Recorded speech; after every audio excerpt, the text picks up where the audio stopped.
Good morning, everyone. Happy Tuesday. So good to see you guys. Let's get things kicked off here in the beautiful studio of the Cold Hard Truth. Bigger, better, bolder. The cold, hard truth is taking talk to the next level. Right here on Bobo 89.1 FM, Cayman's Community Radio. We are still spilling the tea. And committed to being part of the change that Cayman so desperately needs. Join Sandy Hill weekdays from 7:30 a.m. for Premier Access, Cayman Voices, Truthful Thursdays, and much more. Cayman's #1 talk show is now bigger, better, bolder, and more than talk. Getting results with hot topics, consumer reports, court exposés, and more. I've come to set the record straight. I've come to shine the light on you. Let me introduce myself. I am the cold, hard truth. Now, from the CMR studio in Grand Cayman, Live, direct. it's the cold, hard truth. Now, join the conversation on 345-936-2626. That number again is 345-936-2626.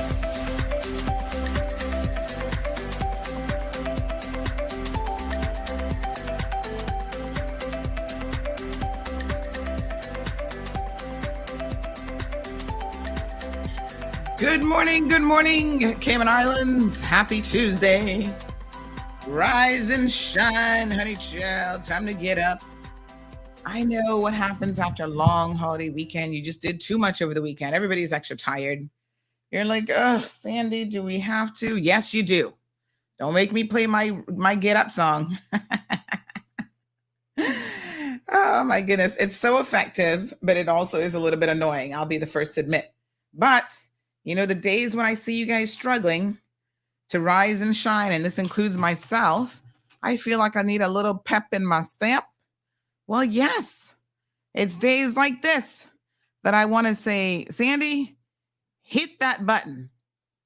Yeah, here we go. Oh, yes. Everybody wake? No, come on.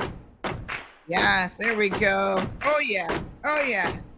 You feel it? Everybody wake up. Wake up. Everybody wake up. Wake up.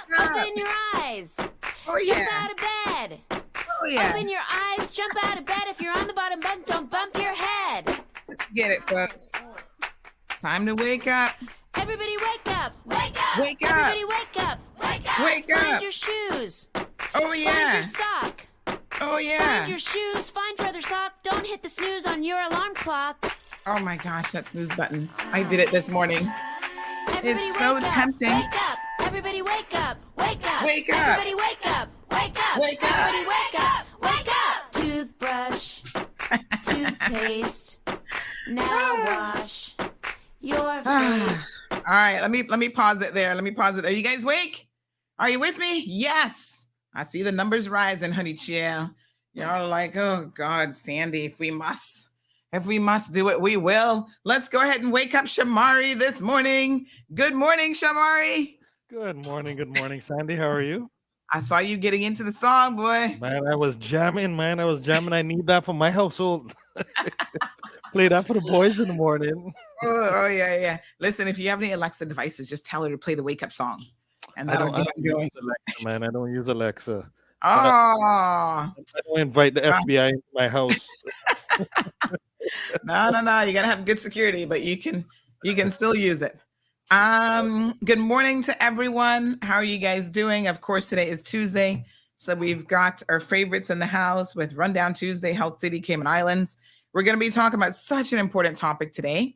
Diabetes. Wow, this is a scary topic because I feel like so many of us, Shamari, have this as a reality in our lives firsthand, or we've got loved ones who are struggling with a diabetes. Definitely. Yeah, I mean, situation. such an important topic. Yeah. In the Caribbean, right? But also, hits close to home here in the Cayman Islands, and that's why we're always, pleased to be able to come on the program to share information, right? Mhm. It's Diabetes Awareness Month in November, so we want persons to understand diabetes, the symptoms, the types, the risk factors, and if you do have diabetes, how to deal with it. And we have Dr. Sandeep, who actually is with us from the very beginning. So one of the A team who was with us from the inception when Health City was here, what would be close now to 10 years ago. Mhm. So next April is our big 10-year anniversary, and we'll get into that in one of the programs in the new year. But so Mhm. glad to have Dr. Sandeep with us. He is our lead internist. And Mhm. really, it's like a GP on steroids.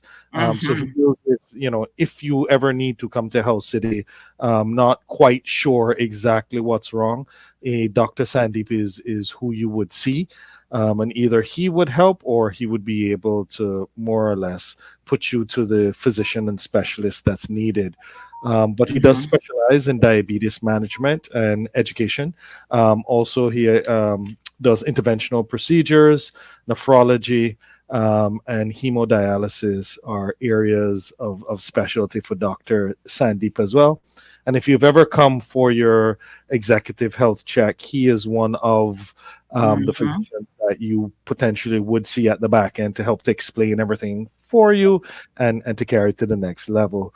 And I know that Dr. Sandeep is well loved because I can't go anywhere. There are a few doctors that I can't go anywhere without people asking me how they're doing. And Dr. Sandeep is definitely one of them as well. Mhm.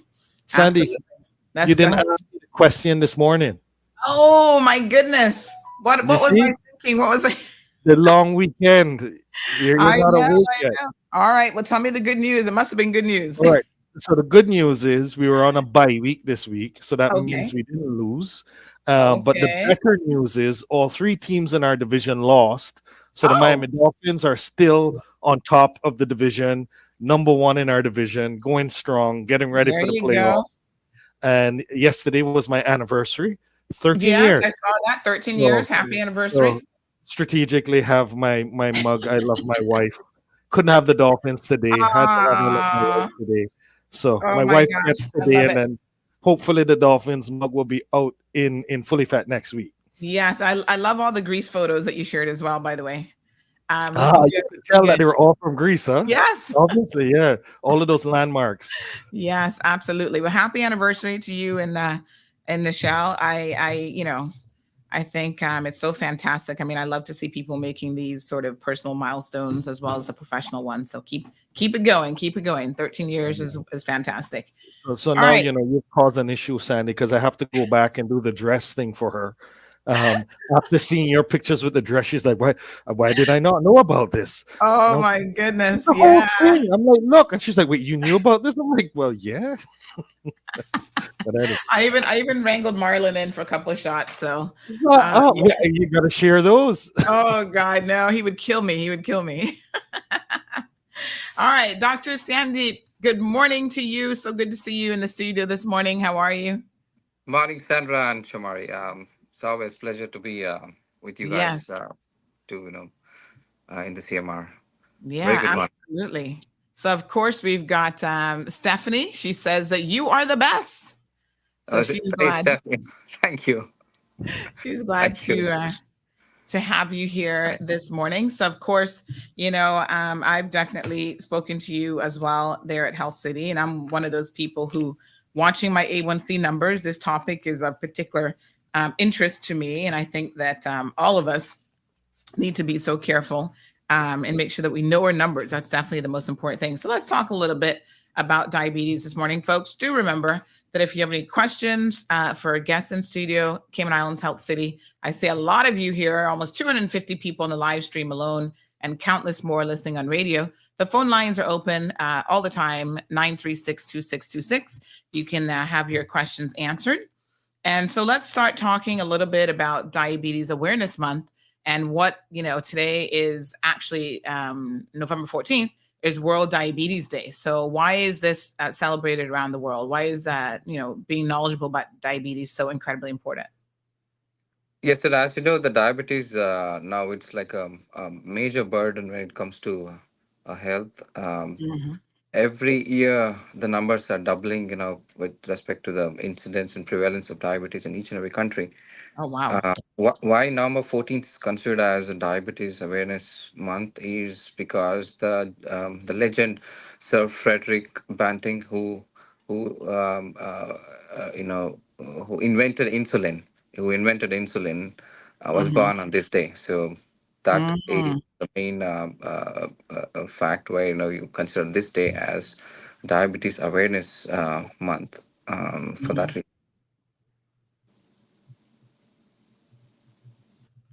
Uh-oh. Hello. Yes, there we go. Yeah. Yes. Yeah. So, and then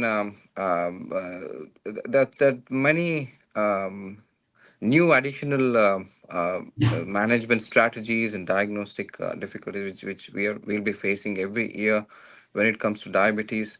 But the basic thing is very basic. If the population and people of any country have to realize that their health, when it comes to screening certain chronic medical conditions, should be done at a particular age without delaying it to prevent silent complications in a long term. Hmm. Uh, Diabetes is one of it, where you can prevent it when you come to know that you're getting close to it.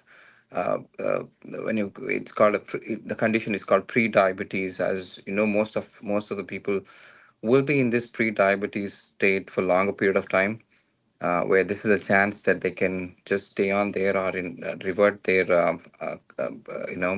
chance of getting into diabetes when they come to know what are the risk factors of progression of the disease.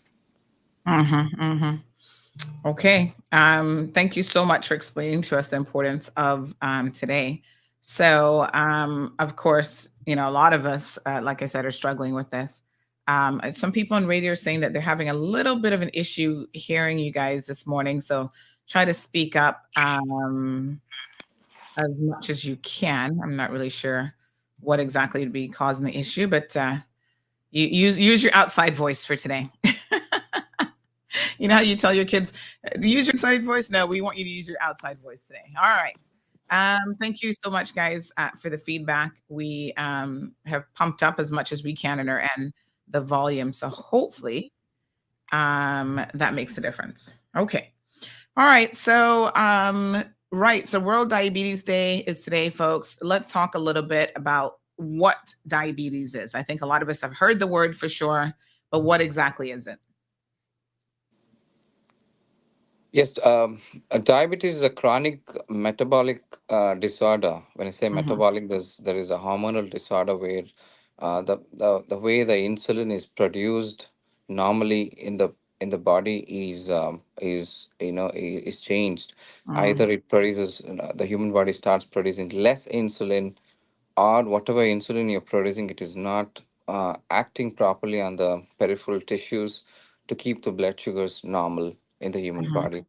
So everybody thinks that being sweet is good, yes, but not when it comes to the blood sugar. If the blood sugar is too high, it is not good, because each and every tissue in the human body, including the diabetes, can affect any organ in the body, including the skin.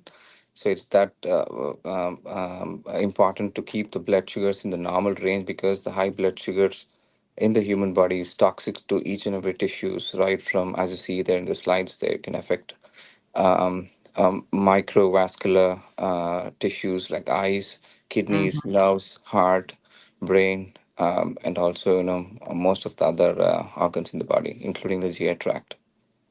Hmm. Wow. So, this increase, we often call it sugar, is one of the terms that sort of the layperson calls it. But this blood glucose, insulin issue can basically affect every major organ in your body. Yes, yes, it's rightly said. So the important ones which gets affected very early Hmm. are microvascular tissues in the eyes, brain, heart, and kidneys. These are the four Mm. important aspects. Yeah, the eyes and kidneys go hand in hand. So whenever the eyes are affected, your kidneys are equally affected at the same time. Um, these are the microvascular complications where you would not have any symptoms, Uh-huh. knowing that no, you this is happening. So if you have to prevent these silent microvascular complications, you have to keep your blood sugars in the normal range. Most people do not understand. Oh, why we have to treat it because you don't have any symptoms. You cannot wait for symptoms because if you're waiting for symptoms of florid, uncontrolled diabetes to happen, it is too late. Where you would have had maximum microvascular and macrovascular damages in the tissues. Yeah. Mm-hmm. Hmm. Wow. Okay. And even some types of cancers? I was a bit surprised to learn that. That's new to me. Yeah, there are a lot of associations. They try to link it. This requires a lot of studies, as you know, a lot of large scale studies to correlate and say, what is the association. Yes, some cancers, including the GI tract, colon cancers, rectal cancers. All of these is Mhm. associated. Some of the rare type of endocrinal syndromes are associated with these cancers, which are called familial cancers. Mhm. So not particularly any sporadic cancers, and not very common, but a very rare familial cancers are associated with endocrine problems and diabetes. Hmm. Wow, quite shocking. All right. Folks, don't forget if you have any questions, 936-2626 is the telephone number. So we know that there are commonly two types of diabetes. So let's talk about the first one, which is type 1 diabetes. Yeah, I mean, it's not two actually. They broadly classify now as three. The third Oh, one is a diabetes which affects during pregnancy. It's called gestational diabetes. And now in this yes. modern world, yes, that is also one of the important cause because of the prevalence of obesity. So there's a strong correlation between obesity and type 2 diabetes, and hence during the pregnancy also the insulin resistance is very common. um, so one is type 1, type 2. The last one is broadly classified as gestational diabetes. When I Mm-hmm. say type 1 diabetes, it was earlier called as insulin dependent diabetes. When the second one comes, it's a type 2 diabetes, which is called non-insulin dependent.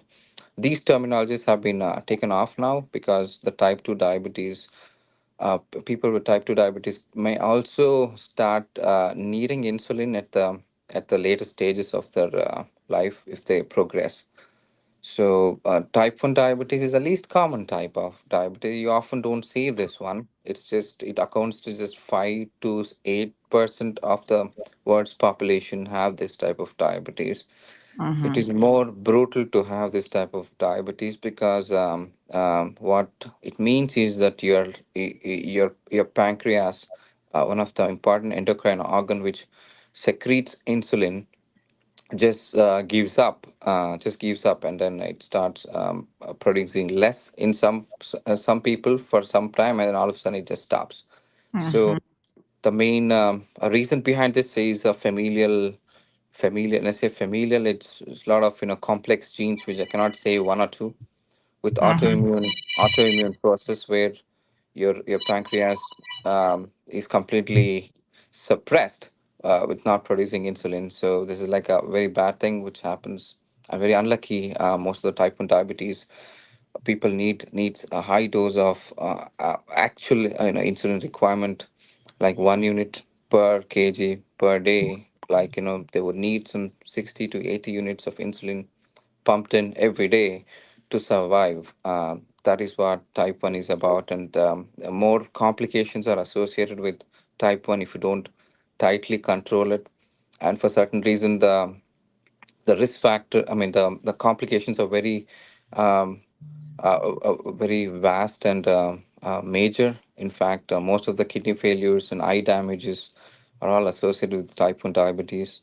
Um, as is the presentation age would be in from adolescence age, like teenage group, and 18, 19, 20 years. This is the most common age where it presents. It's not uncommon in children as well. There is another Mm-hmm. classification for diabetes in in pediatric and children group as well when it comes to type 1.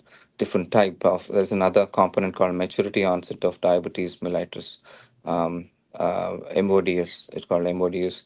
A lot of subclassification will come when it comes to type 1 diabetes. And the most common one, which we all are worried, when we should be more talking about, is the type 2, because 90 to Mm-hmm. 95%, I would say more than 95% of the whole world, if they get diabetes, it is this one, it is a type 2. When I say type 2, it's just a classification of telling that, oh, you have this, you have, or you have that. So Mm-hmm. type 2 means, you are producing insulin, but the insulins fail to act properly. Fail to act properly onto certain on certain tissues and organs. Basically, what happens is when you produce insulin, the insulin has to make the tissues in the body to Mm-hmm. consume the excess glucose and keep it normal. So that's a normal phenomena. When this phenomena is affected, you'd start having high blood sugars. Right. So initially, you would not need any insulin to treat it, but yes, you need some medications. More than that, active physical activity, including aerobic exercises, changing your diet to decrease the sugar surge and the carb factor, which pushes the glucose higher and then makes your body more difficult to control it. So it's basically the diet, exercises, followed by certain medications. It's called oral hypoglycemics. Mm-hmm. There are many classified drugs. The important, the gold standard, the number one, always talked about is metformin. As you know, it's used here. Yes. What it Mm-hmm. does is, um, it's gonna decrease the insulin resistance by sensitizing some of the receptors which take in more glucose, which is high in the body, and decrease it. So there are many actions of the metformin. So basically, it decreases the insulin resistance and increase the way the insulin functions for type 2 diabetes. Gestational diabetes is mainly because of other factors. Sometimes it's family related, obesity related, when pregnancy. So these are the people who never had diabetes in their life, Mm-hmm. but as soon as they are pregnant, so it's more common when they cross first and second trimester, means more than one third or one fourth period of the pregnancy when they cross. So they have to do a test called in they do a 1 hour, 2 hour, 3 hour glucose test. It's called a GTT, glucose tolerance test. Yeah, So we've been there. many, you've been there. And yeah, now that the glucose tolerance test, we don't use it to diagnose type 1 or type 2, but only for the gestation for now. Um, it also indirectly says, how is the insulin resistance pattern. Sorry. Mm-hmm. So, yeah, with the gestational diabetes, basically, it's because of the increase in surge of another molecule similar to glucose, which is secreted by another organ from the uterus. It's called a placenta. Placenta is a main lung for a baby. It's a main lung. When the baby is in womb, fetus is in womb, so it don't have the lung functioning. It's a placenta Mm-hmm. which breathes.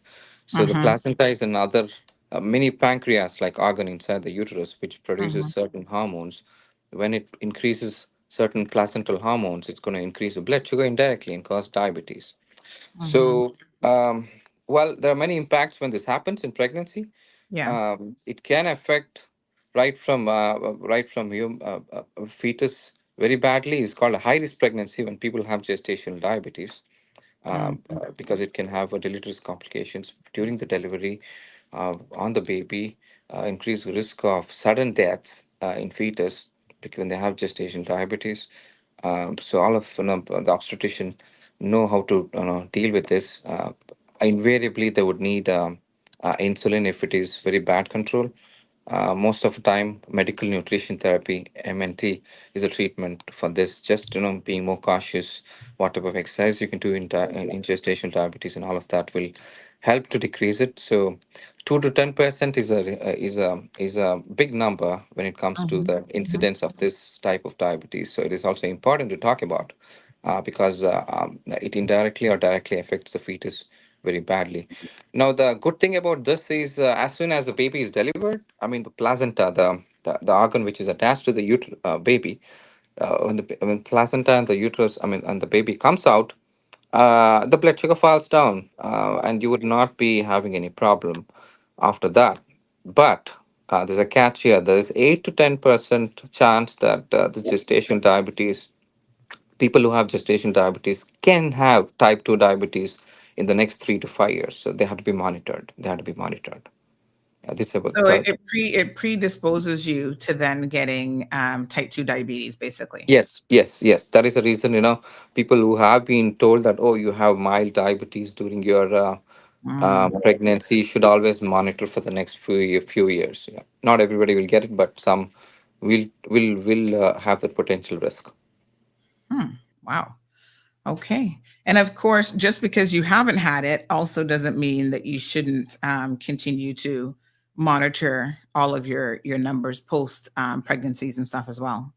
Yes, yes. Always, when you're at certain age, more than 35 or 30, with risk factors from family, family risk factor is a very strong risk factor. If your parents are diabetic, Hmm. you should be always watchful about you getting it in a pre-diabetic stage. So the screening should be starting very early, like 30 to 35 years of age, depending. It depends on, like, your lifestyle, your risk factors, like how it is mentioned in the screen there. These are the main risk factors for type 2. Yeah, based on that, they say, 35 years is the most common age, but we have had type 2 diabetes right from 22, 23 years, 27 years. So it's not always that age which dictates. Type 2 is also common in younger age, in early teens and 22, 23 years, because of the vast risk factors, the obesity being the prime risk factor for that. Hmm. All right. So just to let our radio listeners know, we've pumped up our guest volume as much as possible, 200%. So if you can't hear him now, might be hearing aids, but we've received your feedback, folks, and I've done as much on my end. I'm not really sure because I'm hearing him perfectly fine. So of course it doesn't matter what I'm hearing. You guys need to hear him as well. So we pumped everybody up to 200%. So let's hopefully see if that will assist. So folks, in case you are just joining the show, we are talking about diabetes this morning, such an important topic because I feel like a lot of us are either sort of monitoring our diabetes or we are, having to deal with family members who have it. So, yes, a very, very important topic to learn about. So I've already learned a few things here this morning. So we're now discussing some of the risk factors, everything from physical inactivity. Why is exercise so important to controlling your glucose levels? As you know, exercises helps us to burn calories. That is a first thing. Bringing down calories itself will decrease the requirement of the tissues to utilize more glucose. That is the first thing. Second thing is the insulin resistance, which I was talking about, decreases when you shed out more fat from the tissues. That's another factor. And if I had to explain it to you in a very simpler way, the fat layers under the skin or the intraorganal fat, these are the ones which has to be taken off for the insulins to act properly. Mm-hmm. So those are the two important mechanism of action. There are other ways of decreasing the insulin resistance when it comes to aerobic exercises and physical activity. They say at least 20 to 30 minutes of brisk activity, Mm-hmm. 5 out of 5 days in a week is recommended, both for your cardiac health and also for this prevention of diabetes. Mm-hmm. Mhm. Now, let me ask you a question about the exercise element, right? Is it important to do a little bit of something every day? I was reading a study recently that was showing that even if you get up and do just 5 minutes, like you take breaks and do some kind of, just squats or whatever, lift a couple bits of weights here and there. If you do that a couple times throughout the day, that adds up and you get the same benefits versus going out and walking for 30 minutes or exercising for longer blocks of time. What is the emergent research actually saying about that? And can I do, 3 times a week where I go really hard, intense, or should it be every single day? What's the best recommendation? Sandra, as you know, the requirement for any person to be healthy is different based on his risk factors. Mm-hmm. So, as a healthcare professional and doctors, we always say whatever you do, we accept it. If you just do once a week, once in 10 days, so Mm-hmm. whatever Then you nothing. can do, the physical activity is always beneficial, not only for the diabetes prevention, but also for your general health, for your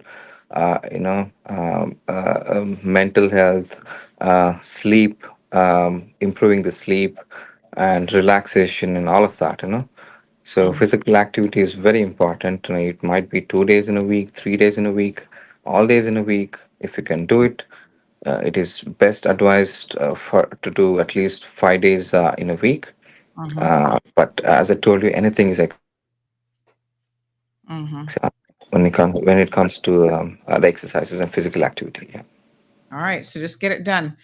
Other risk factors, of course, we mentioned the excess weight, which doesn't help, or obesity, and a family history of type 2 diabetes. Now, how close of a family history are we talking about now? Does it have to be like parents, or if I've got like uncles and aunts, is that close enough that I should be worried as well? The prime risk factors would be from the immediate relatives, the first degree relatives. It's always the parents and the siblings Yes. who gives the maximum risk. Yes, there is some remote risk is also considered, but it should be associated with other medical problems also. Like if there was a cardiac issue or a complications that happened in your grandparents because of diabetes and all. So that is still considered as a prime risk factor. The cardiologists still take this as a risk factor from the second degree relatives. But what we have to be aware is that if your parents, basically, if parent, that's a very strong risk factor. Let me say this, a Mhm. very strong risk factor. No matter how healthy you are, how thin and lean you are, and how healthy you're eating, Mhm. your risk factors from the family, immediate family members, dictates that you might get it or you might have progression of diabetes. Wow. Hmm. Very, very interesting. All right, folks. And of course, being over the age of 40, what happens to the body as you start to get older that impacts things like insulin resistance and so on? Yeah, so the incidence and prevalence of diabetes increases as you grow older. So it's as simple as it is. There's an entity and term called late onset of elderly diabetes, where there's mild insulin resistance, which starts at the age of 65, 70, 80 years. That's basically the pancreas starts getting atrophied and fails. Um, so yeah, it's basically as your age progresses, the risk factor exponentially, increases with respect to the diabetes onset. Mm-hmm. Of course, the other risk factors also associated with it, and not only the age. Mm-hmm. Mm-hmm. Hmm. All right, folks, 936-2626. The phone lines are open. If you have any questions, please feel free to give us a call. Let's just go in the comment section and see some of the comments that are coming in this morning. Good morning to Strong Wilt. Says, good morning, Sandy. Dr. Sandeep is one of my doctors and he's the best. Big up yourself. Thank you so much. I'm sure he appreciates that. Thank Perla, you. good morning to you. Um, Tisha, good morning, says it's such a privilege to have Dr. Sandeep here in Cayman. He's amazing. I appreciate him so much. That's thanks, Trisha. Jennifer, we got some Dr. Sandeep love this morning. Jennifer says, my favorite doctor. Jennifer, hi. Thank you. Evelyn chimes in, says he is the best. He's the one that's keeping me on track with my health. Very, very good, Evelyn. Debbie says, what does Dr. Sandeep think about being on the sliding scale with insulin? So tell us, what is this sliding scale?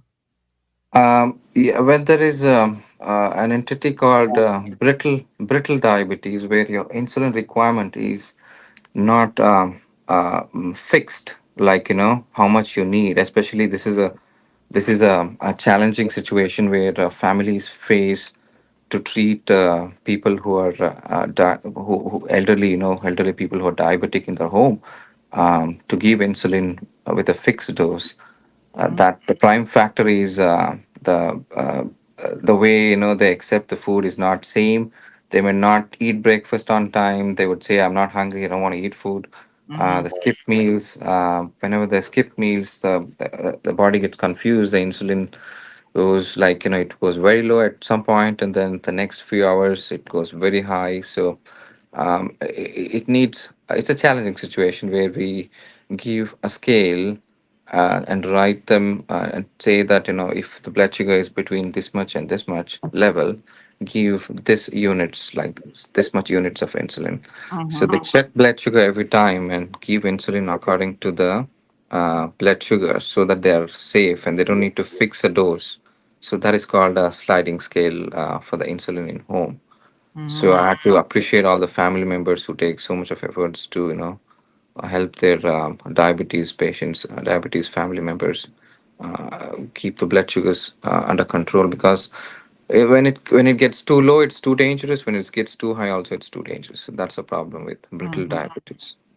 Hmm.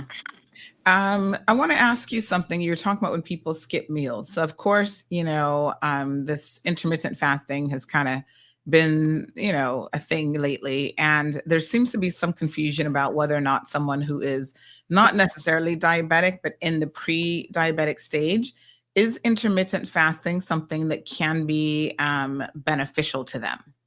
Or do you recommend the traditional eat small meals incrementally during the day? Don't skip breakfast, eat maybe something every couple hours to kind of keep your insulin levels steady. So what's the if you're not yet diabetic, you're in the pre-diabetes, I know that intermittent fasting is something that a lot of people rely upon in order to lose weight. So it can be helpful with weight management, weight control, which of course is one of the risk factors. But is it something that you can do if you're pre-diabetic? Is it any evidence to prove that it will help those individuals as well? Yes, this has been a there have been very extensive studies nowadays done for intermittent fasting. The major benefits of this would be related to the weight, actually. So how it prevents diabetes is indirect effect when you lose weight. So it do not have a direct effect on the blood sugars. In fact, it's a little difficult for people who have diabetes to do intermittent fasting, because they might experience very low sugars, if especially if they're manual laborers and then they work a lot, and they do walk a lot and all of that. So it's an indirect effect from the weight loss, which helps for the diabetes. So the Mhm, most of the studies, including the Journal of Clinical Nutrition and Oxford's and weight loss societies all over the world, it's basically for weight. It's mhm, basically for weight. All the benefits you get by losing weight, you would be, indirectly, it would be indirectly helping your diabetes as well, for mhm. prevention and to help. Yeah. Very good. So we've got Miss Linda. Good morning, Miss Linda, joining us from Bermuda. She says, "Good morning, K-Man. Love the diabetes information." She's a new fan of the show, joining us every morning now. Appreciate you, Miss Linda. And I think Paul, also from Bermuda, is also tuned in. So another interesting thing here, one of the risk factors, you talked about medication, such as steroid use for a long time, gestational diabetes, which we have discussed, um, is high blood pressure. So all of these things seem to be sort of interconnected, the obesity, the high blood pressure, the diabetes. So what's the connection between high blood pressure and diabetes? So the connection is not very strong. So about, they say up to, they just goes by incidence. That two-third of the population all over the world who have hypertension also have mild onset of diabetes or diabetes associated with it. So it basically increases the risk factor to have a heart disease, a heart attack, or a stroke by 3 to 4 times when you have this deadly combination. So there is no direct link, like people who have diabetes will also get hypertension. It's basically, as you know, the hypertension or the blood pressure in layman terms. So we call in medical terms as essential hypertension. It's called essential because you do not have a cause for it. You do not have a cause for it. So it's so complex that you don't know why it happens. It's just that as you grow older, your arteries become more stiffer, and the blood pressure starts raising slowly. Um, uh, so there's no direct link that people who have hypertension will also have diabetes, Mhm. but it's an associated factor when you grow older. If you have both of them together, of course, it increases the risk factor to have heart attack and strokes and kidney problems, because both of them affects these end organs differently when it comes to long-term effects. Yeah. Mm. And of course, the big elephant in the room, those of us who are Asian, African, Caribbean, Black Asian background, African Americans, there's also a link there, I guess, based on race. I don't know if that's the correct word for it, but you know what I mean? So tell us how, why is it that we are more likely to be impacted by things like diabetes, high blood pressure, and so on? Yeah, the South Asians, Black Africans, and some of the African Caribbeans. These are the ones who have high risk for high risk Hmm. for type two diabetes. It's basically because of the ethnicity risk factors what they have from the family risk, plus the type of diet which they do eat.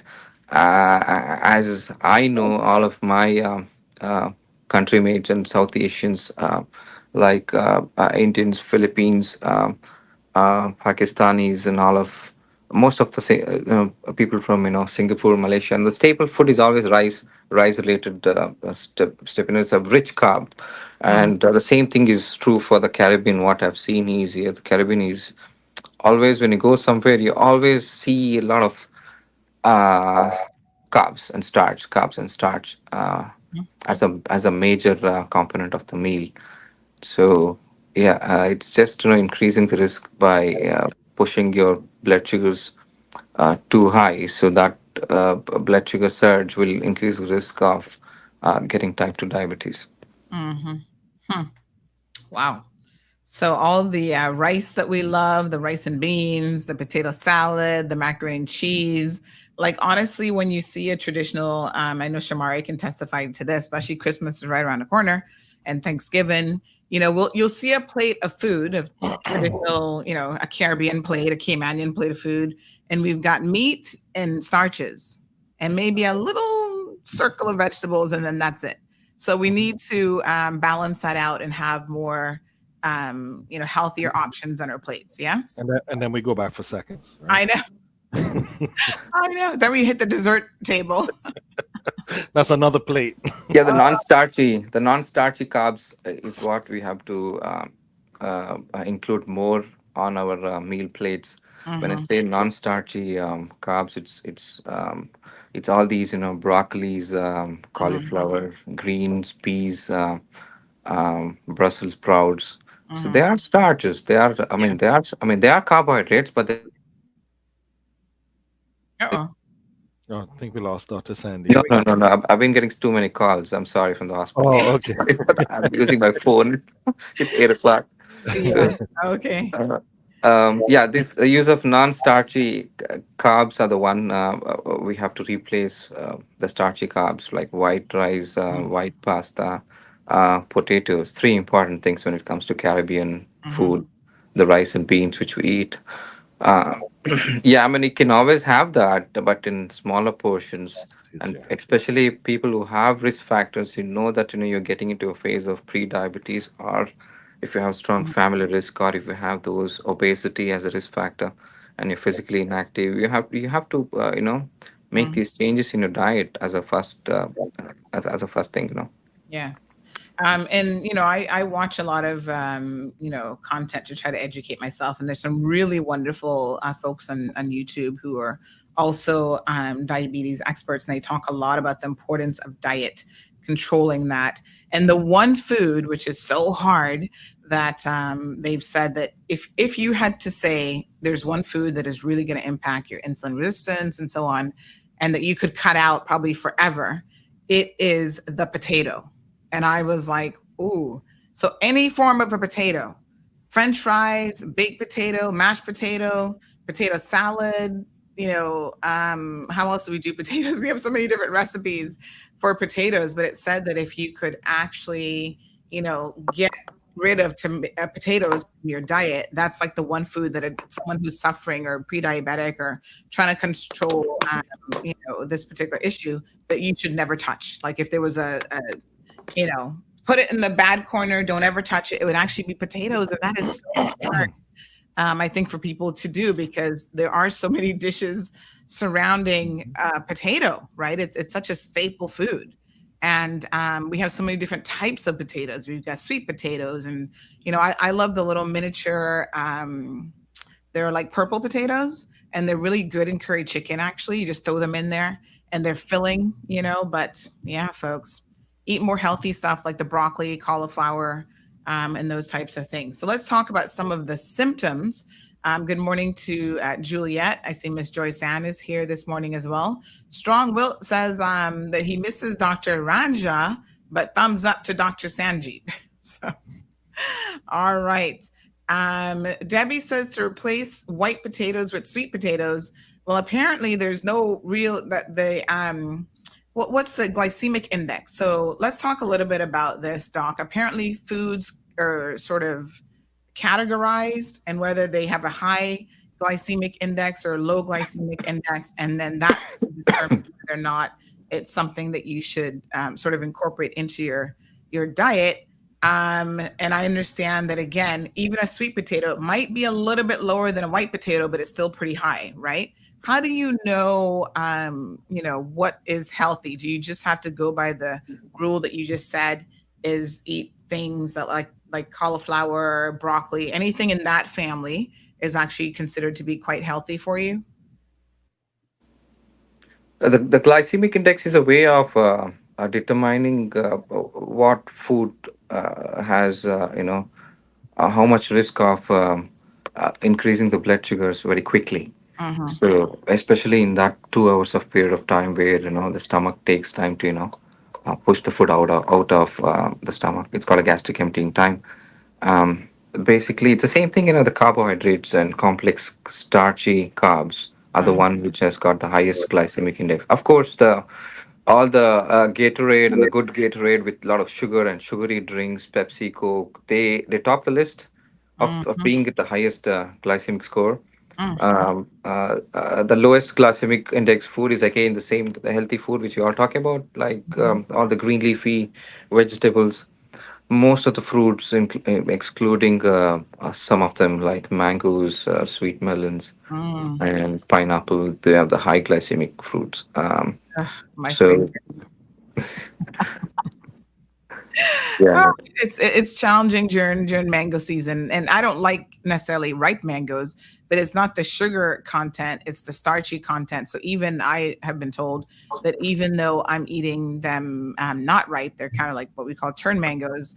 That's still a problem. So it's still, it shouldn't be the fruit of my choice, because just because it's a fruit doesn't mean that it's healthy. Like one of the things that I was really, really surprised to learn about is, sometimes we like to have a snack and we'll eat dried fruit. Apparently dried fruit is not normally a good idea at all. Like the dried raisins and like dried bananas and whatever. Oh gosh, there's just so much out there to learn. Why- That's why I love these segments. We can break it down and it's not too overwhelming. So let's talk about some of the symptoms. And I think one that I definitely, there's a couple on this list that, everybody's kind of watching, but feeling very thirsty, frequent urination, especially at night. Yikes. Feeling very tired, weight loss and loss of muscle bulk. Um, this one says itching around your privates or frequent episodes of thrush. I never heard of that before. Is that because what would be causing that in relation to diabetes? yes, all these symptoms which you see on the slide there, these are all the symptoms of full blown type 2 or type 1 diabetes. It's because the high glucose in the blood, if it is constantly present, it is going to increase the kidney point of view. It's going to increase the way the diuretic effect happens because of high glucose levels. You start peeing more, polyuria, polydipsia, and polyphagia. You drink more, you pee more, and you eat more. Even if you have eaten a good breakfast after 2 hours, you get more hungry. So these are all the symptoms of full-blown diabetes. Your blood sugars, usually, if you check it at this period of time where you have these symptoms, would be always more than 250 or 300. Definitely about 200 all the time. And of course, when your body's metabolism requirement to increase, you feel more tired. You pee a lot. You might get dehydrated. Those are the symptoms where you feel tired. Weight loss, yes. When uh, when the blood sugar is too high, you would start losing weight in 2 to 3 months of period of time. This is the effect of high blood sugars on the tissues. So one of the presentations commonly seen in OPD for the first time is people come with unexplained weight loss. They say that, I don't know why I'm losing weight, and they become very lean. They've lost some 20, 30 pounds in the last 3 months. So we always test them for diabetes, and invariably they would be. So when it comes to itching at the private parts, it's again the incidence of fungal infection increases to 3 to 4 times when you're diabetic, because it's just as simple as it is. The blood sugar levels, increasing glucose levels, attract more fungal infections. So it's all the itching wherever there is. They say it's all itching, itching. It's all because of candidiasis and tinea and all those fungal infection in those areas. Um, yeah. Wow. All right. So Debbie has a question. She wants to know, when is the best time to take your sugar reading after you eat? Now, I just had a cousin who got one of these sugar monitor, like the blood glucose monitors, I guess, that's constantly on you. And you can have a look at, and she's already said that she's seen some patterns, like hers is dipping at 5 o'clock in the morning when she's still sleeping.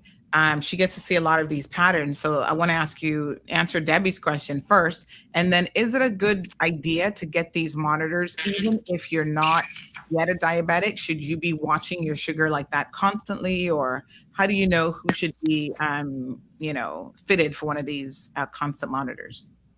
The ADA, the American Diabetic Association, which is the main organization in US, which gives us guidelines for most of these diabetes treatment and management, do not recommend to use CGGM, continuous glucose monitoring, for everybody who is diabetic, because it's just for the simple fact that it's very expensive to do that. Most of the people do not afford to do that, because you have to change those sensors which you apply on the skin and leave it for 2 weeks. And the machine itself is an expensive thing. It's linked through the Bluetooth to a machine which continuously gives you the graph of the blood sugar readings.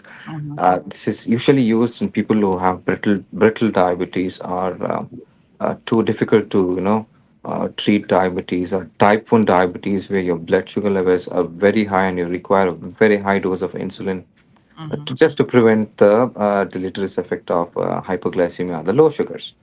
So, to prevent recurrent or hypoglycemia induced complications, you use the continuous glucose monitoring.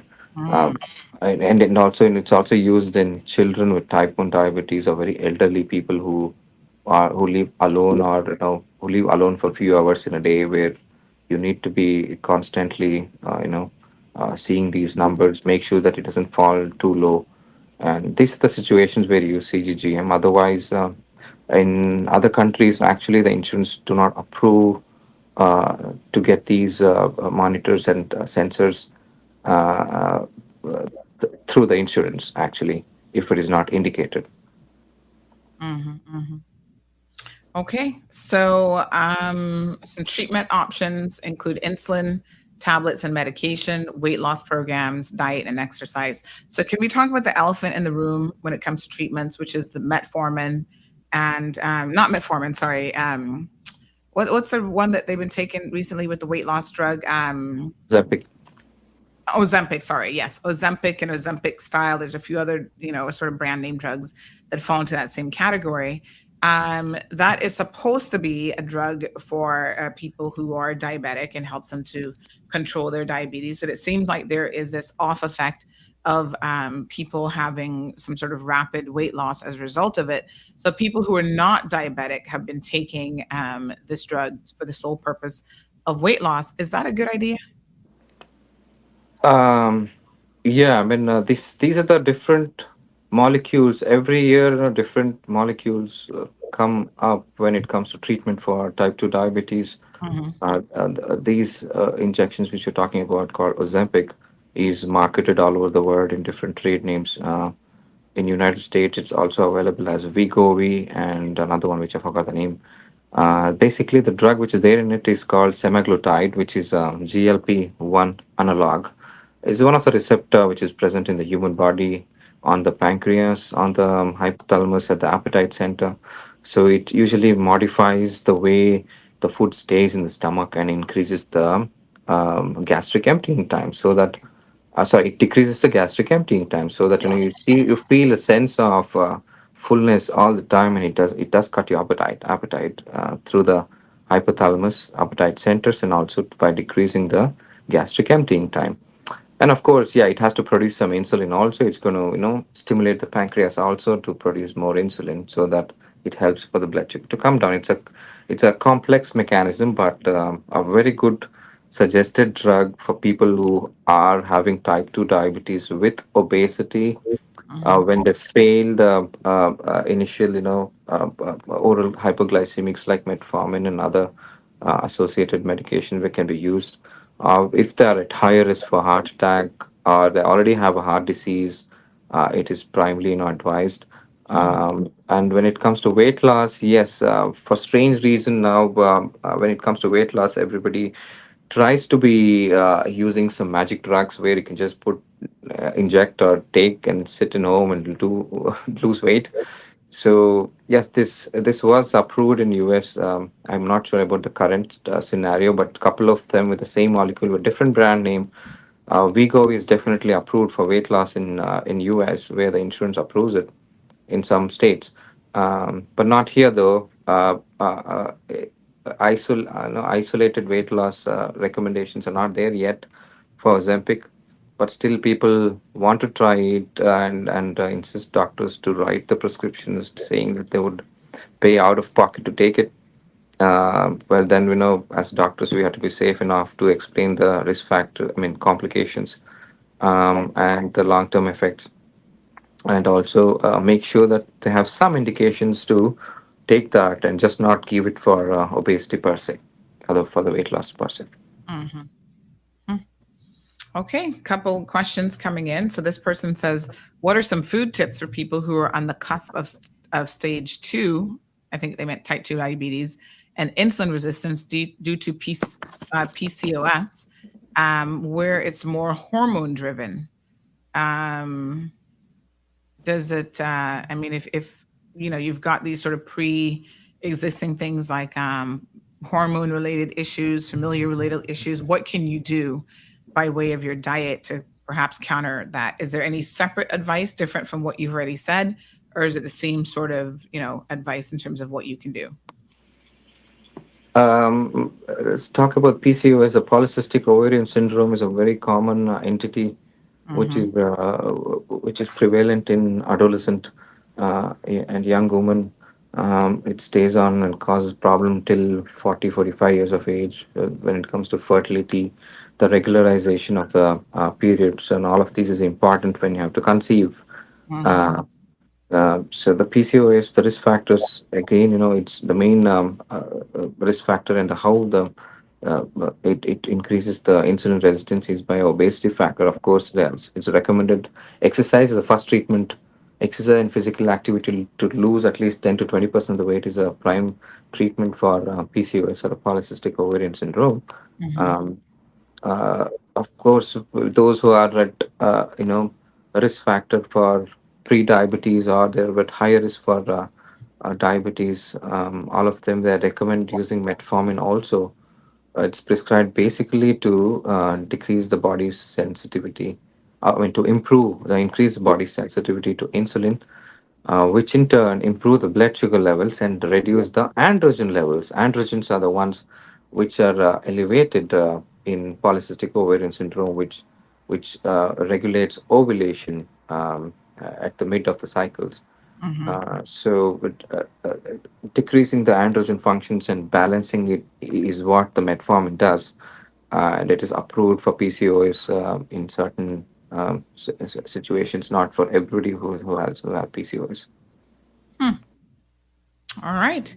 So Miss Stephanie says, I'm a diabetic and listening this morning. I've gotten so much information from Dr. Sandy. So beautiful. All right, folks. Living with diabetes. So it's something that can be managed if you have it. It's not a death sentence, Doc.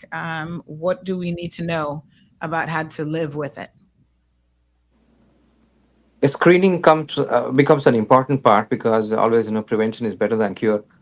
Screening. If you're screened earlier, you'll come to know what are your risk factors, and you can always prevent diabetes or push diabetes to no, I don't know how many years. We can just be more vigilant about getting away from it. So losing weight, exercising more, and eating healthy is the three important prime factors, as you all know, which will help in preventing diabetes. People who already have diabetes or who are about to get it with high risk factors, they should consider getting down the weight. As you know, weight is a prime factor. Obesity has been the number one risk factor for type 2 diabetes. Mhm. All right. So quit smoking, cut down on alcohol, or eliminate it completely if you can. Manage your blood pressure and cholesterol levels. Excess weight, try to get that off. You can certainly do that by exercising as well.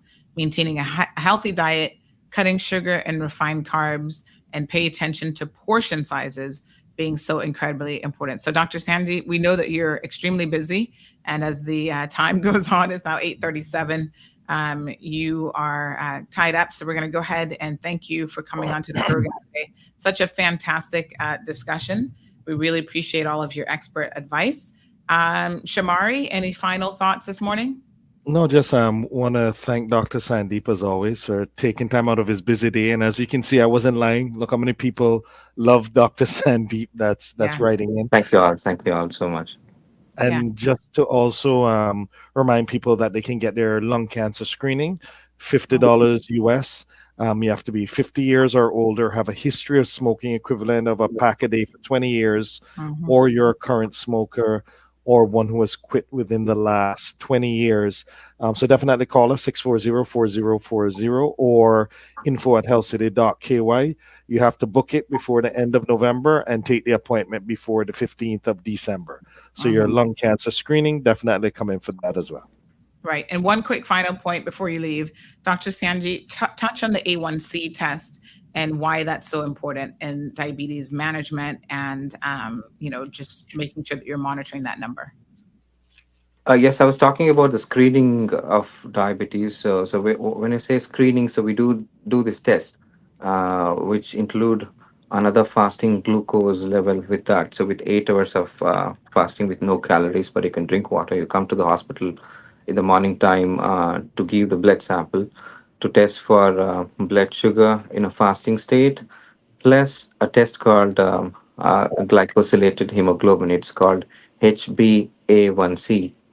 It's called HP because it is measuring the amount of glucose molecules which is attached to the hemoglobin, which says the last 3 months how much glucose is sitting on your hemoglobin, which indirectly tells us that, oh, in the last 3 months your blood sugar is constantly high in your blood. So that tells us how close you are to the diabetes, and it also helps us for the diagnosis. So when it comes to the levels, so anything less than 5.7 is considered as normal. So anybody who is in between 5.7 to 6.5 is considered as having Mm. pre-diabetes, and whoever who has more than 6.5, we'd say that they have type 2 diabetes. Hmm. Wow. All right, folks, knowing your number is extremely important. Thank you so much to Dr. Sandeep. Thank you so much to Shamari, both from Health City, Cayman Islands. You guys have a fantastic day. Thank you so much, Sandra. As usual, it's a pleasure being here. Thank you. Thank you. All right, folks. Yes, that was incredibly useful information. I know I learned a lot. This is one of the areas that I'm monitoring personally for myself, and I think we all need to be on top of it. So listen to this comment that just came in. This person said, "Morning, I adore Dr. Sandeep, but I could not focus to listen to my favorite doctor in the whole world because I'm so preoccupied by all the duplicity, deceit in our parliament. At some point, these elected members need to remember that they work for us. We pay them. We told them loudly enough no to PPM last election. This whole nightmare is led by greed and hunger for power. All the best today to my premier, Mr. Wayne Panton. Judy Santa, for once in your life, hold your position and stop flitting about. Thank you." What a heat. Folks, y'all, I know why y'all are here. I see them numbers creeping up. We soon hit 400. Let's go ahead and take a quick commercial break, and then we're going to talk about, come back and talk about all the duplicity and what's going on with Parliament, folks. Need a nibble to make it to dinner time? Introducing Sneaky Snackies at Burger King. Every item under $3, including the all-new Chicken Junior. Grab a bite from BK without breaking the wallet. And late-night snackers can get yours at 7 Mile Beach or Red Bay, open till midnight Thursdays and 1 a.m. Fridays and Saturdays. But I'm a sneaky snacker. What the heck am I doing here? It's not even lunchtime. Sneaky Snackies at Burger King. All items under $3. View the menu at burgerking.ky. Crichton Properties is one of Cayman's most trusted real estate companies for over 50 years. We offer a diverse selection of property listings and help our clients navigate the world of buying or selling their properties with confidence. Crichton is a name you can trust with our excellent customer service and family-friendly touch. Contact us today to list your home, land, or condo for sale by calling 949-5250 or email info@crichtonproperties.com. Crichton. Recover Personal Injury Attorneys, helping injured people get what they deserve. Did you know that insurance companies have lawyers that represent their interests? Before signing and accepting any settlement, know your rights. Call us today for a free consultation at 924-9999. That's 924-9999. Recover. Your personal injury attorneys are on standby to assist. All right, folks, welcome back to the Cold Hard Truth. What a hot mess. It's been a very, very interesting weekend. Lots been going on. So I'm going to try to get you guys all caught up and give you the full 911, the full sus, so that we can make sure. Somebody said to me yesterday, "Sandy, I can't hear anything from you. What's going on?" I said, "Well, I'm just holding my position to see what flushes out. We need to really flush the toilet and get rid of some people. But the next elections don't come. Don't y'all worry. They think that they're going to be in there forever. But believe me, nothing lasts forever, honey child." So we will be, trying to update you guys. Now, listen, I did a video on, what's today now? Today's Tuesday. I think it was Sunday. Yes. It was Sunday. I did a video, and I don't know if you guys caught that on social media or not, but there was quite a bit circulating about the fact that the Progressives was trying to hold a meeting on Sunday afternoon, and they had invited and they were trying to get certain key members of the PAC government to come and meet with them. Now, I reckon some members of the PAC government have recognized exactly what it is that the Progressives are doing. They may have been green 2.5 years ago, but they're not that green anymore. And so they realize, what the people want, what the people don't want. And I think they're in a much better position to, do the right thing. Sometimes people take advantage of your lack of knowledge to hoodwink you into a situation. And, they try to sell you a bag of goods that just, it's horrible what some of these people are doing, all in the name, I dare say, of getting exactly what it is that they want.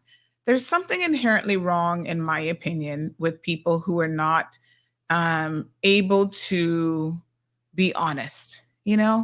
I just really, I'm so disappointed in the progressives. Not that I necessarily had a whole lot of expectations for them, but I kind of thought that they would have given this government an opportunity, at the very least, to just have their tenure. I mean, the progressives were in there for 12 years, and they have had more than ample opportunity to do their job, for lack of a better word, right?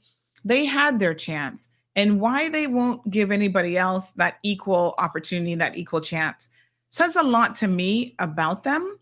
But it also says a lot about, you need to ask yourself, why?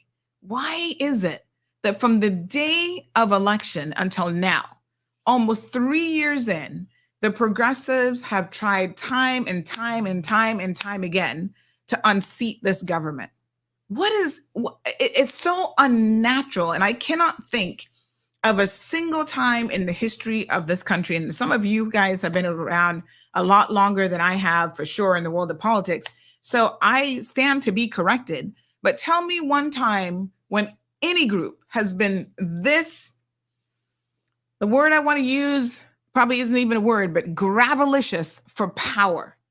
Give me one other example. I mean, you can talk about specific instances. On Friday, I talked about how, unfortunately, McKeeva Bush has always been, part of any sort of power grab situation. That is just his makeup. That is just who he is. Accept the man from the day he got involved in politics. It's all been about, I have to be in control. I have to be in the lead, whether I'm doing anything wrong or not. It doesn't make a difference.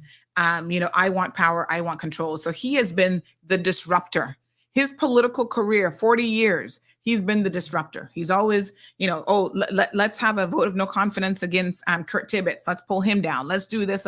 And so that's Max. That's what he does best.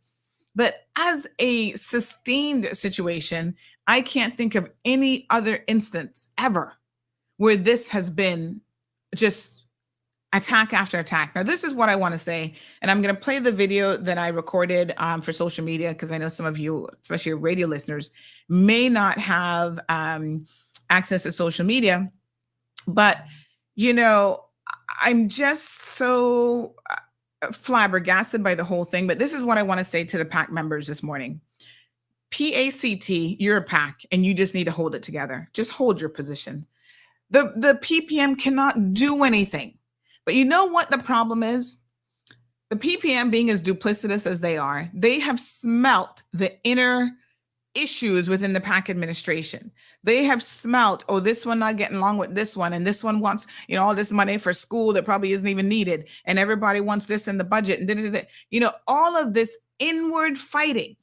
You know what they say? People can smell, right, the weakest link. They can smell divisiveness. They can smell when there's an issue, and they've just been circling like wolves the entire time. And that is exactly what's going on here, because they've sensed the inner weakness in this group of guys, the PAC administration. I'm the first to say there's some inner weaknesses there, without a doubt, right? Because the PPM have sensed that. That is why they keep coming at you, because they see you guys as weak. They see you guys as not being cohesive. And if there's one time that you needed to keep it together and you needed to show your strength and your cohesiveness, trust me, the time is now, right? They're coming at you because they think they can do it, but we know that they still do not have the numbers. And the most interesting thing about them is how deceptive they are. They will lie to the people. We're going to call a vote of no confidence because we can do it. You can't call it. You can call it, but you can't win a vote of no confidence because you simply do not have the numbers if every PAC member remains where they are. So, Judith Anna, let me call you Madam Juliana this morning and ask you to please do the right thing for your people and hold your position. You guys have 14 months left. Continue to be about the people's business, right? You have John, he jumped ship. Right? His jumping ship didn't work because other people are supposed to jump ship with him and they didn't. So then he jumped up 3 weeks after. You notice the timing of what happened? 3 weeks after he resigned. He was all of a sudden finally addressing it, going on, Mario's show, talking about, oh, well, this is why I left. These are all the issues, because he was supposed to leave with other people and nobody else left with him, making him look like a real fool, to be honest, right? So then he thought, oh no, I've made a mistake. And he's actually gone around telling people he made a mistake. Because that little extra government salary money as minister he needed. Let's just be honest here. He's got some bills that he need to be paying. And he's like, well, I was promised a ministry with a new formation of a government. That didn't happen. Because cutthroat, there's no loyalty among any of these people, to be quite frank and honest, just about. All right. So he jumped ship. It didn't work. When he realized that he was out there, floundering in the ocean all by himself, he jumps up and tries to do a media circuit. Still didn't really work. It got a little bit of talk in the community, but didn't do much of anything. So now you have people like Chris Saunders and John. They're out there cutthroat, telling the PPM, the progressives, everything that was happening, because, there are leaks all over the place. Oh, well, this one don't like this one, and this one don't like this one, and then this is all the infighting, so this is how we can attack them, right? And that's the strategy. That's what they're coming at. But the remaining PAC members, they still cannot touch you if all of you remain together. Listen to what I said on Sunday, and this still holds true today. Good morning, everyone.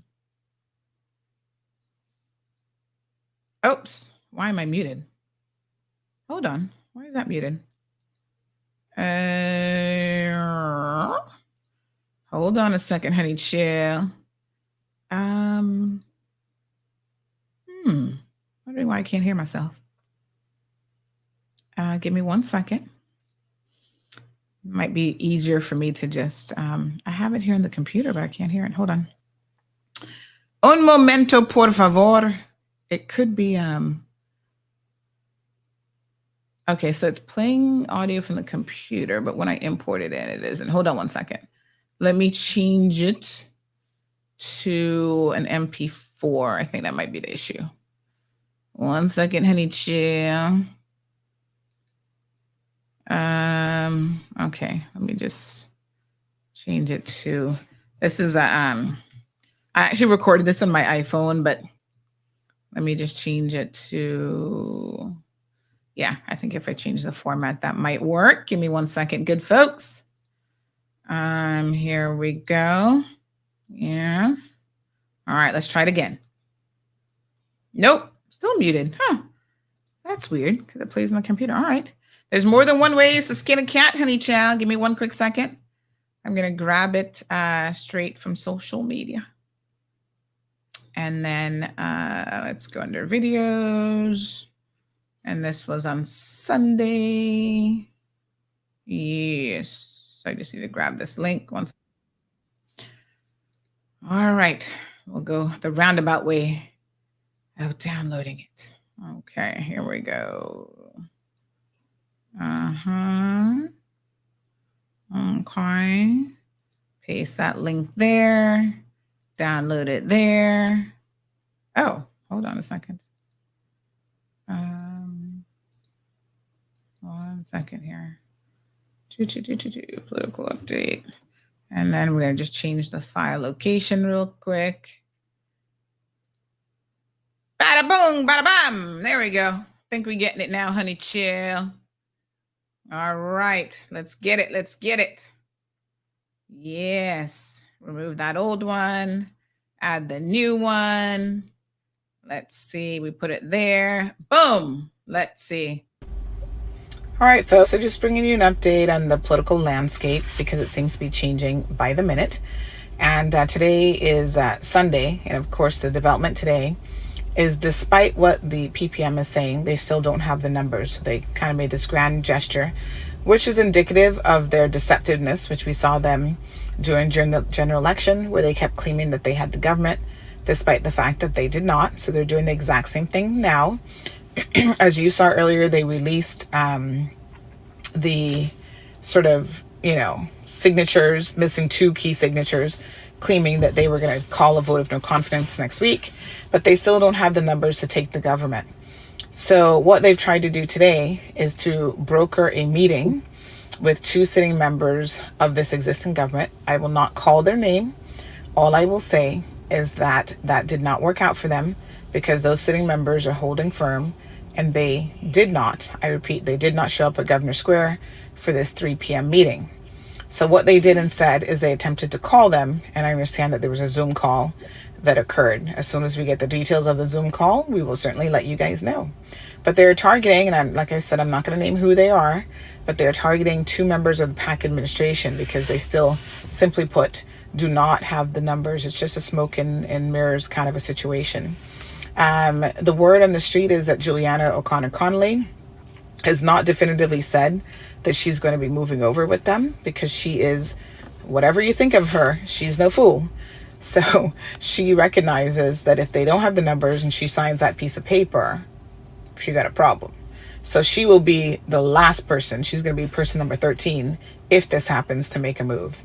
I think the people of this country want stability. We had 12 years of the progressive government. We did not get what we wanted from them in the 12 years.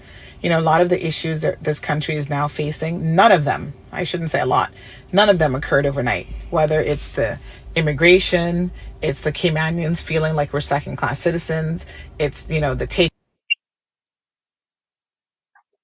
Hello?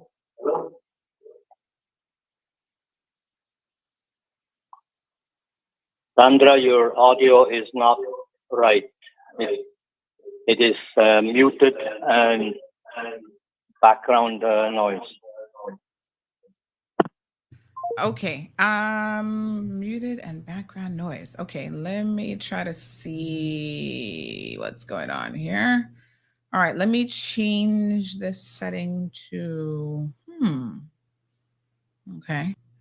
I had my mic off, so I'm not sure what background noise you guys are picking up on, but let me try this, and you can certainly let me know to radio listeners if this is any better. I'll restart it, and actually let me monitor it on radio as well. Let me try to pull it up here. Yeah, Shamari says, sounds good to me. I know it always sounds good in the studio and also on social, but there's some little hiccup with the radio stream, sometimes with the audio. So somebody says the radio's okay. All right, well, let me try it again. I'm not sure.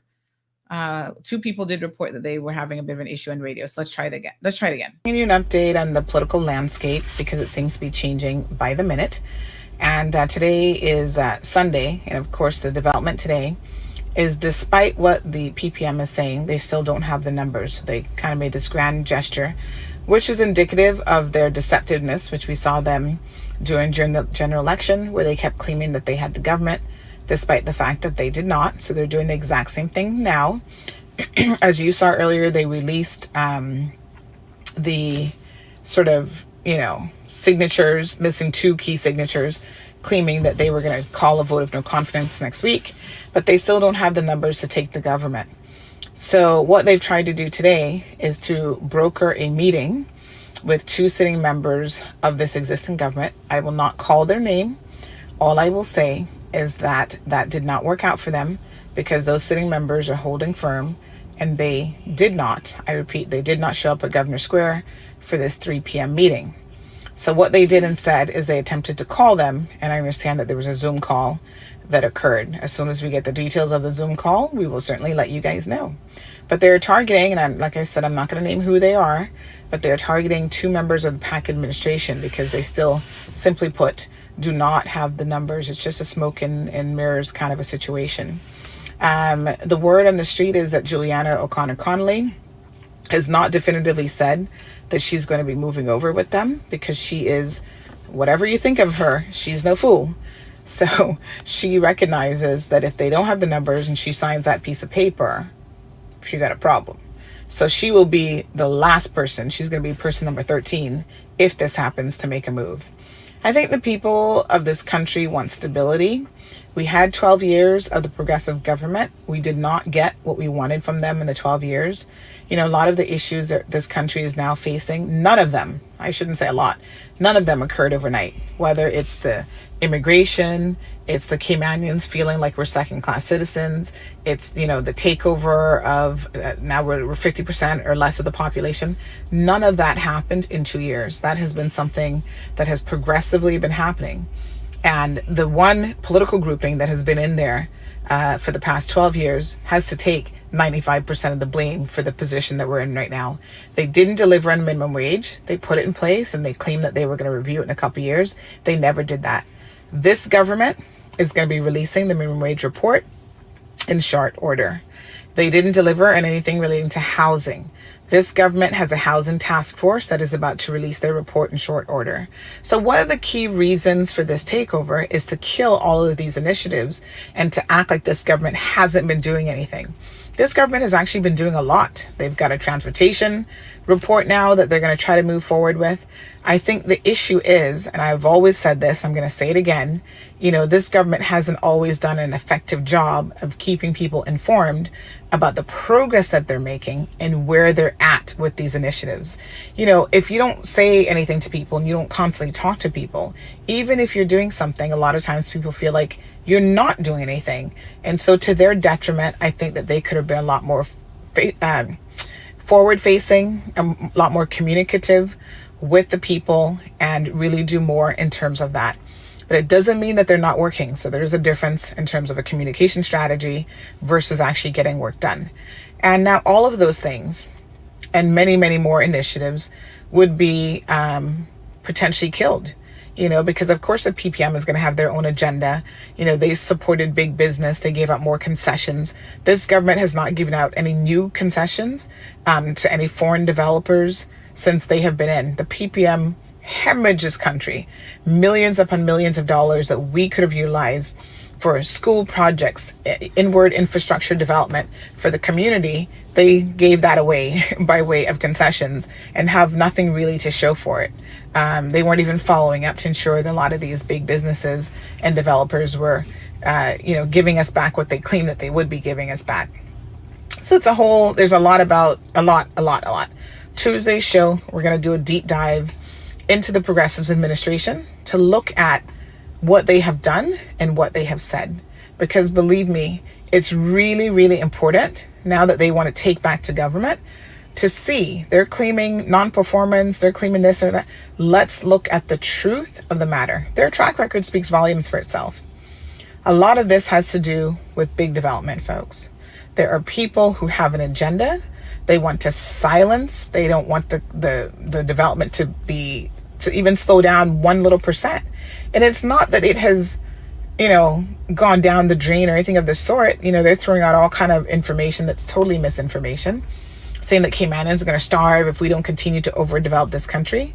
We need balance. And I believe that with Premier Panton at the head, there's balance for the environment.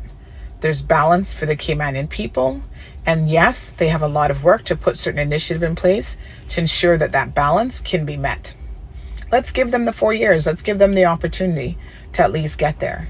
12 years the PPM had on a ton of initiatives, and they keep saying, oh, that wasn't enough. We need more time. We need more time. Why are they the only ones that they think can run this country? Something is inherently wrong with someone who needs to remain in power at all cost. Anyway, folks, enjoy the rest of your afternoon. I wish there was a show tomorrow, but it is a public holiday, so there will not be a show. But of course, you guys know anything that I hear that develops, even if it's just rumors, I will certainly keep you all updated. Be blessed. So hopefully that's a bit of a recap, I know, for some of you. Hopefully you can sort of see what the position was as of Sunday. So, again, I want to be very, very clear about what is happening here so that we can advance this conversation and so that you guys can really see the duplicitous nature of what is happening. So we have fake account Rowan Mullings in the house. I was just having a look, Rowan, at your social media account, as well as where you claim you work at this beachfront. What is it? South Beach, whatever fake company this is. Sir, with all due respect, I'm going to say to you that you obviously are not a Caymanian. This is not a conversation. If you are, you had to create a fake account in order to even comment on this. So let's read what Yoann has to say this morning. Rowan Mulling says, you are, tons of typos. You are also a biased individual. You've been brought out. Try to at least spell if you're going to come at me, sir. This wouldn't be the morning to test my patience. You have been brought out by the phantom government. What phantom government? You are tons of typos. You are been paid highly.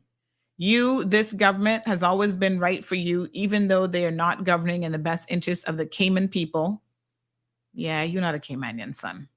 Stop your nonsense, another typo, and be the voice of the Caymanian. So you not being a Caymanian wouldn't know the voice of the Caymanians if it tripped you and made you fall on top of your face. Let me be very, very clear, Rowan Mullins. We are not even going to take on your comment this morning. I'm being paid handsomely. Prove it. Where's the money? Show me the money, because somebody better give me a check. If somebody's paying me handsomely to do the right thing, I need to see a check this morning. And I suggest somebody, y'all better call Wayne Panton and tell him I need about $10 million. I cannot be bought. I will not be bought. And I will not be insulted by the likes of whoever you are with your fake account. Let me be very, very clear. You have no clue the powers that are at play here. You have no clue the people that on a daily basis try to control me, and they have more money than you will ever see in your entire life. And I cannot and I will not be controlled. This is about doing the right thing that is in the best interest of the people of this country. What is in the best interest of the people of this country is stability first and foremost. The second best thing is giving other people a chance. Progressives, you have had 12 years and you've made it apparent that you will do anything in your power from the onset to regain control. Really? Why? I need to ask you why. Let me remind you all of the duplicitousness of the progressives. Exhibit A, let's start. During the election, let's even go before the election, right? This same PPM leadership, Mr. McTaggart, Aldin McLaughlin, Barbara O'Connor, her name is Barbara Conley, all of them, I was going to call her O'Connor Conley, all of them sat back and allowed McKeeva Bush to do whatever he wanted with complete immunity, right? He couldn't be touched. In fact, they called an early election because they refused to touch Mr. Bush. Y'all remember that video? When, I can see if I can find it here now. Hold on a second. When it was a press conference that they were having, and we had former Premier Sir Aldin McLaughlin sitting there, and Wendy said, it's being called for. They're going to call a no vote of confidence on this government because you guys refused to remove Mr. Bush. What are you going to do about it? Y'all remember what Aldin said? Aldin sat there in his little look on his face. And he said, let me try and see it. I need to try and see I need to do a better job of having these video clips available, because I know I've got it somewhere. But anyway, he sat there and he said that he would not. Let me see if this is, hold on, this might be it. Hold on, give me 1 second now, 1 second. He sat there and he said that he would not, under any circumstances, be proroguing, or he would not be, doing anything about McKeeva Bush. And he said it because if we moved Mr. Bush, that would be the end of this government, and we got things to do, is basically what he said. So that is not going to happen. Crystal clear. And then during the election, because they were getting so much kickback after they decided to call an early election, they figured, nobody's ready for an early election, so that's our best bet. Call an early election. Let's see how we can get out of this situation. Didn't quite work out in their favor, but the entire campaign, they campaigned on the basis that they would not be supporting Mr. Bush. Let me see if this is the, give me 1 second now. I think this is the press conference that I'm looking for. Hold on 1 second, Bobo. Here we go. Good afternoon, members of the media. Thank you for joining us this afternoon for this press conference. I'm grateful this afternoon to have all the fellow members of the opposition. We are all here to participate in this news conference. I'm here with you to speak about the reasons why we were absent from collectively absent, I should say, from Parliament this morning as it commenced its business. But over the past week, the entire country has witnessed firsthand what can be considered a government that has become increasingly desperate and heavy-handed and willing to ignore proper procedures and rules. Well, that's them. I mean, I don't know who else they're talking about, but that is them. They're desperate. They're willing to pretend like they only need 9 signatures and the works. That isn't the actual one that I'm looking for. I'm looking for the one where Wendy put the question to him about what he was going to do about McKeeva Bush. And he basically said he was prepared to do absolutely nothing. And then it was subsequent to that when the member at the time from North Side, Mr. Ezard Miller, and then Arden McLean, who was leader of the opposition, got together or were of a collective thought that we have got to send a message. We have a sitting member, the first in the history of this country, who has actually been convicted of a criminal offense and sentenced. Yes, he got a suspended sentence. His behind should have been sent to jail, is what should have happened. But he got a suspended sentence and he's a sitting member, and the progressives would not move him from that speaker chair. They would not do anything to Mr. Bush. And it was only afterwards that that their government, after they called a new election, that their government then said, well, you know, we'll never work with him again. He's not a good person. He's this, he's that. Somebody help me find this clip that I'm looking for, where he was actually the question was put to him by Wendy Ledger, where he claims that he would never work with McKeeva Bush again. Oh, here we go. Oh, here we go. I got it. I knew I had it somewhere in this Dropbox folder. Y'all hold on one second. Praise the Lord for Dropbox this morning. Hallelujah. Can I get a hallelujah up in here? Hallelujah. Yep, there it is. There it is. Here we go. This is the one I'm looking for. Oh, they can believe in a press conference, but thank God for modern technology. I don't have to tell y'all anything about these people. They tell you in their own words what type of duplicitous individuals they are. They're snakes. Let me remind you, at this press conference, what happened? Here we go. To the Premier and the Minister, seeing as I probably won't get another opportunity. This morning, the Speaker was convicted and he was handed a 60-day suspended sentence, among other things. Do you have any plans in Parliament to to present a vote of no confidence in the Speaker, or are you content to let him sit in his position? Well, this is news to me. I haven't been apprised of that. Hold on a second. A sitting MP and your own speaker was convicted in the Cayman Islands and given a suspended sentence, and you're going to sit there as a leader of this country, a former attorney, somebody farts loud enough in court, you would know that it happened if you really cared. And you're going to say, oh, that's news to you? You didn't know that the man was convicted? Boy, I tell you, some people can lie. They better thank God that lightning not striking them for lying. When I heard him say that, I'm like, okay, we've already put it up because breaking news, the Compass has it up, Cayman News Service has it, everybody has it up that this man was convicted. And then you talking about you're sitting at an afternoon press conference and you don't know anything about it. This is new. Oh, that's news to me. Somebody who could sit there and lie to the people of this country in such a manner should never listen to me. Really? That's news to you? To present a vote of no confidence in the Speaker, or are you content to let him sit in his position? Well, this is news to me. I haven't been apprised of that. Obviously, the government will have to take time to consider the matter. But what I will say about that is that there may or may not be another meeting of the House before the House is dissolved in March. I am not sure that the country would be well served now by my taking action which precipitates the collapse of the government and the holding of early elections. So we have to bear that in mind. All right. Thank you. See that famous Alden look? Y'all saw it. So look at I got mute him, but have a look at his face when he leans back. Remember that song "Lean Back"? We need to play that him right now, honey child. Yes, the man said, "We are not." Hold on, let me have him repeat it.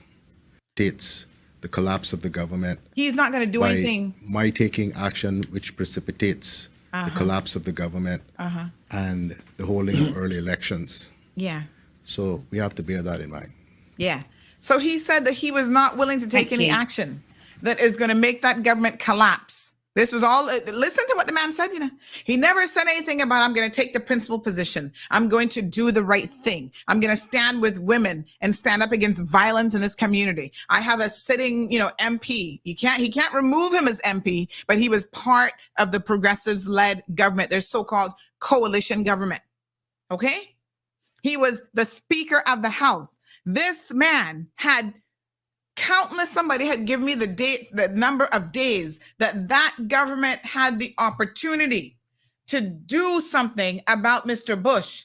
And let me get the days because y'all need a perspective. And they did nothing. And even in the 11th hour, minutes before the clock would have struck midnight, you hear the man sitting here in this video saying to Wendy Ledger, pay attention, folks, that he would do nothing to precipitate the collapse of his government and the calling of an early election. He did not even want to call an early election, but he had no choice because everybody would have gone on record and been forced to vote against his government in a vote of no confidence. And obviously, the only reason why he called the early election is he thought they would have been successful.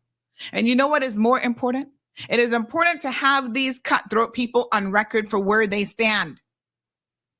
So I have no respect for any of the women in particular that stood by during that entire ordeal and saw what Mr. Bush did to that woman. Y'all saw the video, and they said nothing. They did nothing. And we're talking about our community. Women can't even feel safe at home. We can't feel safe in our workplaces, and we can't even feel safe being a manager at a restaurant because somebody might grab you.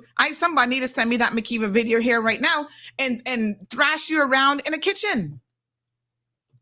Y'all can say whatever you want because some of y'all were like, well, I think she might have been trying to pull him down in the beginning. Really? Let me make it abundantly clear. Even if this woman had pushed Mr. Bush, as some of y'all claim, that video of her being thrown around in the kitchen and almost getting her head busted wide open on a stainless steel industrial kitchen sink. This man should never be an MP ever again. And y'all keep voting him in. What if that was your mother? What if that was your sister? What if that was you? That woman was bruised and battered. Makiva Bush had no bruises on him. How many times are we going to allow this man to be a disruptor and allow the people like the progressives to continue to use him at will? How many times? Let me try and cue up that video as well, because it occurs to me that y'all have very, very, very short memories. Anybody has the video handy with Bush, send it to me because I'm trying to find it in my Dropbox. But unlike most of you, I sat there during the trial. Yes. And I heard the testimony. I heard the duplicitousness of what he was trying to do. Let me see if this is it. I can't remember now. Child, there's been so many things with Mr. Bush. CCTV footage. This got to be it. Hold on now. I heard what the victim said. I saw the hoodwinking that his lawyer was trying to. Well, he'll admit to some of the assaults, but he not gonna admit to that one, and he not gonna admit to that. Really?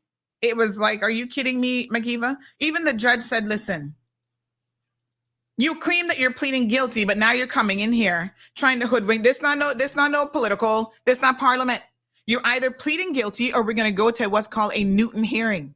When she mentioned the word Newton hearing, which means that they would call the witnesses and they would call evidence, all of a sudden, big time Alberga, his lawyer, backed away. No, Your Honor. We don't want to call a Newton hearing. Oh, really? Because then we're going to put the victim on the stand. We're going to put the eyewitnesses on the stand who saw and heard everything. How many people did it take? This is the Compass video. We still in their little video clip. Forgive us, but let me fast forward it to the kitchen scene in particular. Look at him throwing stuff at this woman. She's on the phone trying to get him help, right? And he is throwing stuff. She's having to like she's in the Matrix, having to move to try to avoid.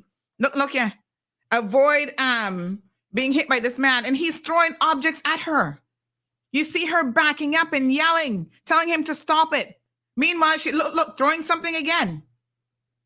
She's on the phone trying to get one of his, little lackeys to please come and get Mr. Bush. All this time she's begging for someone to come and take him away. This woman never wanted to make this public. She never wanted this to be a spectacle and for her name to be all over the streets of the Cayman Islands in relation to this drunken fool who can't control himself. 40 years. Yeah, you're an alcoholic, sir, and you need professional help. And giving excuses about your dead daughter and your dead mother that makes you even a poor excuse as a man. You've had so many chances. I can't imagine having the number of chances that you've had, Mr. Bush, and still managing to waste those chances and yet still managing to fool some of the people. I don't know. I do not understand it. Y'all are so incredibly gullible. Here we are at 7:58 of the day in question, and he enters the kitchen area again. He enters the kitchen area. Nobody wasn't assaulting him. Yeah? You see him? Look at the body language, folks. Yelling, screaming. These poor workers like, oh, Lord, let's just try to walk away from this man. He can't even stand up. Look, he's about to make the dishes fall over. Look at him. Look at him walking on a wet floor. Now she's trying to get him out of the kitchen. See, this woman's recording the whole situation. She's trying to get him out of the kitchen because maybe he's going to go beat up somebody else. Look what he does. He grabs this woman, right? Trying to get the phone out of her hand because she's calling for help. Look at how he manhandles her. Look at his size to her. Lord Jesus, y'all need to do better. 1, 2, 3, 4 people trying to pull McKeever Bush off of this one woman, and y'all believe that he was the victim in this situation? Have your eyes checked, please. He has a problem. And you guys are not honest enough to tell the man that he has a problem. Seriously, at what point is enough enough? And the progressives, after all of this, after the conviction, they never stood up. They never supported this woman or any woman, as far as I'm concerned, when it comes to violence in our community.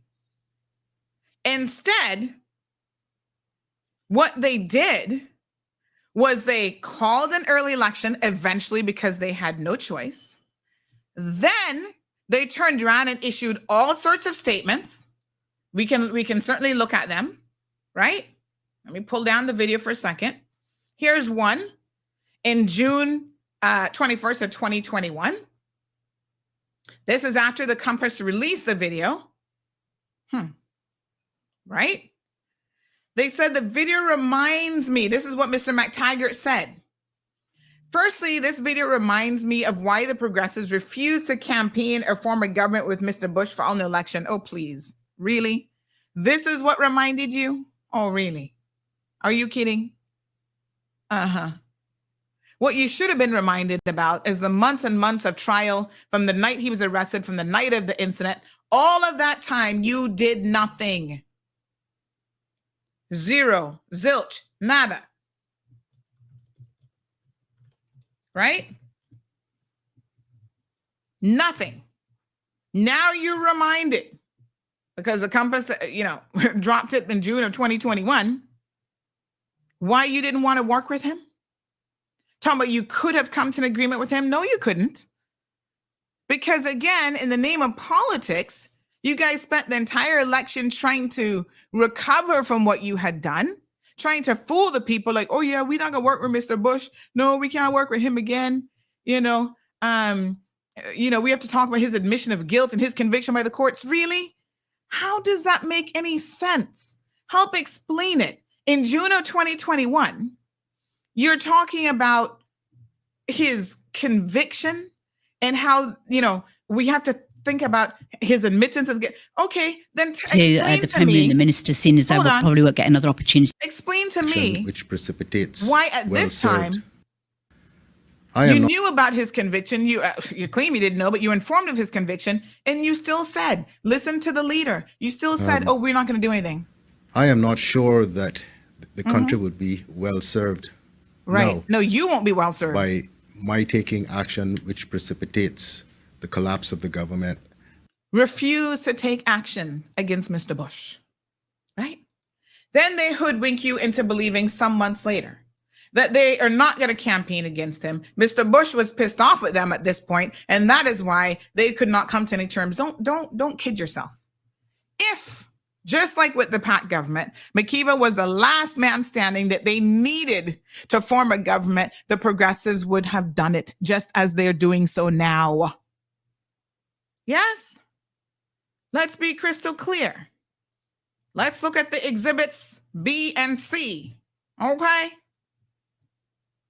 They say they will not work with him. Okay. Then tell me, why is Mr. Bush's signature right, yes, so, on this document? You're not going to work with him in 2021? We're now in 2023. What has changed? Progressives, PPM, whatever you're calling yourself these days, what has changed that would have changed your mind? Oh, because McKeever Bush since 2021 has been on his best behavior? I think not. Since then, the man has been charged with multiple counts of common assault, indecent assault, rape. So he's been charged with even more serious offenses than what happened in the 2020 incident. And now you have the audacity to have his name show up on a signature because you're going to get back in bed with this man again? Wow. Y'all see the duplicitous nature of the progressives and their power-hungry selves. It is shocking. See his name right there? He hasn't signed it yet. His name is there. Juliana's name is there. The two of them have not yet signed it. Why? Why is his name there? I thought you claimed, per this statement in 2021, that you were not ever going to work with him again on a matter of principle. Oh, his admittance of guilt and conviction. Okay. Well, since then, he's now been charged, like I said, with even more serious offenses. And yet his name is showing up here and you are working with him. Shocking, huh? You can't trust these people. And I ask you again, what is it about power that has made these people so keen and not giving anybody else a chance? You had 12 years. Nobody else can serve this country? Are you serious? Right? You guys have the magic formula? Are you serious? We could go through their long and extensive history of the ways in which they did nothing. Over 1,000 days, they had to do something about Mr. Bush, and they did nothing about it. Does this sound like people who are committed to operating on the basis of principle? I don't think so. This is political expediency. This is, we're gonna get Mr. Bush paid off and get back over on this side. Mr. Bush, you need to start telling the truth to the people of the Cayman Islands.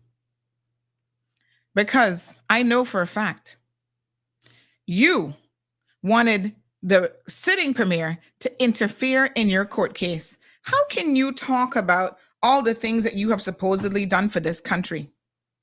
Right? 1,460 days. All the things that you have done for this country. And yet you can't even be honest with the people about what is really going on here. How does that make any sense? Be honest with the people about how you expected a sitting premier to make your court case disappear. You understand what that would mean for this country? You have no respect for the rule of law? Interfering with an active court case, interfering with the DPP's office, interfering with another arm of government, the courts. The UK would come in here so quickly and take this country, take control of this country, that, I mean, our heads wouldn't even have a good chance to spin. But yet you are willing to do that for yourself, for your own self-serving purpose. Mr. Bush, I'm not talking about no hearsay. I'm talking about what I heard with my own 2 ears. You've said it to enough people. And sometimes when you're big mouth flapping all over the place, you don't know who's listening to the conversation. I heard you myself and I almost fell through the floor. I said, you know what? This is the day when I will hold Mr. Bush to a very different standard, because this man does not care about the rule of law whatsoever. You want Premier Panton, or he could be doing more. Yeah. I can stand with him, I can stand with him, but he could be doing more for me, He could make these court cases, he could make them go away. He can make these disappear. How would you expect him to do that? Why would you expect him to do that? Because this is what you're used to your entire political career? You do wrong, and then other people must make it disappear? You want a paycheck, you must get paid out? Come on now, tell us who paid you out. Why the flipping and the flopping? You need to be honest. And sending me all the Bible verses in the world does not make you an honest person. Absolutely ridiculous. Folks, there is so much to play here that sometimes I have to be honest with you. I do not even know where to begin. My gosh, what a mess. Let's begin with a few facts, though, because it's very, very important. Oh my gosh, look at the time. I need to run to court because isn't today the day that Tiffany is also being sentenced? Lord Jesus. I gotta get to court for that today as well. I totally lost track of time. Let me confirm that she's actually being sentenced today. It is not the 6th delay, but I know the judge was very firm in what she said. Yes, it is today. So I got to cut my show a little bit short. My apologies for that. So that means that I got to get to court because, I got to break that news for you. So there's going to be a special meeting at the house at 10 o'clock. I'm going to see if I can get Kevin to help cue that up for you guys this morning. Lord Jesus. What a mess. Tell you what. Unbelievable. All right, let me, you know what I'm going to do? I'm going to do one of the Cayman Voices interviews because y'all need to be reminded of how amazing our people are. So let me just download and get this ready. But I do need to be to court for what I hope will be the final day. Somebody says we need to clone you. I wish I could clone me. We'll do Miss Crelda May Solomon's interview for Cayman Voices. I'll replay that so that I can get to court. But let me say this much. What the progressives has claimed that they can do, I can assure you cannot be done. They do not have the numbers. So let me just break it down as quickly and as easily as I possibly can. Yes? They have told you that if they get these signatures, they're able to make a move on the government. As it turns out, a learned friend, attorney at law, has made it very, very clear. He said, Sandy, you need to explain to your listeners that once again, they are being hoodwinked by the progressives. It's not possible. What they're saying is not possible. People need to know. This is why knowledge is power. You need to know and understand your Constitution. So I'm going to leave with this. We'll cue up this interview. Please sit back and continue to enjoy it. Since I'll be right next to Parliament, I will go over there and bring you guys any breaking news that happens so that make sure you stay tuned. But this is what the person said. They said, Sandra, the public and the CNS and Loop article are assuming that the no confidence motion will succeed. It will succeed because it has a simple majority. No.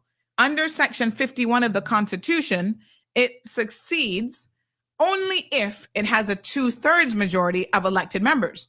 So they need 13 of the 19. This bit from Wendy's article is incorrect. when she says it was still not clear who will be the 10th vote to bring down PAC. Government will not be replaced by 10 votes. So thank you to this attorney, and thank you for those of us who reminded me of the importance of knowing your Constitution, knowing the provisions of the Constitution. Anybody can go, this is a publicly available document, folks. Go and have a look at Section 51 of the Constitution, and you will see that indeed this attorney is absolutely correct. It says the governor shall, by instrument under the public seal, revoke the appointment of the premier if a motion that the Legislative Assembly, which should now be Parliament, should declare a lack of confidence in the government. Receives the affirmative votes of not less than 2/3 of the elected members of the Assembly, but not before so revoking the premier's appointment. The governor shall consult the premier and may, acting in his or her discretion, dissolve the Assembly instead of revoking the appointment. So in other words, if they dissolve the Assembly, folks, that means a new election would be called. Okay.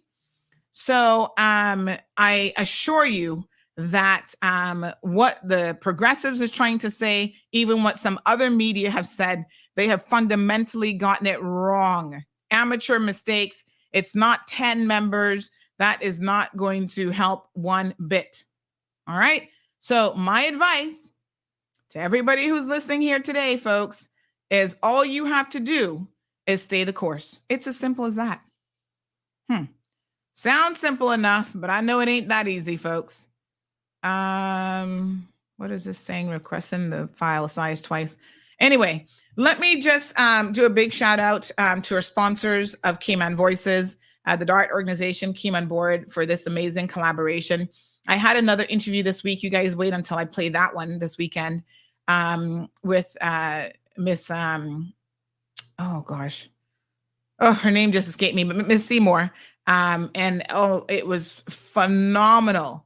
When I tell you every word, I was so, oh my gosh, I was just so taken in by every single thing that she had to say.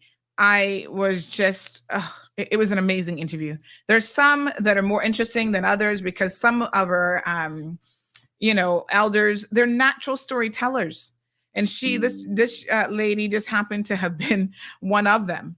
And oh my gosh, she talked about growing up in Cayman. But anyway, when we air it, hopefully maybe later this week, actually, or next week, you guys are going to understand exactly why I was just in awe of everything that she had to say about her life story. It's just absolutely amazing. But these are the things that we need sponsorship for.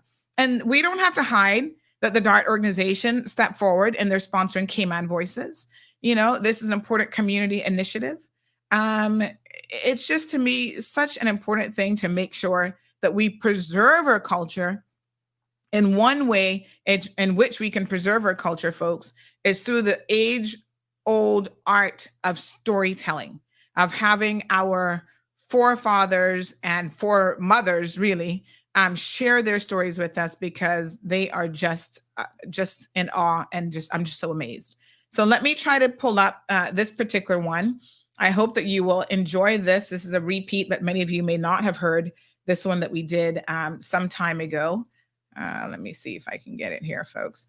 But again, just an amazing reminder of all of our people who've walked so many they've had different stories, they've had different lives, and yet there's so much of it that is collectively just amazing. So give me 1 second here. I'm just trying to pull it into the studio, and then we will, I'm going to run to court, break the news there about what's happening with the whole Tiffany situation. I'm just hoping that this is going to be over.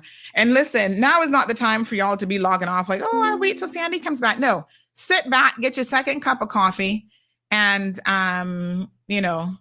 pay attention and just watch this amazing story. Cayman Voices was a dream that I had for several years now. It's about taking the power of storytelling to embrace our own collective history as a people. Through our individual stories, we're able to see the common thread that binds us together as one. One person's personal journey has become our collective culture, heritage, and history. This series will show people from all walks of life sitting down with me as the host and going through their life journey. Sometimes there are unknown elements of their lives, but ultimately we're going to walk away having learned something new with every person that we sit down with. I guess I would explain it as an exploration of our story. I'm naturally curious about people and their lives, so Cayman Voices is exciting and allows me to capture this for everyone to enjoy. We are seeking out Caymanians, multi-generational, as well as some who have moved here to, uproot their entire lives and to make this their home. This dream would not be possible without some sponsorship, and so I'd like to thank the DART organization for stepping up to the plate to ensure that we're able to deliver regular monthly content for our viewers to enjoy. So sit back, kick up your feet, turn up the radio, relax, and listen to Cayman Voices. Okay, so good afternoon. We're here with Miss Quelda May Solomon. Quelda May Solomon. Beautiful. Right. Happy birthday, first of all. I want to say to you, thank you. So today, Miss Quelda, you're 90 years old, is that right? 90 today. 90 today. And then I understand that means that you would have been born in 1932. 32. Right. In Cayman Brac. Yes, ma'am. And that was the year that Cayman Brac had the really big storm. Listen to me. I was born the 6th of November, and the storm was 8th of November. Wow. So just days before. That's why my birthday is today. Yes. And the storm was on the 8th of November. Yeah. Yes, ma'am. When you were growing up, Miss Quelda, did you hear a lot about that storm? What did you hear about that storm? Yeah, I was a baby. Yeah. So you would have heard your parents talking about it? Yeah, I heard Mama talking about it. Mm-hmm. Mm-hmm. And what would they have said back in those days about the storm of 32? By me being a little child, I couldn't remember. Yes. Yeah, you wouldn't have remembered it. Yes, ma'am. Yes. So tell us a little bit about growing up on Cayman Brac. What was that like for you? When I was very poor, and something that we call catch rope. Uh-huh. My mother, when I was a girl, my mother, but I'll tell you my mother's name first. My mother's name, Louise Watson. What's her first name? My mother was named Louise Watson. Louise Watson. Mm-hmm. Yes, okay. She was Master Smith. My father, Isaac Warren Smith. Okay. But he died. Right. And then Mama married a man named Henry Watson. Okay. Mm-hmm. Yes, very nice. So she used to do thatch rope. She used to do thatching. Yeah, Mama taught me. And she taught you. Grandmother. Okay. One of my grandmother named Urina Martin. Urina Martin. And one named Estelle, but she went blind. Her chin was down here. Oh, okay. That's my father. That's my father's mother. Your father's mommy. Yes, ma'am. Okay. And so as a child then you grew up doing a little bit of thatch roping. You remember doing that? You remember thatching as a child? Making thatch rope. My mother taught me, and they taught me, and my two grandmothers. Mm-hmm. Okay. So, I do these interviews all the time, and sort of everybody says they were poor back then. I was very poor. So everybody grew up poor. I was very poor when I was growing up. Yes. I did when I would go to school, and I had book, Yeah, like your uniform. You didn't have like what are you? What are you? The boys and girls using one little dress. I just come and watch that. Yeah. Yeah. Get them no clothes. Right. So you only had 1 or 2 pieces, and then you just wash it and wear it? Yes, Mom. Yes, okay. I was very poor. Yeah, that's okay. Did you have any other siblings? You had any brothers and sisters? No, just the 3 of us. Mama had me, my older sister, she died lately, and I had a crippled sister.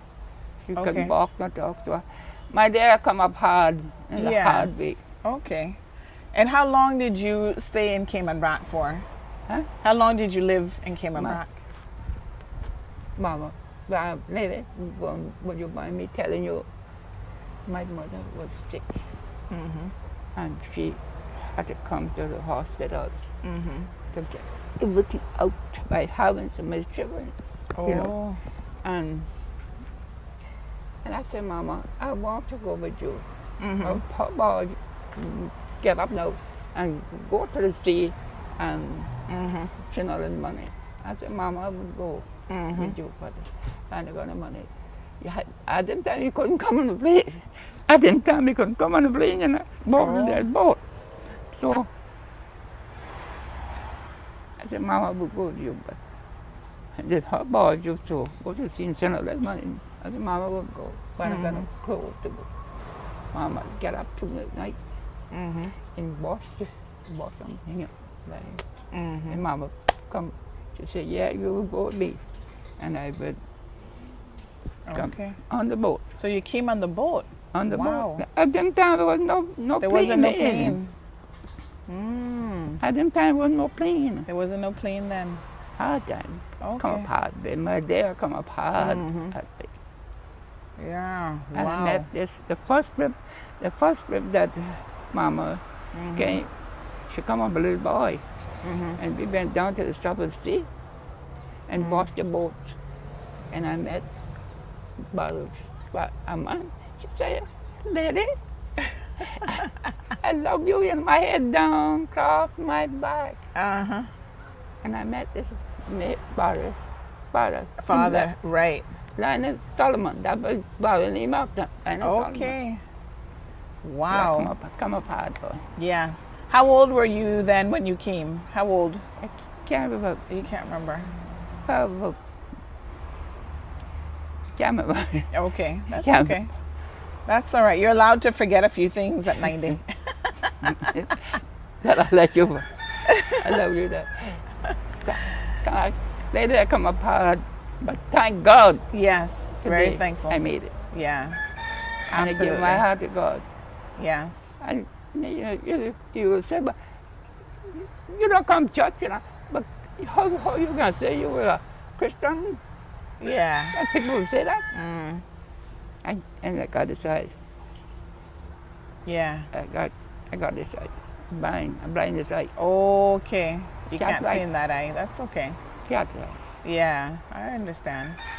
So, when you moved to the first time you came to Cayman, do you remember much about that trip? Like, was this like a big city to you compared to Cayman Brac, or? Me, my mother, and this little one little boy, he was a rupture too. Mama had to tend to me first, and then tend to him. Then he had to get everything out. You know what I mean? Yes. Out. Yes. But what were your thoughts about Grand Cayman when you first saw it? Did you see cars for the first time, or you don't really remember? Huh? Do you remember anything about your first trip? No, I can't really remember. You can't really remember too much about that. Okay. And then after you said you found a nice young man to get married to? Barry's father. Barry's father. Yeah. He named the man that I but this father, Lionel Limwell Solomon. Right. Okay. That's his full name. Yes. And was he a seaman back in the day, or did he go to sea? So he said he used to go to sea. Yes. Okay. And then you would just stay here and take care of the family and the kids. Yes. All right. No, my mother was sick. I had to go back to her. Cayman Brac. When your mother got sick, you went back to Cayman Brac? She had everything that she had was wrong. Okay, she got very sick. I fight, thank God today. Yeah. I fight the battle with my children and myself. Yes, absolutely. So tell us a little bit about what your life was like back in those days. You were a young woman. What did you do for work? Did you work or you just stayed home? Some Saturdays I used to go to people's yard. And some through the week I used to wash their clothes. Okay. I did wash clothes, bath pan. Yeah, you did domestic work then. Yes, ma'am. Okay. Very good. But it was an honest living. It was hard, but it was an honest living. Thatch rope. And you did thatch rope. Thatch rope. Did you sold the thatch rope to other people? The shops came and back. Used to buy them. Okay. But it was green. Sometimes it open shape make a pile. Penny up the sugar, penny up the flour, penny up the cornmeal. I had it hard. I had it hard. Yeah. Okay. But you had some wonderful children? Yes. How many children did you have in total? I got four from my husband and one from another man. Okay. I had it hard. Yes. And have you lived here? You're here in Georgetown. Have you lived in town most of your life, or? After I got married to their father. This is where you lived. Yeah. I can't remember which part. Yeah. Can't remember which part. That's okay. Yes. All right. So you're 90 today. What are you thinking about when you think, wow, 90 years is a long time? 90. Yes, 90 years. 90 years. 90. Yes. And you look good for 90. You're feeling good, looks I like? Children. I had so much children, but thank God. God is with me. Yes. So I made him a reservation. I got saved. Well, last time I went to came back, I got saved. But I'm a dear friend. You made it right with God. Yes. Huh? Yes, ma'am. What a wonderful time. Yes, absolutely. What a wonderful time when we see Jesus. But Jesus would come today. Yeah. Then he popped that cloud up there. And you're already, what will we do? Yes. Beautiful. Yeah. That's so wonderful. I do. My people say I'm gonna think, I'm not gonna a fool. No. But a fool can't say and do it. I can't. Yes, of course. You said my own family says I'm fool. No. They'll say I don't want to talk to you. They'll tell you. Maybe some of my family will tell you today after leaving. After you leave it. Because don't you listen to that woman? You fool. We're not gonna pay them no mind. Because I was getting messages all the way in Cayman Brack that I needed to come and see you today. Huh? People messaging me all the way from Cayman Brack that I should come and see you today for your birthday. Yeah. Yeah? Oh yeah. You see? So you're well known and respected too. I'm happy. Yes. I'm glad God Jesus. Absolutely. But I tell my son here, I tell my son here, don't know my children, they maybe do right with God. God can come. God, you don't know when the trumpet is going to blow. Yes. Right? Absolutely. You don't know when the trumpet is going to blow. Yes. Yes, You're ma'am. blind this eye, you know, but that other one is okay. Yeah. I take him up a little bit. You play with my cousin boy. Yeah. Marina? I think she says I remind her of her cousin. She play with one of my cousins. One of her cousins. Elita, daughter, Benny daughter. Yeah. That's okay. So my father was a Solomon too. Uric Solomon. But I don't bet. Uric? Yeah. But that's my husband, as I told you, my husband. Solomon. Yeah. Your family made. I think we could be. Yes. Yes. It is. Because he lived not too far from here, right off of Boilers Road. Right up the street. Ulrich? If I know him, sure know him. I've been been a long time and I've seen him, but Mr. Ulrich. Yeah, he passed away a little while ago now. Your dad did? Yeah. Mr. Ulrich. Mr. Ulrich is family to my husband, the brother and father. So. Yes. So. All family. but I fall in love with you. You fall in love with me. I love you, man. Mr. Ulrich? Yes, ma'am. Where part of Bala used to say? Well, right off of Hospital Road. Yeah? Yeah, but I left and went to the States and then came back home, so. He died. What time he died lately? He died, oh gosh, let me tell you now. That would have been, it's been a while now, because that was 2001. So a little while now.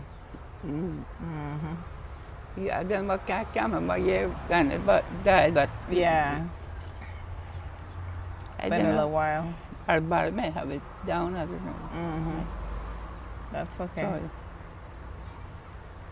Yeah, so tell me about some of the things you used to enjoy doing as a young lady growing up in Cayman.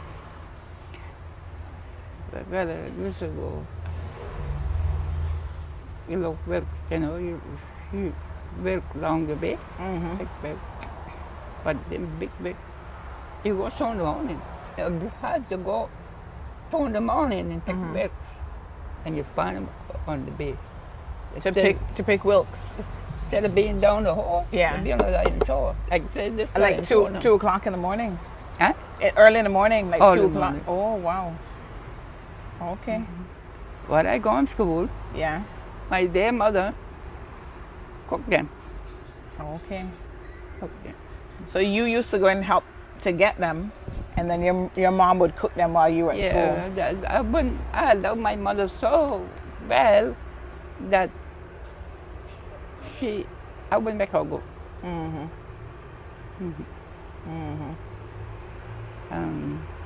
I fight with her. I fight about her. Yeah. I fight about her. Yeah. I raised myself. Yes. My dear lady, I raised myself. I don't know what a father's love is. I understand. I born the 6th. I born the 6th of this month, and Papa Dad is 8th of November. So your father died during the storm? Yeah. Okay. Oh wow. I see. So that made it really hard then. Hard. Yeah. To start rope. Me and my mother stood up because she went into the bush and got the tops and top, you know the top? And we stood up all night. And before I go to school, she said, well, I wonder how long I get there and walk them there to get the sugar on the floor, painted this, painted that, painted to the shop. Thing was cheap, you know. Thing was cheap. Yeah. Thank God I made it. Yes, absolutely. Yes, very good. That's beautiful still. Here you are. Looking good at 90 and so blessed. Like your smile, boy. You got a pretty smile, baby. You got a smile. Thank you so much. Yeah. I like to meet friends. Yes, absolutely. You don't get out much now, or you still go to church every now and again? No, I don't go to church right now. Okay. My daughter goes to church one time. Yes. But, you know, she was to go today, but she stayed home the holiday, so I could come down by it at my for your birthday. Yes. Oh yes. And I thank God this morning, today. Yes. God has spared my life to see another day. Yes. Yes. You're And so cried it blessed. off. Yeah. Thank God I got good children. Yes. You got good I children. got good children that stick to me. Yes, ma'am. Yeah. That's so wonderful. You got it? I have one. You got it?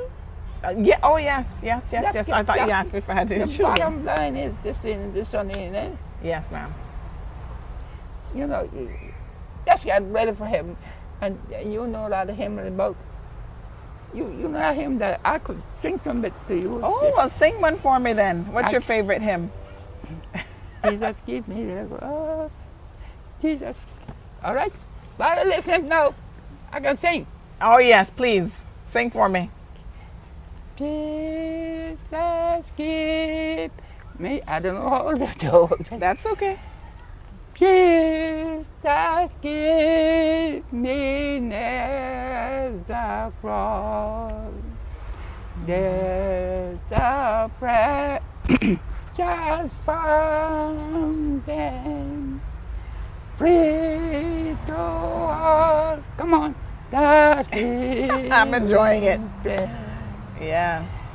Food from Calvary's mountain,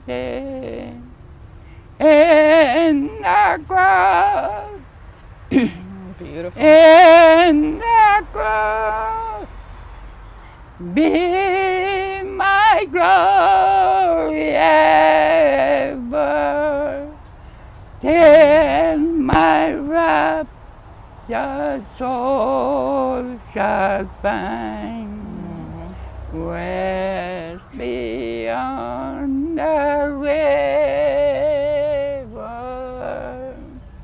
There's the cross, O Lamb of God, with the stream before me, till I reach that golden strand, rest beyond the river,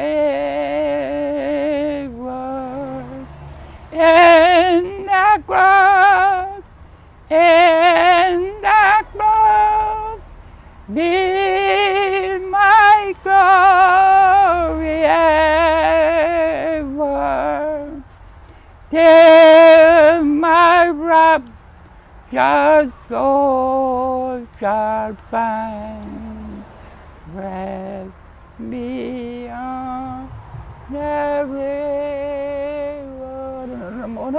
Wow. Beautiful. That's my That's your favorite one? Mm-hmm. Yeah, it's very nice. Thank you for singing that. That was so nice. That's my grandmother, my mama's mother. That was her favorite one. That was her favorite song too. And she taught it to me. She taught it to you. Wow. Beautiful. And that's how it was in those days. Your mother and their mother just passed on all these lessons to you. Yeah. Yes. The Yes. grandmother, two grandmothers, and also my papa, my daddy. I didn't tell you to say daddy. Yeah. Papa. My Papa. father. Yeah. My father named Isaac Smith. Isaac Smith. Yeah, they could pass on to longer. Okay. That's very nice. Yeah. Yes. And did you like to cook? Huh? Did you like cooking? Yes, sir. Yes. What sort of food? What was your favorite food to cook? Did you like cooking or baking or a little bit of both? Fish dinner. Fish dinner. Cook and dinner. Cook the dinner. You like to cook the coconut, like the rundown? No, you can't. You cook the dinner. Like you grate the coconut. Cook. But now it's cheese now that you can buy this coconut milk from the. Yes. Back in those days, you had to make your own coconut milk. Yeah. Yeah. Yes. No, and then you can go to the cooking tree like that, and make coconut. you say mama or papa or whoever standing by me, chop that up for me and just dig it out and create a coconut dinner. Coconut dinner. Nice. But now it's off this day. Yeah. You can buy some of it in the store now. Huh? Yeah. Did you do any baking? Did you bake heavy cakes? No, you're not really into baking. I can't bake. You can't bake. Okay. But I can make what you call knead up flour, Yes. and what you call fritters. Yeah. And you put them in the frying pan. And Yes. you keep turning over. Put the like say it's a frying pan. And you put the coconut. It's on the fire now, you know. Yes. And then you put the coconut down it. Then you dash the flour in. Yeah. Knead up. Nice fritters. Yes. Wonderful. That's very nice. But you know what? You have my cousin, a little boy. I look at your cousin. Jesus. Then you fell. Yeah, well, you know, they say most Caymanians probably related some kind of way. Yes. You must be related with somebody there. Yes. But you know anybody? I don't know, but it could be. It's somebody that you favor gave. One of my cousins. Her father named Bennett Scott. Her father named Bennett Scott. He was a Scot from Cayman Rock. Bennett Scott, but he passed on. Yeah, yes. So you favor her father, but they passed on too. Yeah. It's It's possible, you never know. Yeah. Yeah. It's somebody that you resemble in Cayman Rock. In Cayman Rock. Yeah, Joe, you're not gonna know about. It's possible, you know. You never know. I don't know anyone, but that doesn't mean might have some family there. I tell you got somebody? I got somebody in Cayman Rock. Okay. I'm probably you do it. That's supposed to be. Yeah. Well, your family down here, his name what? My mother was Miss Pam. You know Miss Pam? Rocket. She was a Barnes before. So like Charlie Barnes. No, I really don't know her, but your father. Raymond Barnes. You didn't know them. Yeah. So my mom is side and family to all the MacFields. But it's somebody that you favor. Family came back by the dog and the looks. Yes. Yes. So what did you? You gotta go. You gotta go. I have to dig into it a little bit. I'm about to take it to where he go again. Ask him, because I want to go coming back, you know, but I gotta get somebody. To go with you. Yeah. When I been sick, you know. Yeah. And then some years ago, excuse me, I got a bad accident and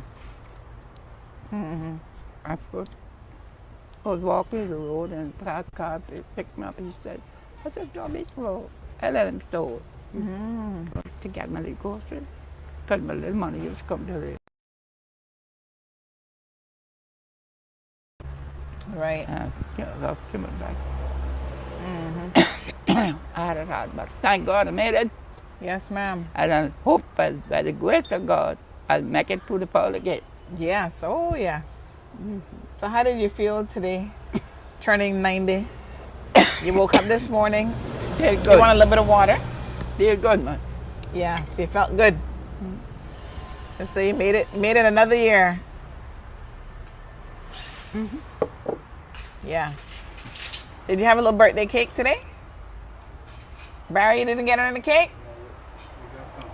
A little bit later on, they're going to do something special for you. Special? Oh, yeah. Oh, yeah. He faithful. Mary's faithful. I heard it on the mall road. There's something going on later. Go to where? I heard it on the mall road, you know? You heard of the mall road? On the mall road. Go there. Got me? That you going to get some cake later for your birthday? Yeah, that's like Yes. And my dad I got a blind child down the West Way. Yeah. I forget the place. She can't see that to the wall. Oh, okay. Yeah. And I would like bother if somebody can me down there. So you can go and visit her. Not today, but yeah. excuse for that. Come. Because my mother learned me little manners. Yeah, She that's taught me. okay. She said, Quelda. Have respect for people. Yes. Like I told you, Yes, I ma'am. ready to cough because, I got a break Yeah, off. that's okay. I had one little cough too that been lingering for a couple months now. I said I had a little cough myself, so it's okay. I understand.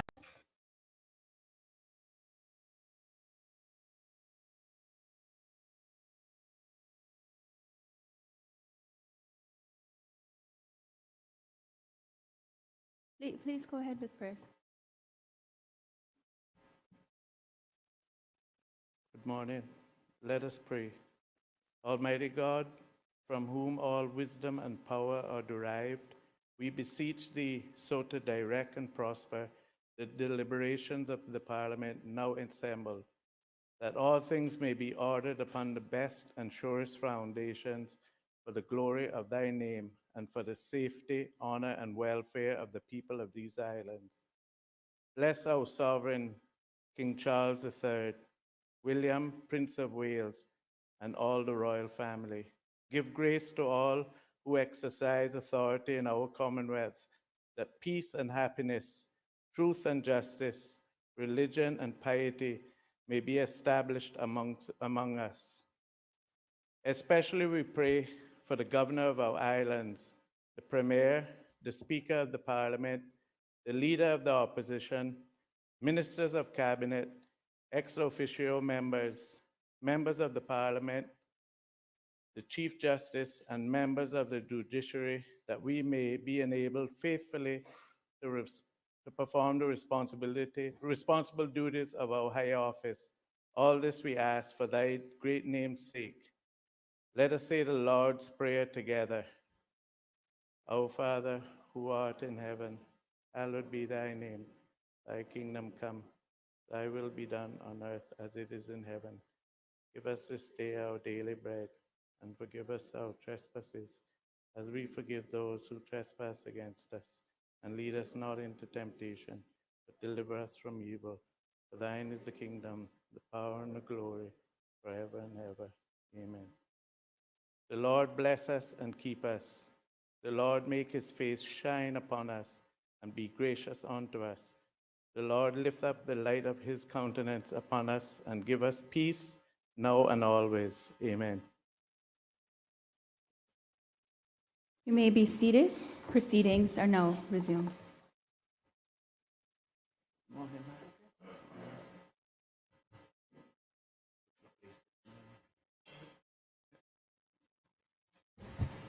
Administration of oaths or affirmations. Oath of allegiance and due execution of office by Miss Gloria McField Nixon, the acting Honorable Deputy Governor. Miss Gloria McField Nixon.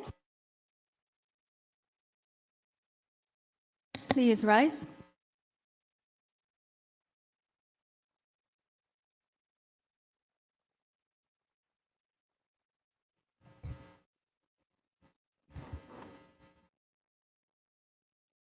I, Gloria Michelle McField Nixon, do swear that I will be faithful and bear true allegiance to His Majesty King Charles III, his heirs and successors, according to law, so help me God.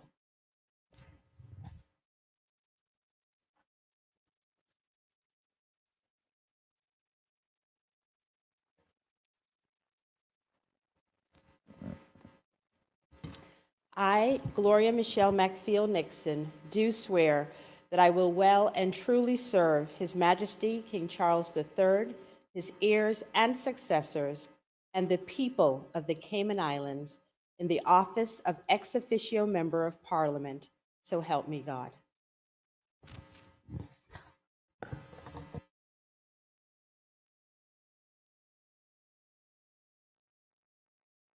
On behalf of this honorable house, I welcome you as honorable temporary ex officio member and welcome you to take your seat. May be seated.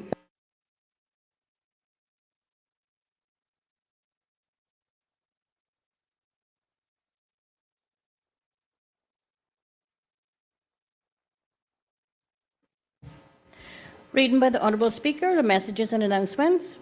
None. Other business, private member motion. Private member motion number 10 of 2023-2024, lack of confidence in the government, to be moved by the elected member for Georgetown East.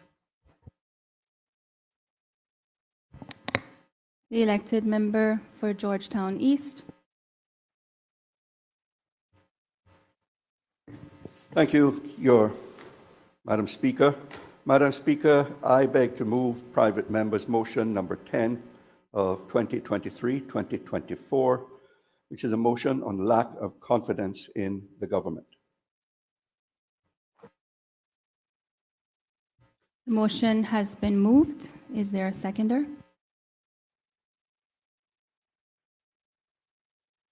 Elected member for Georgetown North. Thank you, Madam Speaker. Madam Speaker, I rise to second private member's motion number 10 to 2023-2024, motion on lack of confidence in the government.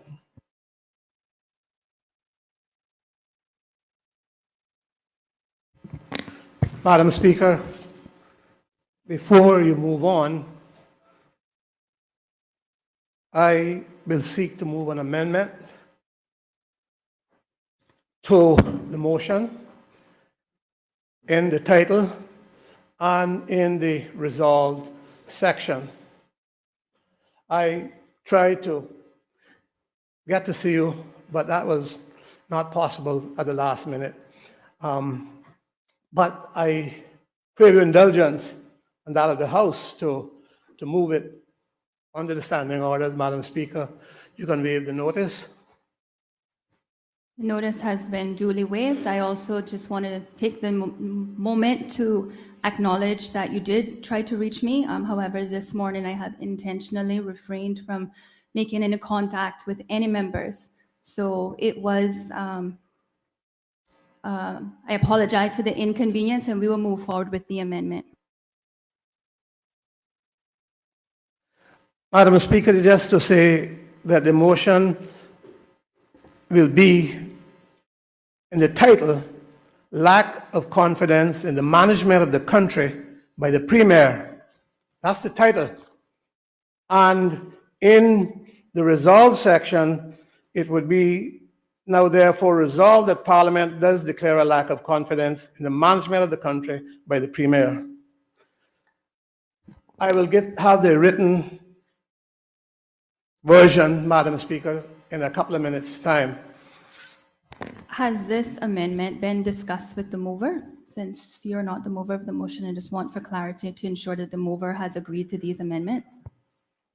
Madam Speaker, I can say he has not. Madam Speaker, there's no need for me to discuss it. Out of courtesy alone, I would, but I have not been able to do that because any member can move a motion in this honorable House at any time, given the standing orders.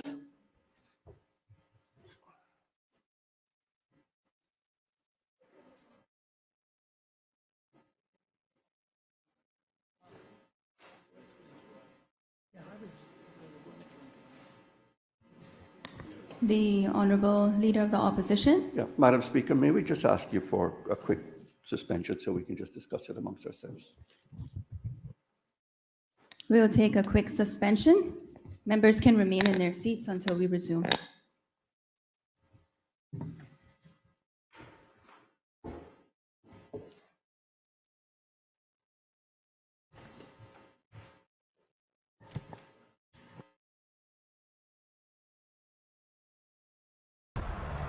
Yeah. But those were some of the lessons that back in those days you learned to be respectful to people. And yeah, we got to have that mama taught mama.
Proceedings are now resumed. You may be seated.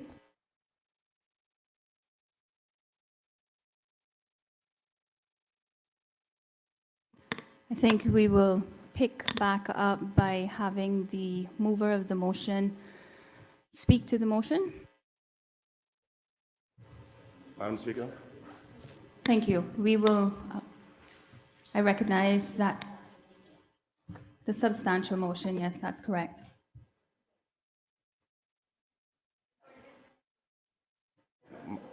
Madam Speaker, before we went to a break, a member of the House made a proposal for amendment, and that matter has not been resolved.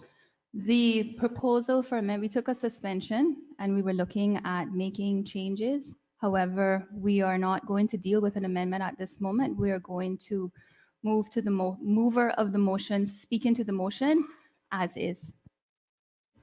Madam Speaker, if you would allow, just for clarity, the member who proposed those amendments has withdrawn his. The amendment was not properly moved or seconded. Madam Speaker, thanks very much, and I'm not going to prolong by covering what you said, but just to make it absolutely clear that a motion can be moved at any time with the consent of the Speaker, and a motion can be moved against any member at any time with the consent of the standing orders. Thank you, elected member for West Bay West. Can we please move on with having the mover of the motion speak to the motion? Thank you.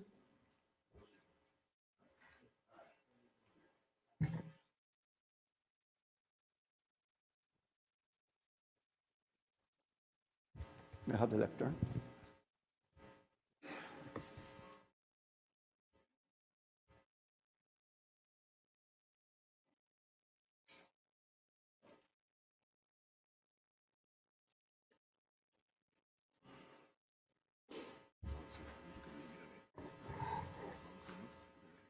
Okay.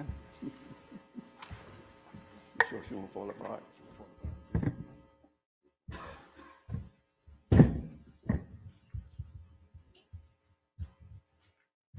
While we're waiting, I just want to take a few moments to acknowledge all of those that we have in the gallery, especially one of our former members, Dr. McField. I can't see if there's anyone else upstairs, but I just want to welcome you all. Mr. McLean, my eyes don't serve me very well, so for all of you who have taken time, and also Dr. McField, who is upstairs in the gallery, I want to thank you for taking time out of your busy schedules for this very important meeting. Oh, I still can't see her. We have former speaker, Ms. Mary Lawrence. Madam Speaker, we welcome you this morning. Thank you for gracing us with your presence. Mr. Leader, please proceed.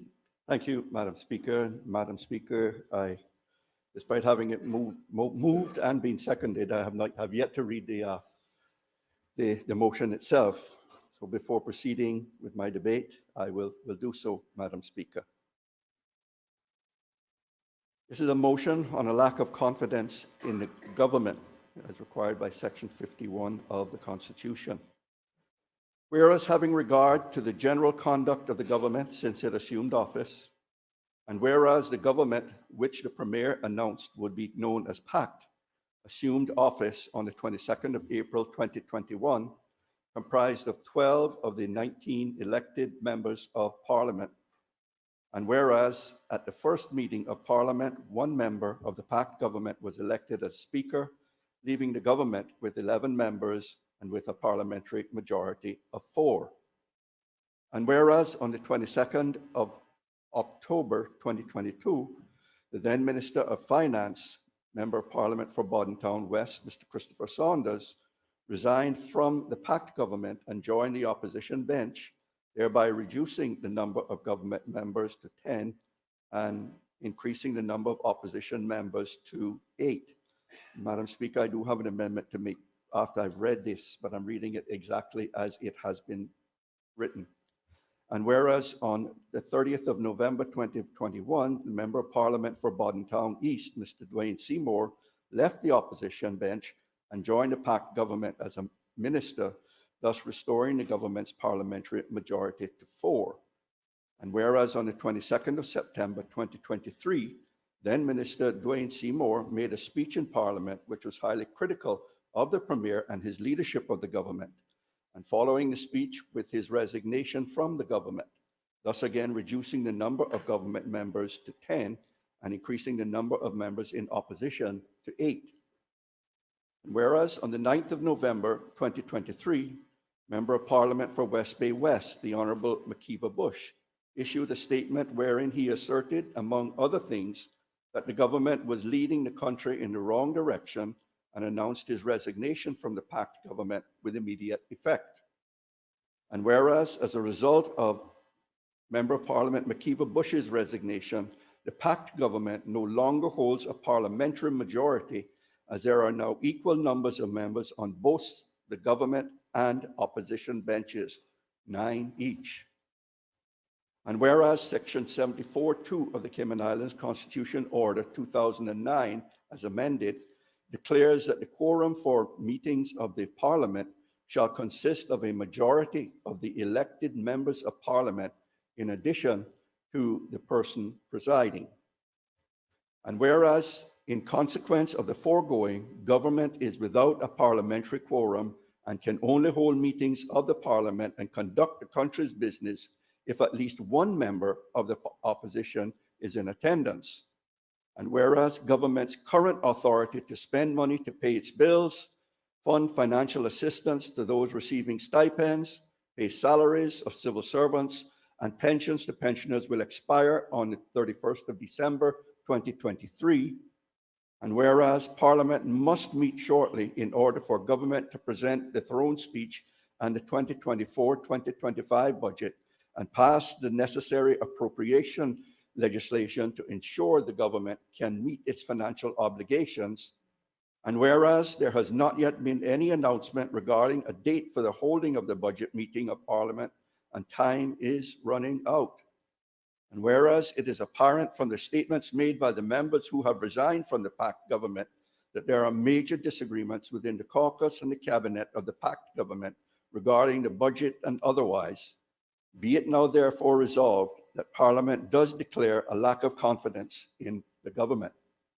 Now, Madam Speaker, I would like to move one amendment to the motion to correct an error, and that is in paragraph 4, the fourth recital. Ooh. Yeah.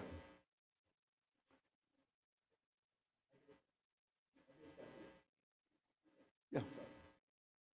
So the motion that I wish to move, Madam Speaker, is in the fourth paragraph, the fourth recital, which reads, and whereas on 22nd of October, the then Minister of Finance for the member for Bodden Town West, Mr. Christopher Saunders, resigned from the PAC government and joined the opposition bench, thereby reducing the number of government members to 10. That should actually be 11. And the number of opposition members it should read 7. So that is the amendment that I wish to make to the motion.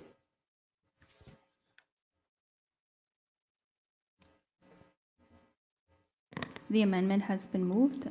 Does the member, well, I guess it's self-explanatory, but do you wish to speak any further to the amendment? Madam Speaker, yes, it is. Just simply corrects an error. Do I have a seconder to the amendment to the motion? Thank you, Madam Speaker. I second the amendment to the motion.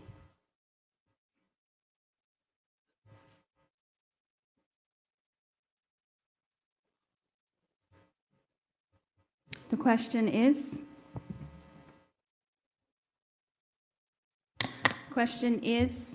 that the motion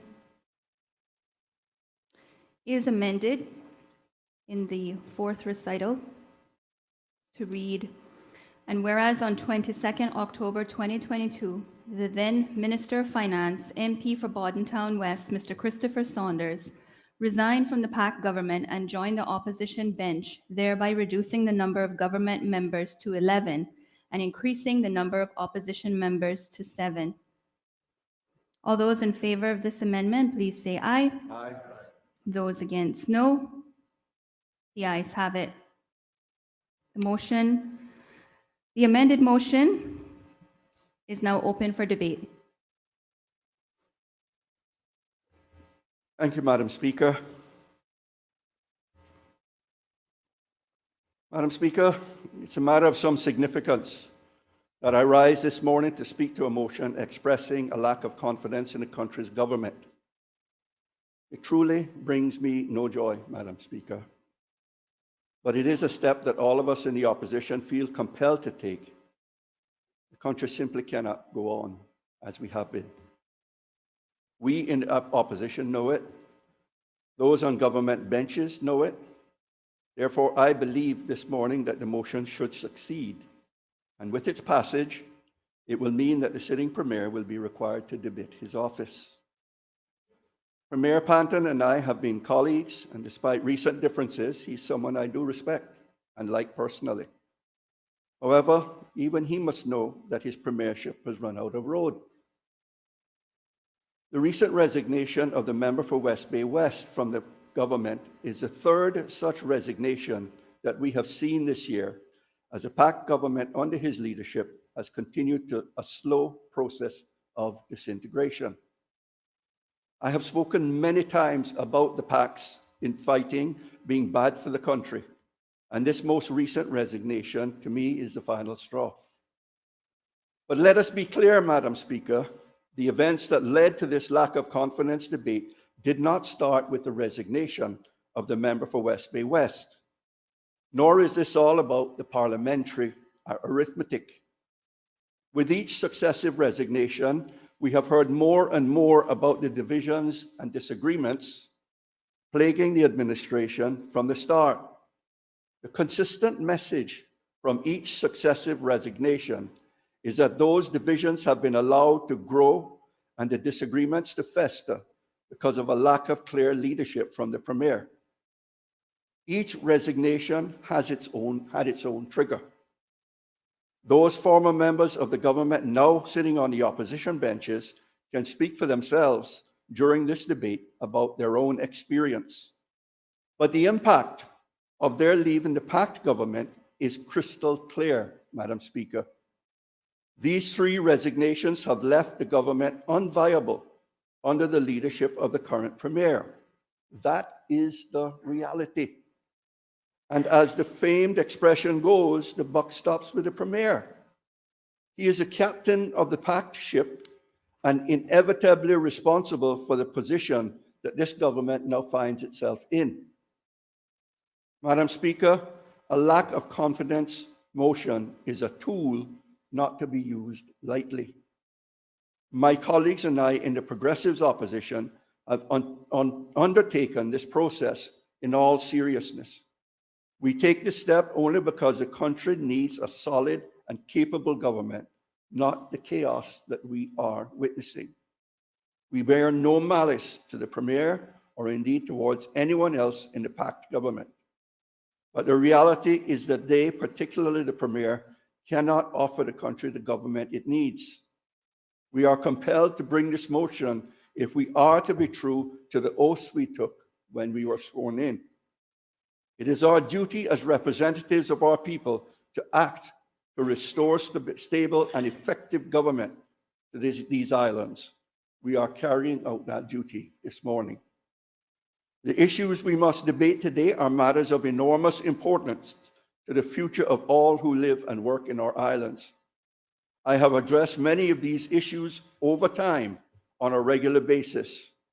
The failure of the government to respond quickly enough or effectively enough to the cost of living crisis, the apparent helplessness of the government as people become ever more fearful of the spread of violent crime, the need to do more to tackle a raft of issues from housing to traffic congestion to our still struggling tourism industry. These are all issues I have spoken about as recently as last month. They are obvious not just to the opposition, but to the country. And so, Madam Speaker, I will not dwell on the government's long list of failings too much today. Instead, I will speak to the immediate and grave concerns that are addressed in the lack of confidence motion that we filed with Parliament on Friday. Firstly, because of the resignation of the member for West Bay West, the PACT government no longer holds a parliamentary majority, as there are now an equal number of members on both the government and opposition benches, 9 each. Madam Speaker, Section 74(2) of the Cayman Islands Constitution Order 2009, as amended, declares that the quorum for meetings of Parliament shall consist of a majority of the elected members of the Parliament, in addition to the person presiding. The consequences of this is that the government is without a parliamentary quorum, and they can only hold a meeting of the Parliament and conduct the country's business if at least one member of the opposition is in attendance. So, Madam Speaker, in its present form, the government cannot perform the fundamental duty of calling and controlling the affairs of the Parliament. Madam Speaker, the Premier, of course, could ask you to resign and allow an outside speaker to be brought in to bolster his parliamentary position with one more vote. But you, Madam Speaker, cannot be forced out if you do not wish to leave the Speaker's chair so soon and interrupt the work that you have started there. The Premier does not control the votes to do that. But even if you did assist the Premier and PACT by departing the distinguished role of Speaker to become a parliamentary secretary on the PACT backbench, the Premier's majority remains on a knife's edge with no guarantee as to how many rebellious independent PACT members will be in their seats for crucial votes, including the coming budget. I don't have to tell anyone in this House, Madam Speaker, that the government's current authority to spend money to pay its bills, fund financial assistance to those receiving stipends, pay salaries of civil servants and pensions to pensioners will expire on the 31st of December 2023. From what I understand, the budget remains in terrible shape regarding preparedness, with few of the current ministers agreeing to it. Indeed, it is apparent from the statements made by the members who have resigned from the PACT government that there are significant disagreements within the caucus and the cabinet of the PACT government regarding the budget and related matters. It may be possible for the Premier to try again to paper over the increasingly wide gaps in the PACT and to push through a budget. But even if a budget can get through the House, it will, I suspect, merely postpone the inevitable disagreement over priorities, leaving it to fester until it comes out in yet another crisis in the not too distant future. But there is a more immediate problem. Even if a budget has been agreed, Parliament must certainly meet soon for the government to present the throne speech and the 2024-2025 budget and pass the necessary appropriation legislation to ensure that the government can meet its financial obligations for the coming 2 years. However, there has yet to be any formal announcement regarding a date for Parliament's budget meeting, and time is running out. Even if such an announcement were to come soon, the Premier may not be able to rely on enough of his members to vote for the budget he is trying to push through. This is an unprecedented situation, Madam Speaker, and we have current and former government members speak openly about the ongoing failure of the PACT to put together a cohesive budget. Madam Speaker, we are all hearing huge concerns from across the public and private sectors regarding the failure of this government on this one fundamental matter. Putting together a budget is a basic governing function, and the abject failure to get it done so far must be addressed. And so, Madam Speaker, we are here today principally because the PACT government cannot carry out really important governing functions, and as I have said, has become unviable. This state of affairs cannot be allowed to remain. Madam Speaker, our sincere belief is that these failures lie in the main with Premier's leadership. An early political lesson for me was that the main goal following an election is not just doing whatever is necessary to get into government. Indeed, it should not be doing whatever you have to do to become Premier. Indeed, and instead, it is about forming a government capable of moving the country forward, one capable of coming together and staying together over the term. Following both elections in 2013 and 17, the Progressives did not just try to get the numbers to form the government. We worked hard to form a government capable of moving the country forward, one capable of coming together and staying together over the term. Following both elections in 2013 and 2017, the Progressives did not just try to get the numbers to form a government. We worked hard to form a government that could work together and agree on a program for government that all involved could then work to deliver. I saw that process working from both sides, Madam Speaker. As an independent in 2013, I was a member of the coalition with the Progressives. And then in 2017, as a Progressive, I was involved in bringing together a unity government. Both governments worked collectively and cohesively to develop and to deliver the program and priorities we had agreed. Both governments were led by a political giant, the member for Red Bay, who held us together through difficult times, allowed and encouraged full debate and participation within the government caucus, and ensured collective agreements were reached and then adhered to. The PAC government has failed because it never had an agreed program for government. Instead, PAC put forward a strategic policy statement 2 years ago that was just a compilation of individual priorities to which no one had any real commitment. That SPS was not a program for collective government.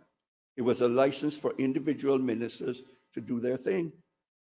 And that initial failure could never be overcome because in the current Premier, the PAC government lacks the kind of positive political leader we benefited from in the previous two Progressives governments. Because of that lack of leadership, the PAC government under Premier has not shown the capacity to stay together and hold it together. The inescapable conclusion is that at a time when Cayman is facing enormous challenges, all the evidence is that sadly, a government with Premier Panton at the head is just not up to the job. In my debate today, Madam Speaker, and in the contributions from my colleagues, which will follow, we will lay out that evidence. And what I ask, Madam Speaker, is that it should be on the basis of that evidence that members of this House should vote. Even as they recognize the validity of the case that the opposition will present, some on the government benches opposite will be tempted to vote against the motion before us today. For some of them, self-interest and the desire to hang on to power at all costs will push them to vote no. But it is not them I seek to address today, Madam Speaker. When the time comes, they will have to answer to the voters in their constituency for their actions if they strive to keep a failed Premier in office. Those I am seeking to address today are not self-interested and power-hungry. Some on the government benches are willing to put the country's interests first. We know from the press reports, Madam Speaker, that some members of the government have already been to see the Premier to ask him to stand aside in the country's best interests. We know, therefore, that those members who have lost confidence, that there are those members have lost confidence in the Premier.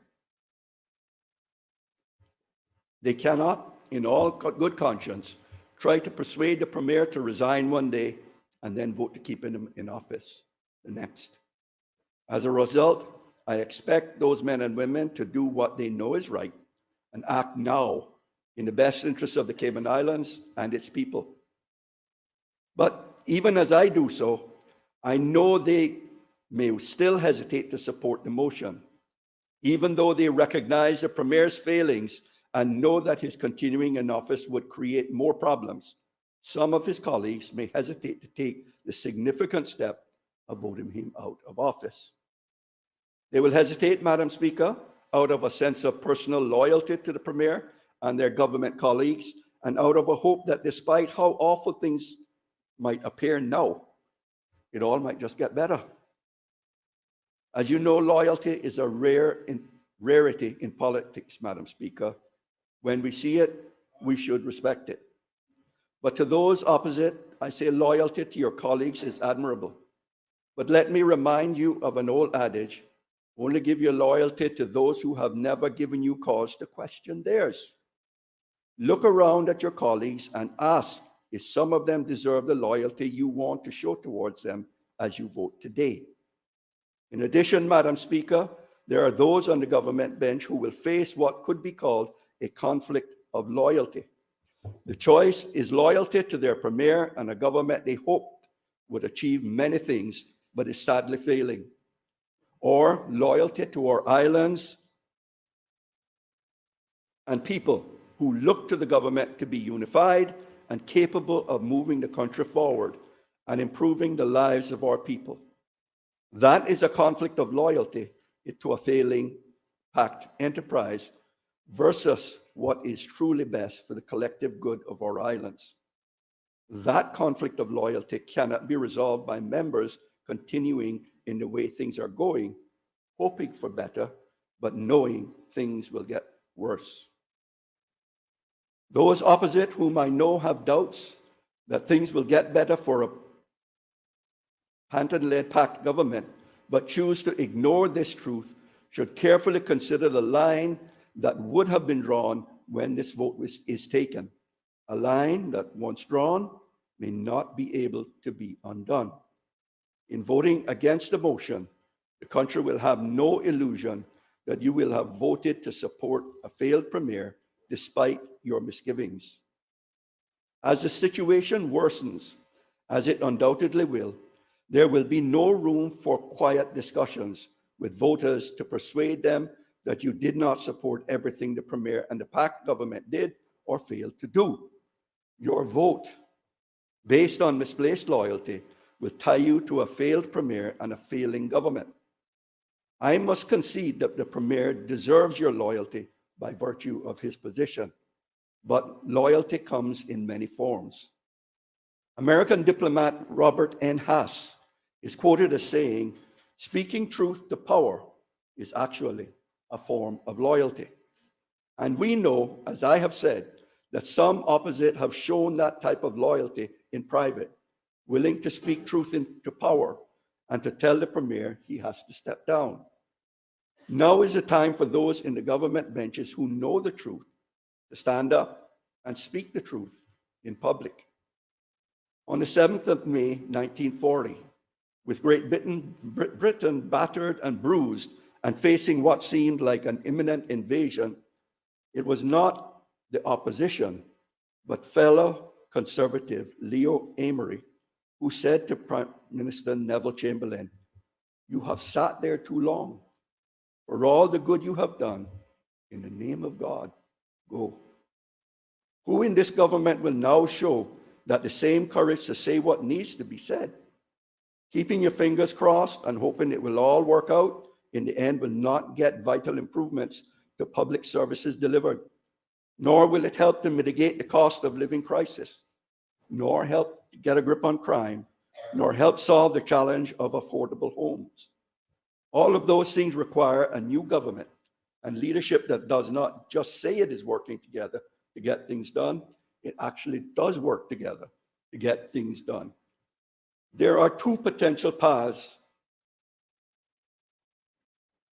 Excuse me, Madam Speaker. There are two potential paths to putting such a new government in place. Obviously, my preferred solution would be to form a new progressive-led coalition if possible. Despite the difficulties of working within this dysfunctional government, there are those on the government benches who I believe we can work with to implement important policies that make a real difference to people's lives. Therefore, it could be possible for those of us in the opposition to work with those members of the current government who, like us, are willing to put differences aside and work together in the best interests of our people. Admittedly, that is a short list in my view. However, an alternative path is for the PACT government to reform itself under a new leadership with a new premier. This solution would certainly not solve some of the deep-seated divisions within the PACT government that have been so clearly on display since the government was formed. But if a new leader can bring the various individuals together, create a sensible program for government, and command the loyalty of those within the government, then a more coherent and cohesive PACT could yet emerge. What this country needs is new leadership and a stable and effective government. In the opposition, we will respect the right of a new premier to be given the chance to lead and to get a budget passed. Either of the paths I have outlined is potentially viable. Both would give the country fresh leadership. Both are a better alternative to early elections that, in my view, would themselves be an unnecessary and unwelcome distraction. While the opposition is willing to give a new PACT government under a new premier some leeway, there is little time to waste in tackling the country's many challenges. Therefore, I put any new PACT premier on notice. We will be holding you and your colleagues to account, just like we have the current premier. We will scrutinize your performance. We will challenge you to respond effectively and to deliver for our people. We will not hesitate to criticize if performance does not improve. That has always been and remains the job of the opposition. There is a path to putting a new premier and a new government in place, and it starts with those who recognize the need for change by voting with their conscience in support of this motion. For a new government to be formed from within the PACT, the current premier needs to step down, and the PACT members select a new premier and deputy premier. They would also need to bring back into the fold either one or more of their former members now sitting in the opposition to strengthen their numbers. The new premier and deputy would then need to wrestle with what has been a dysfunctional group within a cohesive government and get a budget passed.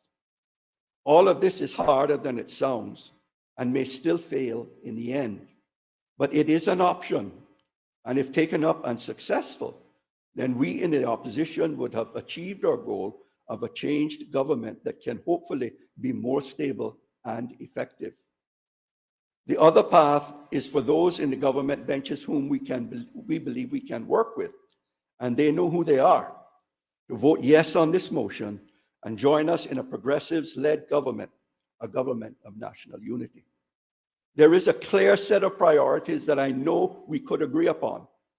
I have set those priorities out very clearly over recent months, Madam Speaker. 3 of those priorities are about tackling what are the most pressing challenges facing Cayman at this time. Those are, 1, to overcome the ongoing impacts of the cost of living crisis, to reduce crime and the fear of crime, to enable better, more affordable access to housing for our people.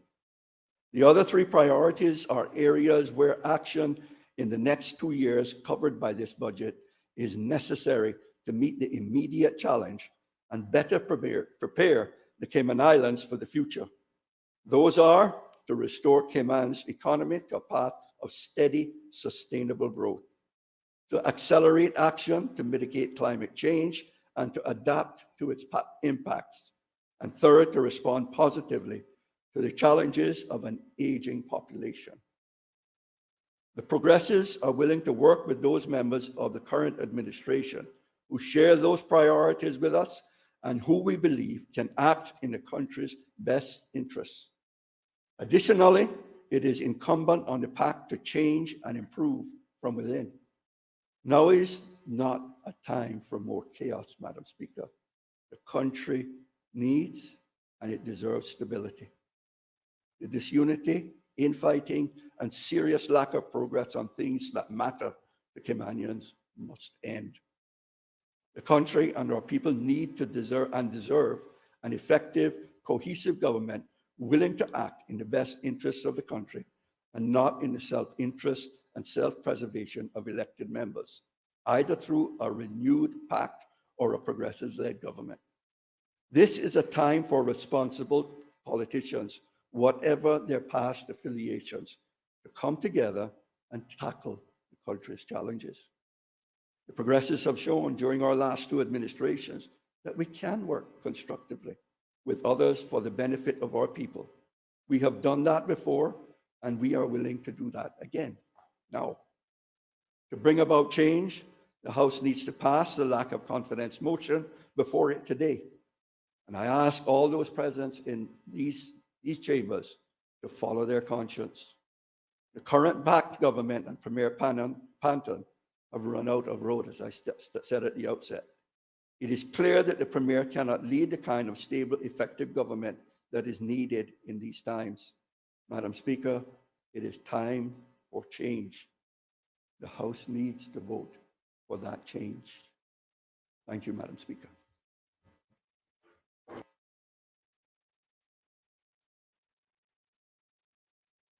Does any other member wish to speak? Does any other member wish to speak?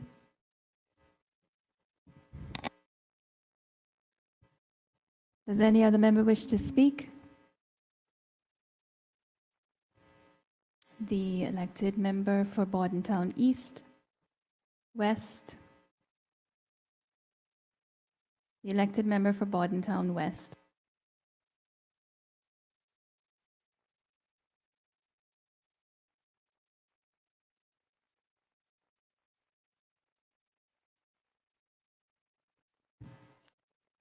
Madam Speaker, I've been in meditation all weekend on this vote today. I really didn't sleep much. And this morning, on the way down, I stopped by Sports Dock, and I saw this Cuban guy out there fishing. Didn't really understand English too well, but got a chance. It is one of the routines, Madam Speaker.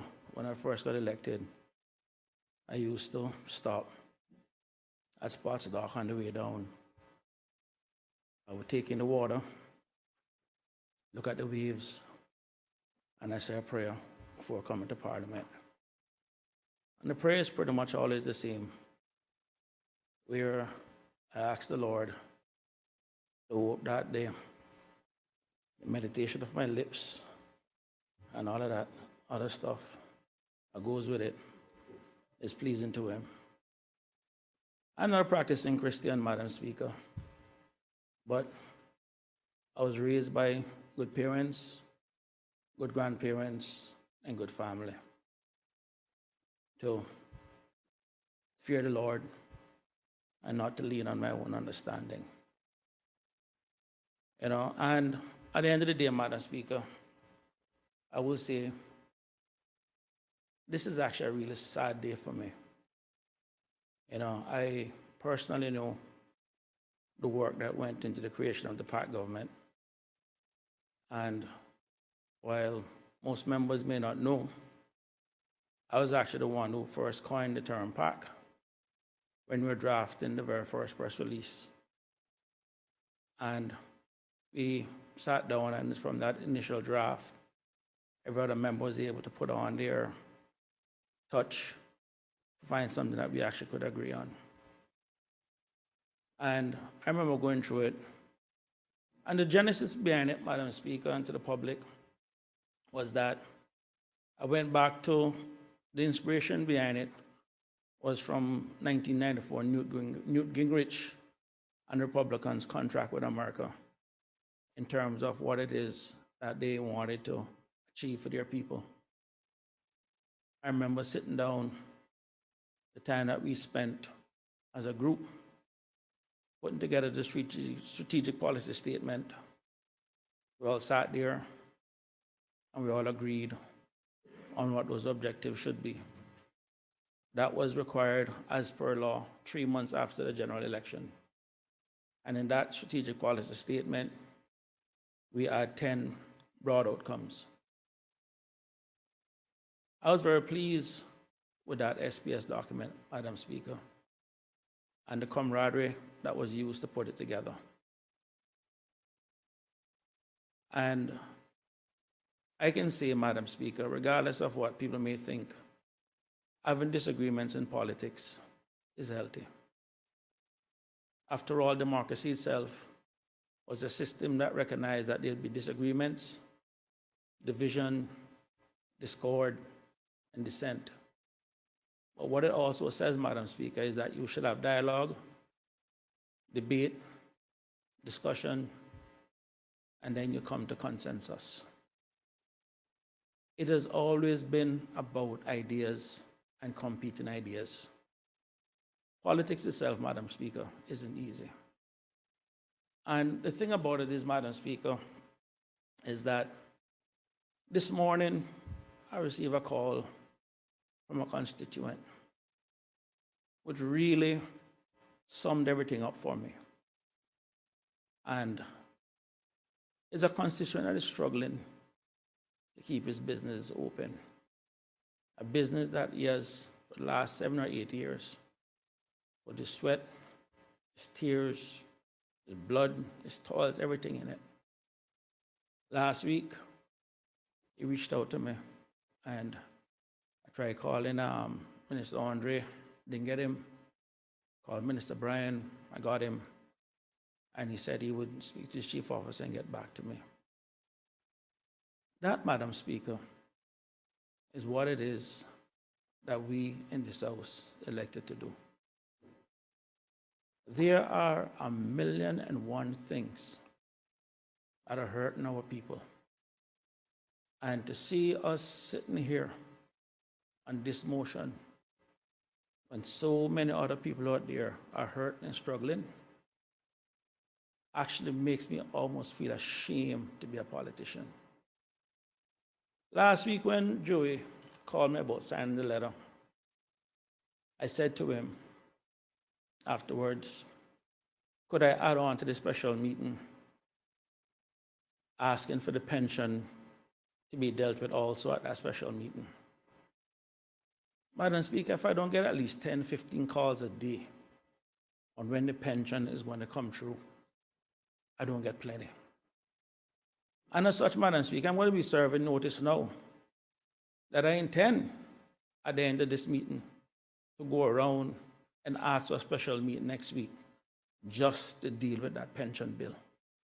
So at least people can see that politicians at least can come together in a special meeting to at least do something. I have a woman right now waiting to have her mortgage paid off as a Christmas present to her family, with the last thing she has to go with after having her mortgage increased by over $2,200 per month. She sees a light at the end of the tunnel, that she can be mortgage-free, debt-free by the end of the year. That is something that shouldn't take long, because that's something that passed unanimously in this House. We can come inside here, everyone say the 5 minutes, we pass it, get it okayed by the government, or by the governor, and the pension companies can start to work and people can get money. Madam Speaker, when we delivered the first budget, there was a line or a prayer from Reverend Peter Rabel that, in fairness, when the honorable member for Red Beard responded, he had a nice little response to it. But what it basically said, Madam Speaker, was we build on foundations we did not lay. We warm ourselves by fires we did not light. We sit in the shade of trees we did not plant. We drink from wells we did not dig. We profit from persons we did not know. This is as it should be. Together we are more than any one person could be. Together we can build across the generations. Together we can renew our open faith in the life that is yet to unfold. Together we can heed the call to a ministry of care and justice. Wherever bound in community, may it always be so. Reverend Peter Rabel. And when I was delivering the budget at the time, Madam Speaker, the reason I use that was that it is important to recognize that in governing a country, one of the things you do need is consistency. You know, people get up and they talk about Cayman being the Singapore, the Caribbean. You know when Singapore had, about 60 years independence? 3 prime ministers. We have not in the Caribbean find a way in which to build institutions for continuation. We're here for 4 years. You think real and truly, Madam Speaker, can solve the problems that have taken 10, 20, 30, 40 years to accumulate? We can fix it in 4 years? We're not going to score a goal every time we go on the pitch, Madam Speaker. But our objective here as parliamentarians in this session is to keep moving the ball quicker and closer to the goal, so that whoever comes in after us can see that we also build on foundations we did not lay. Madam Speaker, about 2-3 weeks ago, I had an opportunity to address the youth parliamentarians. And there was a question that one of the young parliamentarians asked me that really, in 6 years of being elected, it gave me an opportunity to finally understand fully what it is that I want to do as a member of this parliament. And the question the young lady asked me, Madam Speaker, that really gave me pause was, if there was one thing that I would like to see done in Cayman, what would that one thing be? Just one thing. And it took me a while, Madam Speaker, because there are a lot of pressing issues out there. And it's kind of hard to zero in on one thing. But Madam Speaker, the one answer that came to me, and for some strange reason, I don't know why it came to me, but that's the answer that came to me at the day, was, if there's one thing that I can do or would like to see happen in this country, is for everyone to really see how valuable they are, how important they are, and just how needed they are. And the reason I brought it up, Madam Speaker, is that scientists have actually gone out and calculated the odds of people being born. And they came with the number 400 trillion to 1. The odds of you being born. 400 trillion to 1. A number that is very hard to even comprehend. When you think about it, Madam Speaker, everybody got 2 parents, 4 grandparents, 8 great-grandparents, 16 great-great-grandparents, and so forth. And when you factor in the probability of your parents coming together, or even the day that they met, one person had a headache, or one person didn't show up at that particular event, that wouldn't have happened. Their parents would not have met. There could have been so many things. Could have been sickness, wars, famine, you name it. Then you multiply that again about your 4 grandparents coming together and your 8 great-grandparents. I mean, it is so difficult. But the point I want to make, Madam Speaker, is when you have the odds of 400 trillion to 1, it means the universe wants you here. You are special. And it is on none of us or anybody to sit down and make anyone feel less than they are. Madam Speaker, earlier this year, the U.S. Surgeon General got up and said that the newest pandemic or the latest pandemic in the United States is loneliness. People feeling alone. And it's just a matter, it's not just people living alone, Madam Speaker. People are in large families, they're in crowds, and they still feel alone. Something about them is missing. And one of the things I wanted to get across to the young parliamentarians that day, Madam Speaker, is that in a country such as ours, with a 95% service base, it means our economy is predicated on people providing a service, giving a service. And if we have people amongst us, our own people, not realizing their full potential, it simply means that the Cayman Islands is not realizing its full potential.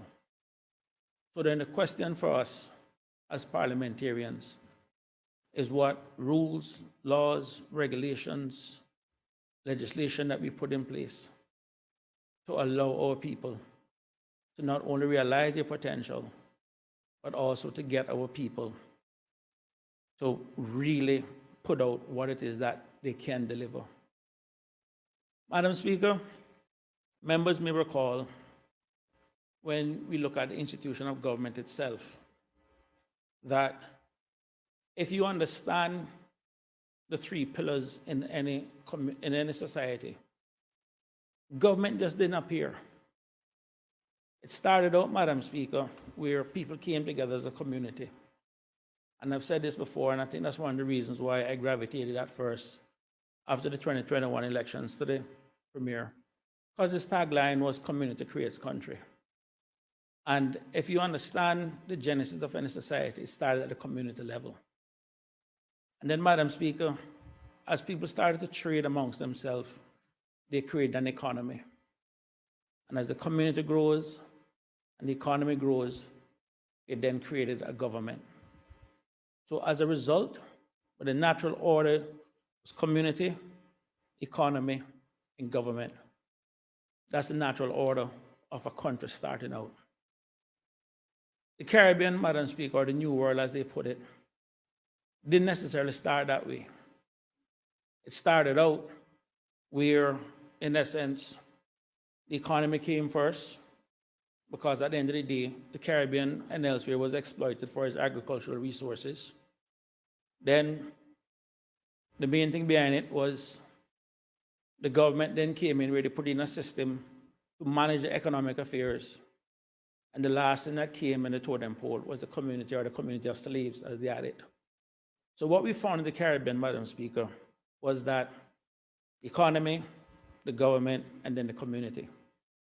That is the burden of just about every other Caribbean island that's out there. What made Cayman different, Madam Speaker, is that we were actually able to go the right way, because we were not, quote unquote, I guess, exploited for agricultural purposes. We, in essence, were able to build what it is that we have today. There was a time, Madam Speaker, where the world didn't come to us. What did we do? We built our own boats and we went to the world. 50 years ago, Madam Speaker, when I was born, Cayman at that point was only importing only about 30% of what it was we needed. The 70% was actually self-sufficient. We were actually self-sufficient. So, Madam Speaker, when we look in what it is that we in Cayman have lost track on, when they would get up and they say, well, we know we need to do this because our competitors are doing this and our competitors are doing that. The truth of the fact is, Madam Speaker, in terms of how we develop, we have no competitors. What we had is what other countries are striving for. Nowhere else on this planet, Madam Speaker, you find 140, 150 different nationalities on 102 square feet, or 102 square miles. Nowhere. You'd have to go into a large metropolitan United States, San Francisco, New York, or wherever, to find them kind of numbers. And even then, you won't find that in 102 square miles. Cayman is unique, Madam Speaker.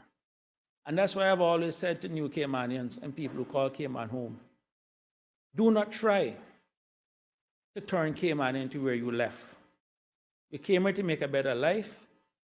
Cayman has provided that. Why are you trying to change here to where you left? Why? It is all of the little small, unique things, the little quirks that people complain about. That's the little things that made the magic of Cayman. And I really feel, Madam Speaker, sad for a lot of older Caymanians who have seen this island come from nothing, became something, and is slowly going back to nothing. About a couple of months back, Madam Speaker, I think Dr. Steve is here. I called Dr. Steve, and I said to him, man, I really feel sorry for you. Called Gilbert McLean, I called him, said the same thing. I feel sorry for you guys. You guys have seen where Cayman was coming from. The potential of what Cayman could be, the promise of what Cayman could be. And then to sit back and just watch it start to just slowly go down. Madam Speaker, I didn't really plan on speaking this early because I was still in my thoughts, listening to my music and getting the frame of mind. But then again, maybe I'm glad that I actually get to speak this early. Because what I'm looking for, Madam Speaker, is a tone of where we need to get to. I don't want today's debate going off into anything personal. Madam Speaker, when I left the government, the message I sent out to my constituents at the time was, whatever differences between the Premier and I, it will remain personal, it will remain private. And the reason for that, Madam Speaker, my personal philosophy, my personal political philosophy, is I do not speak anything bad about anybody publicly. That is my personal belief. And Madam Speaker, the reason for that is it's a privilege and an honor to sit in this house. Every day, every time I come here, I come into this chamber, there's a feeling that comes over you that only people who are sitting in here now and people who are sitting here can truly understand what it is like to sit in these green chairs and represent your people. It is one of the highest honors anyone can get. And I've said to people from get-go, I applied for a job to Caymanians. And if I have to tear down one Caymanian to get this job or keep this job, then I would have failed. And that's one of the reasons, Madam Speaker, when people get up and say to me, oh, Chris, this one said that and that one said that, my response is always the same, bless them. Bless them, pray for them. I'm a public figure. I'll take public licks is what I signed up for. And a couple of weeks back, Madam Speaker, I was with a constituent of mine, helping her to write a letter to go to the bank, asking for a little break because her payments have gone up.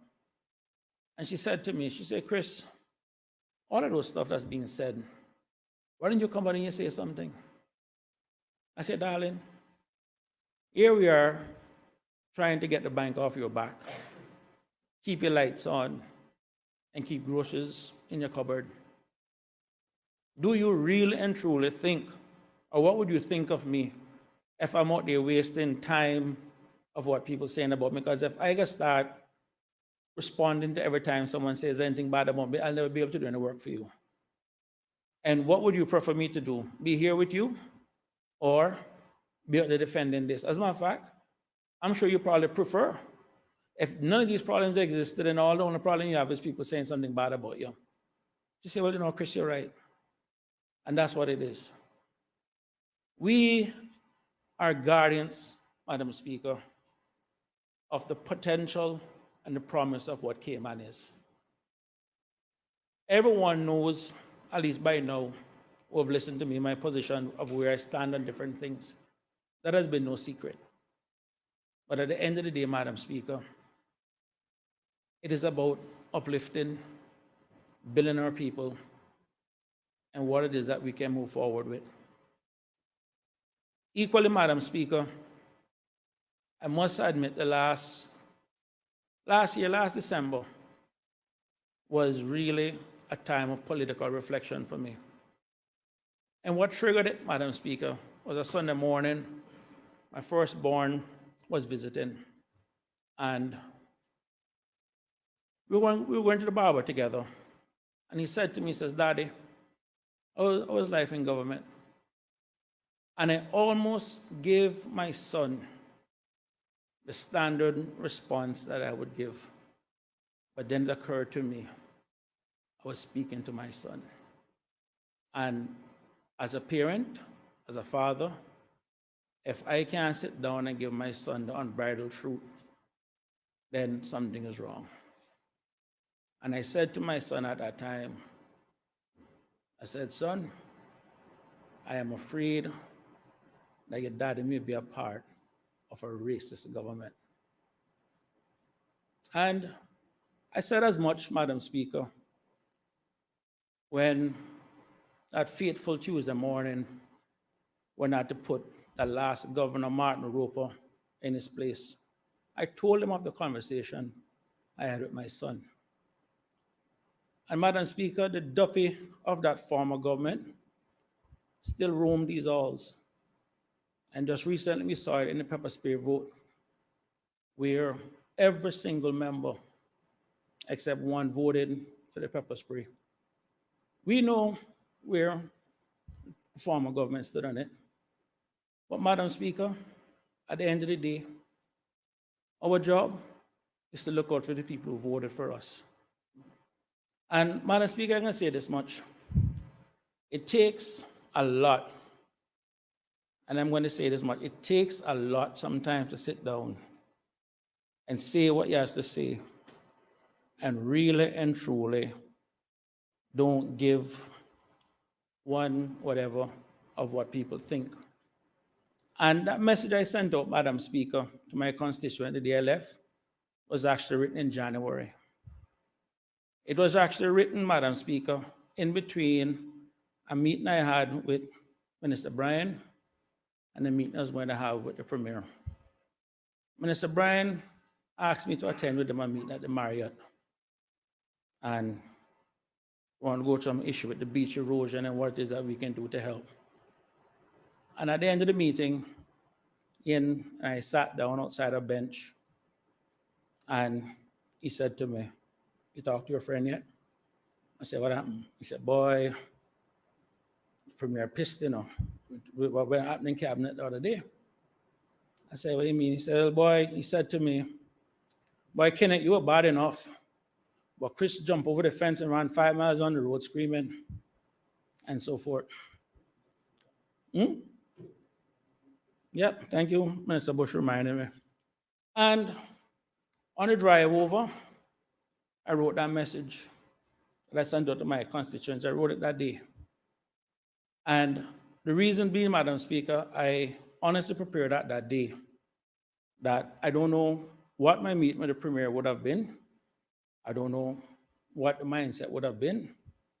But I made up my mind then and there that if the meeting was going sideways, I was going to say, "Premier, hold on there for me 1 second, don't move." And I would go on my phone and I'd just send that message out blast. Of course, he's on, I think, my distribution list, and his phone would have vibrated, and he would have said, "Oh, what I say?" I would say to you, "Check your phone." And that was basically would have been me saying, "I ordered that, I go on." And I remember saying to the Premier at that time that every day Caymanians get up and go to work and put up with managers and bosses and supervisors that just give them a hard time for no reason at all, because they can, because of who they are. And I said, if we have to sit down at this stage, at this level, and take it, then we would have failed. Because how can we go out there and fight for our people and defend our people when we can't sit down inside there and defend ourselves against a civil servant from the UK who just happened to got Cayman as an assignment? Madam Speaker, as I said in my email to the governor at the time, and I stand by it, MP means more to me than DP.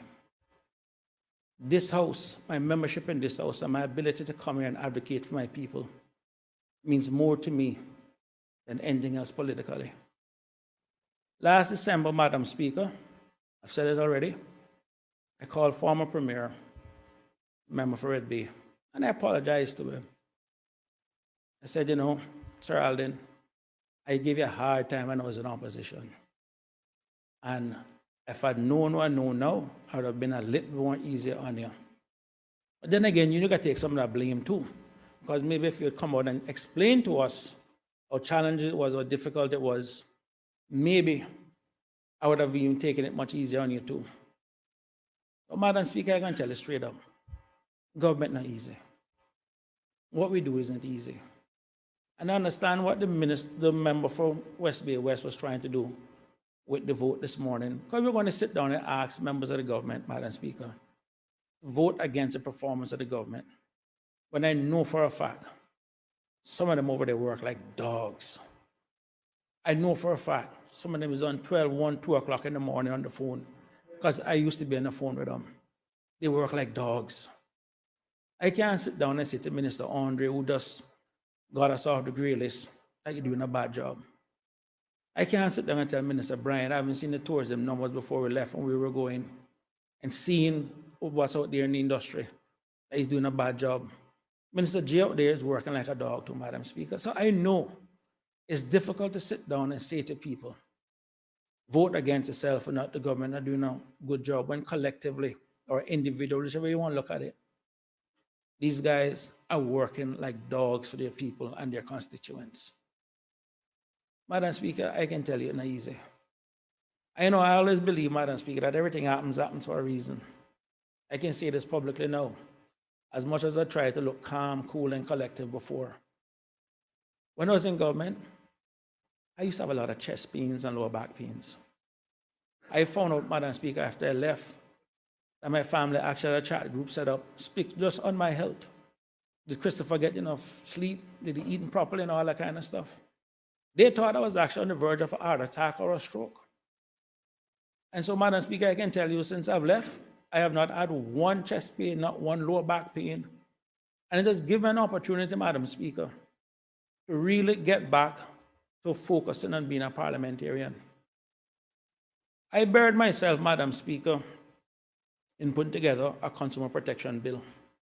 And why that was important to me, Madam Speaker, is that Sir Alden in the last government made a big step in moving this body from a legislative assembly to a parliament.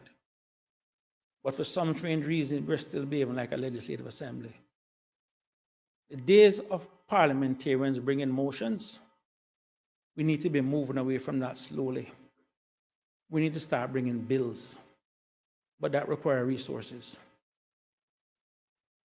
You know, Madam Speaker, because right now I'm working on another bill which is directed to deal with a consumer protection strictly just on the banking side of things alone. That's not included in the current bill that I did, but just on the banking part of it for people with mortgages and banking fees and all that kind of stuff. And Madam Speaker, it's a lot of work. You need a lawyer. And I can tell you, Madam Speaker, you're going to need resources. And, you know, Madam Speaker, within the Constitution, the Attorney General is both the legal advisor to the Parliament and to the Cabinet. The truth of the fact is, Madam Speaker, the Parliament itself is without legal advice. We need resources here to actually get these kind of stuff done, to get meaningful changes to our people done, and not just be dependent on the Attorney General and his chambers. I wrote a letter, God knows how long ago now, Madam Speaker, other than the other office. I haven't even got a response to it as yet. Don't know why. But I'm sitting here and I'm saying to myself, as a member of Parliament, I can't even get a response back from the Attorney General chambers, where constitutionally he's required to be the legal advisor to the Parliament. How can we sit down here, Madam Speaker? And I'm saying this right now, Madam Speaker, that as the government is putting together the budget, that they start looking at putting resources here that will allow parliamentarians to do a proper job for their people, bring proper legislation for their people, legislation that is actually meaningful, legislation that can make a difference. Madam Speaker, I really do feel bad for the Premier. I do. Alive today, the member for West Bay West, the member for Cayman Brack East, formerly the government business Kurt Tibbetts, Truman Bodden. And I'm trying to, I think that's pretty much about who we have left alive that have sat in that chair. Oh, and Sir Alden. The original 2 terms, sorry, that's our nickname for him, 2 term, because at the rate things are going, look like he'll be the only premier in Cayman. He should have going to serve 2 terms. But I do not know, Madam Speaker, what it takes to sit in that chair. I can only tell you the mindset of what it is as an MP. I can tell you the mindset it is as a minister. I can't tell you the mindset it is. Even when you're acting, Madam Speaker, it's not the same. Of recognizing the buck stops with you. It's not an easy job. It is not. And I can't speak to what it takes to go inside it. I can tell about the stresses I had in my role. And that is why, regardless of what, I've always said to people, pray for him. Lift him up. He's not got an easy job. But sometimes, Madam Speaker, we spend so much time tearing down each other in this country. And that's why I've said the biggest challenge in Cayman right now is bad mind. We can no longer feel happy for our people. Every single one of us, Madam Speaker, as I mentioned earlier, being born is 400 trillion to 1. Every single one of us has a unique gift. Some people's gift is to run fast. Some people's gift is to sing. Some people's gift is to reason. I mean, everybody got different gifts. But whatever your gift is, Madam Speaker, use it. Don't sit down and begrudge somebody else for their gift because you didn't have it. You know, and Madam Speaker, this is a crossroads that we're at in Cayman for this parliament. Is what are we going, the message we're going to send? Madam Speaker, I have received messages from just about MPs in every single overseas territory. What's happening in Cayman? Cayman has become the de facto leader of the overseas territories. Some may disagree with it, but it is for where we stand. And again, I give former Premier Sir Alden his credit in really putting Cayman on the map in a leadership role amongst the overseas territories. And also former Premier Mr. Bush, where they have worked really hard for Cayman to reach where Cayman is. That other countries are now looking for us for guidance, looking for us for example. And Madam Speaker, I'm happy I get a chance, I guess, before it starts. And I don't know the speeches that people have wrote. As people can see, I don't do, my days of writing speeches are done. Unless, of course, introducing a bill, because the standing orders don't call for that in the debate. I don't want anyone to get up and see me read something and wonder if that's someone else's words. The words here are my words. I know, Madam Speaker, this morning, my mother called me. She sent me a Bible verse. It was something in, I think it's 2 Corinthians. And it was talking about uneven yoke. The first time I heard the term uneven yoke, Madam Speaker, if I got to be brutally honest, I think it was in a Lloyd Lavender song.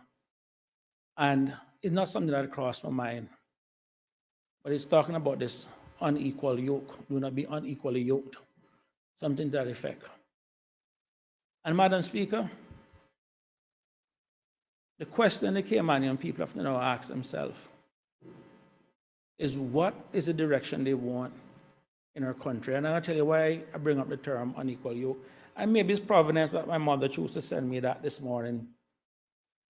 But Madam Speaker, if you understand how Cayman operates, it's a service-based economy.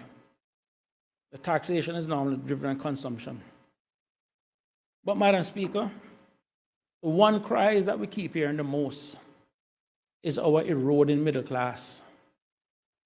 And the reason why that middle class is being eroded, Madam Speaker, is simply this.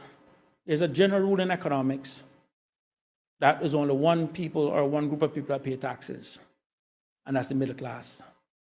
The poor don't pay taxes because they really can't afford to pay taxes. And the rich don't pay taxes because they own all the industries, and if you hike up the cost, they just put it in the price and pass it on.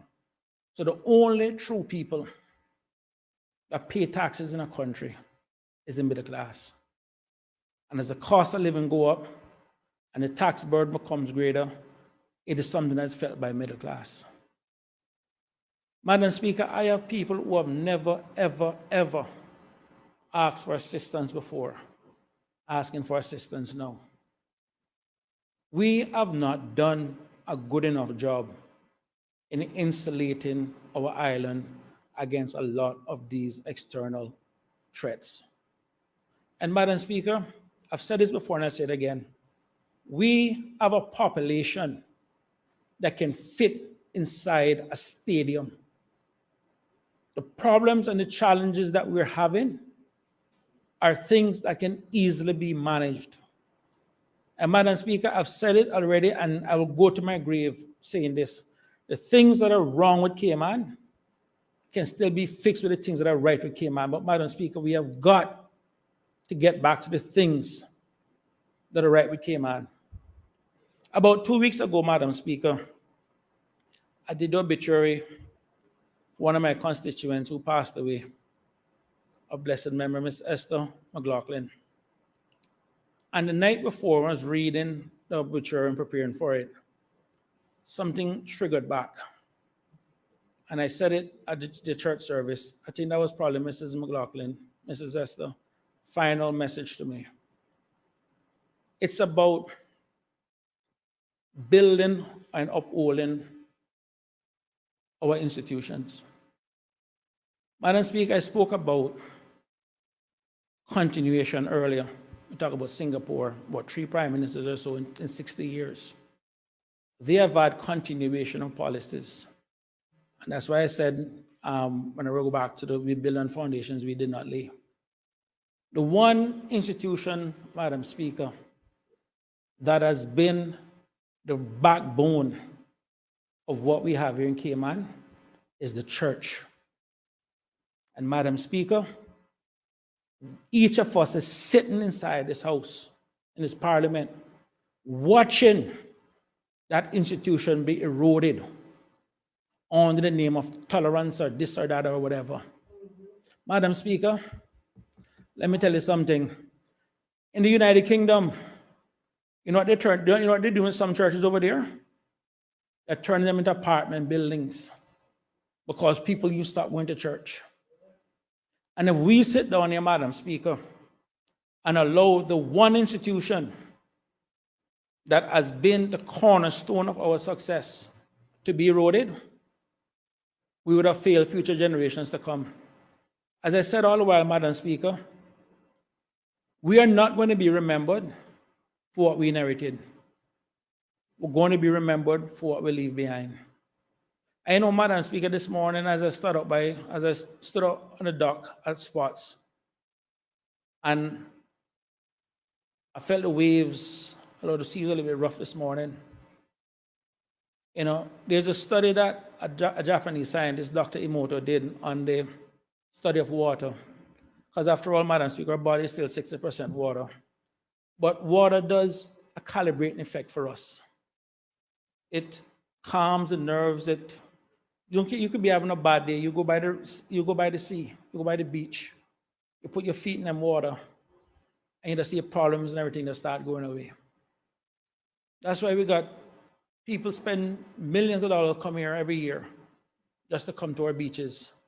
Sometimes our own people no longer even enjoy or remember to enjoy. And you know, Madam Speaker, and it's when I really sat there and I looked out, I fully understand when it says he art founded it upon the seas. When you understand the importance of water, the importance of the sea, I mean in terms of trade and everything else, and where we are in the grand scheme of things. So, Madam Speaker, I'm sure everyone was coming down expecting brimstone and fire, and for me to go through all the problems I had at the premiere and everything else. But Madam Speaker, that is not my style of politics. I do not tear down people. I do not attack people. And this is the reason why I can see and speak to anybody in this honorable house and anybody outside. I've never got elected by saying anything bad about anyone. People sit down and tell me that, maybe I'm too naive to politics and everything else. And sometimes they go throw licks and all that kind of stuff. Now, what I have, Madam Speaker, and everything I have is because I was blessed. I've gotten a scholarship and an education that was paid for by the people of this country. They invested in me at a time when many Caymanians didn't have the opportunity, as they do today, to go off to school. And I have made up my mind that I'm going to use my productive years, regardless of how much of them I may have left, trying to give back to the country that gave me so much. Madam Speaker, what has made Cayman unique is, one second.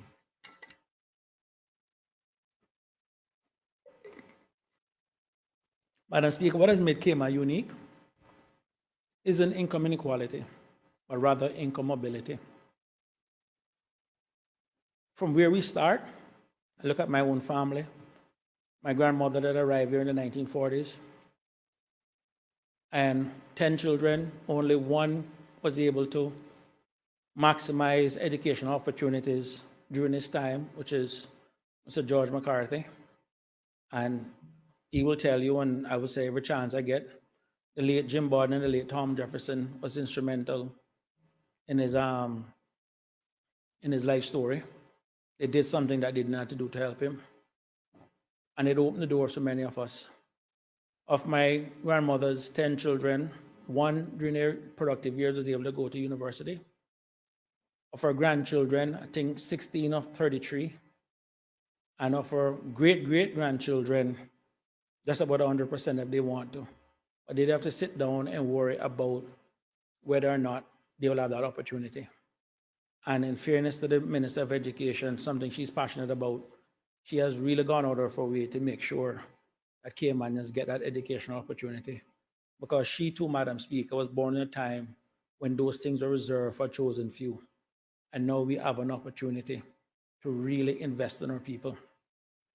So, Madam Speaker, I say all of that to say, going back to the whole income mobility, it's about creating opportunities for our people. That is what Cayman is built on, creating those opportunities. And it comes back to the point, Madam Speaker, that have been said before. The biggest challenge that we have in this country is bad mind. There was a time, Madam Speaker, where we only had 6 LCLs in this country. Think McAlpine, Asphaltic, CUC, Cable and Wireless, ESO and Texaco. For 30 years, we had around 6. Today, we have over 300. Madam Speaker, I'm old enough to remember the days you see somebody with a new car. You got a new car. Oh, he fronting. So what if he fronting? At least some Caymanian is going into business with some foreigner and getting some benefit out of it. But what do? We do everything to make the Caymanian don't get no piece of the pie. And then we sit down and we complain about foreigners getting too much. Madam Speaker, when I sit down and I look at some of the comments, although I very rarely read them, I remember last year, February, leaving the Park Caucus chat group. There was a headline in the Cayman Compass that read, 10,600 work permits deferred over the last 10 months. We sat down, and I can tell you, at the minister at the time, we had over about 3,000 people on, receiving stipends. And I said to the board at that point, we can't afford to give away these jobs, because when our people come out for those stipends, if we give away the job, they will have nothing. So unless it is absolutely necessary and a renewal, you sit down and you part them grants, because our people need opportunities in this country. Madam Speaker, I got my licks for it. I remember the night in the caucus room, only Bernie Bush and Kenneth Bryan stood by me that night. I took my licks. There was another headline, Madam Speaker, you can go back to, I think about December, January 2021. It said 66 PRs revoked for non-payment. I took my licks again. People come in this country, they apply for permanent residency, the right to work, they're making their money, but they can pay the lawyer to go defend them when I took it away, but they wouldn't pay the PR fees. Took it away, took my licks. And you know, Madam Speaker, one thing that really had bothered me with my former colleagues is within about 4 or 5 days after I left, they reversed one of the policies I put in that required temporary work permits just to be advertised in the government portal. Now, for that policy to have been approved, Madam Speaker, you go through caucus, we agreed there, you go through cabinet, we agreed it there, and the minute I split, that decision split with me too. And I sit down and I say, well, politics being what it is, see, God himself here there too. Politics being what it is, I sit down and I said, it is what it is. I was a bit disappointed, I won't lie, because we saw the abuses in the temporary work permit system that extended into the work permit system and denied many of our own people opportunities. But again, Madam Speaker, it is what it is. That's why we have elections. And there are some things that will be dealt with on the elections trail. But Madam Speaker, as we sit down here and debate this motion, and I jumped up because I realized, okay, no one else wanted to jump up and say anything. I don't know if I've succeeded in maybe changing the tone.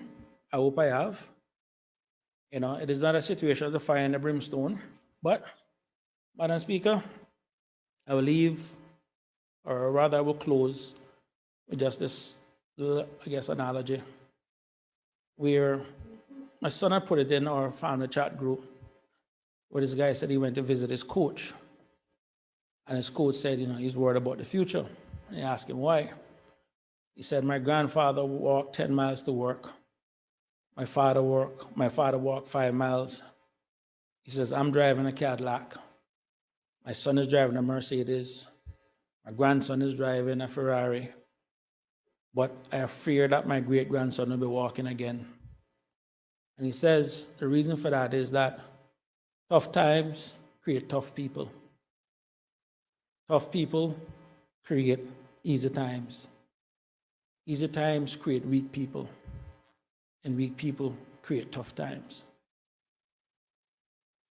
We need to make sure, Madam Speaker, that we have not become part of this easy time or the easy time that we have inherited that have allowed us to become weak. Because, Madam Speaker, I can tell you right now, this generation will have a lot to answer to. The things that I had, Madam Speaker, growing up, that allowed me to realize my potential, we have taken away from our people. One of the basic, Madam Speaker, is the Cayman and Protection Board. We took that away from our people. That was something that we benefited from, many of us in here benefited from, by having that Cayman and Protection Board. You may not like it, but I'm just going to say what I say, because, Madam Speaker, I'm 50 years of age now, and I realize as I get older, my ability or my filters to just say what I want to say increases. Equally, Madam Speaker, there's a time when I came out of school, I could have literally gotten 100% land loan, no deposit down. I could get financing to buy an apartment for 95% if I wanted to, or you could get a mortgage with 95% financing. We had all of these benefits growing up. And we have sat down and we have allowed all of these changes to happen and affect our people. And you know, Madam Speaker, I used to sit down and they would say that, oh, because of global standards and this and that, whatever. Madam Speaker, a few months ago, some of us were at the regional CPA conference in Turks and Caicos. They are using Basel I in Turks and Caicos. Basel, one of the first basics one from in the 70s. And we over here rushing all of these global standards that end up leaving our people behind. But you know, Madam Speaker, the joke in all of this, we want all the global standards, but the global standards that deal with our people compensation isn't there. The global standards that deal with our people maternity leave isn't there. The global standards that deal with the basic vacation isn't there. The global standards that deal with even something as similar as a social security isn't there. Madam Speaker, We have a population, as I said before, 95% service based. It means that our people need their health to get up, go out, and make a living. But equally, Madam Speaker, 95% of our population is one heart attack, one stroke, or one medical emergency away from being bankrupt. Those are the things that we need to be focusing on. Those are the things that are important to people. My agenda, Madam Speaker, my political agenda is simple, you know. I think about the things that keep people awake at night, and that's what I want to focus on. I would love to get up, Madam Speaker, and say, boy, I'm a big old environmentalist, but I gotta be honest with you. Cost of living killing my people too much for them to even worry about the environment. Honestly, they sit down like we get to that, but Chris, right now, insurance, mortgage rates, food prices, that's important. I look forward to the day, Madam Speaker, that all we can worry about is the environment. But for my people in Bartontown West, my hardworking, aspirational Caymanians, that's what it is that keep them awake at night. Madam Speaker, one of the last institutions we created in this country, and again, it goes back to the point I was making about continuation of policies, the continuity that the country needs. One of the last institutions that we created in this country, meaningful institution, was Cineco 20 years ago. I think next year, maybe 20 years now, under Gilbert McLean. People cussed him when he put Cineco in place. How many Caymanians today that if it wasn't for Cineco wouldn't have any insurance at all? They cussed FDR when he was putting Social Security in the 1930s. They cussed him and called him all kinds of things.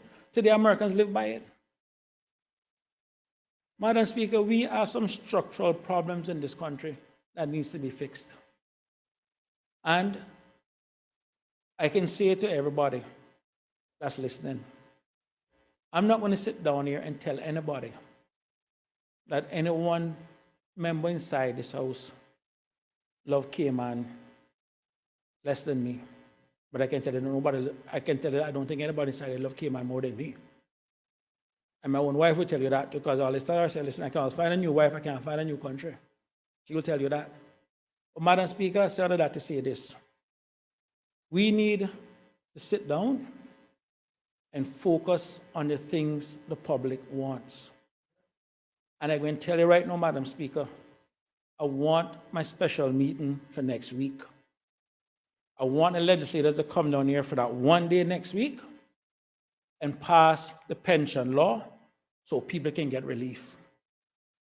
And Madam Speaker, as the government is putting the budget and finalizing the budget, I'm going to make a call again for the civil service or the public service pay increase.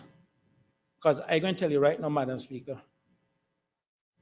I'll wait till the deliberations that everybody can say, that people know exactly where I'm voting, but I can tell you one thing.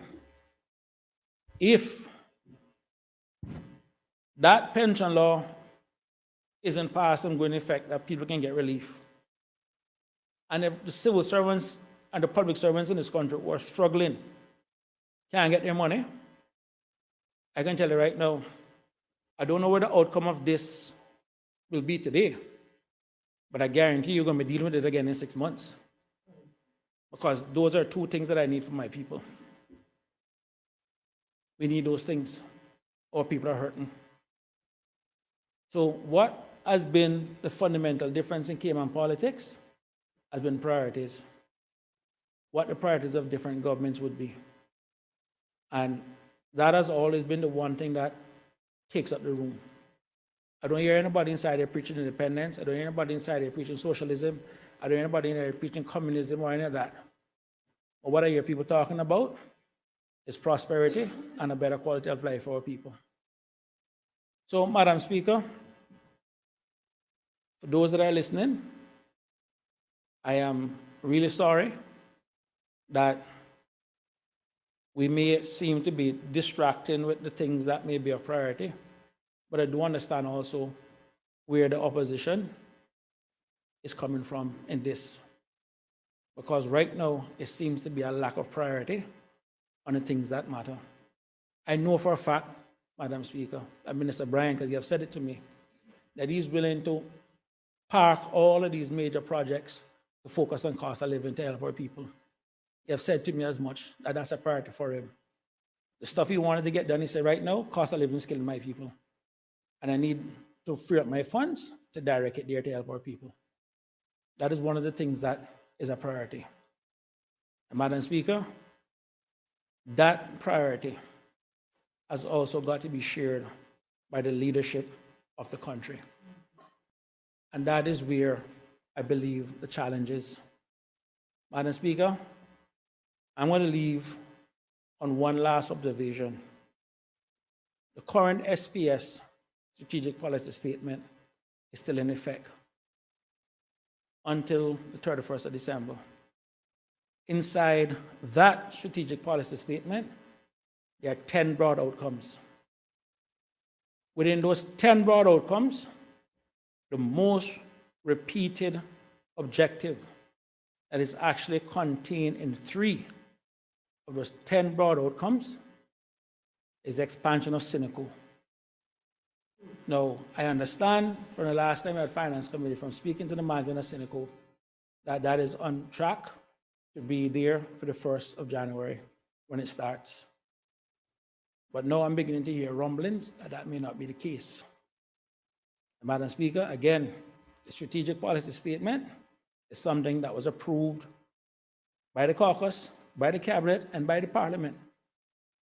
Equally, Madam Speaker, it goes back to the free health care for seniors and our children. Something that we had growing up that we have taken away, free health care. And that is also buried within that Strategic Policy Statement.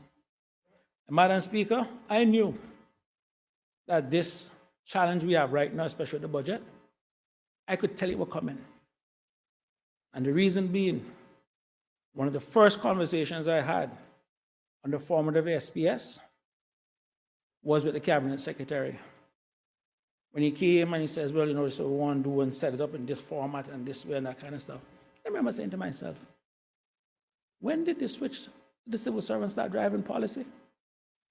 The document says Strategic Policy Statement. The Constitution is clear. Policy is driven by the cabinet. Policy is driven by elected officials. I actually felt insulted when I had that conversation with the Cabinet Secretary. And at that point, I can tell you, like I said, Madam Speaker, from December, January 2022, I already started mentally checking out. And that just reinforced, Chris, it's time to go. Madam Speaker, let me tell you something. We have some good people inside the public service that have worked really hard and have done great service to this country that we can never thank them for. But equally, Madam Speaker, because some dead weights up inside it and some people that want agenda. And I can tell anybody this.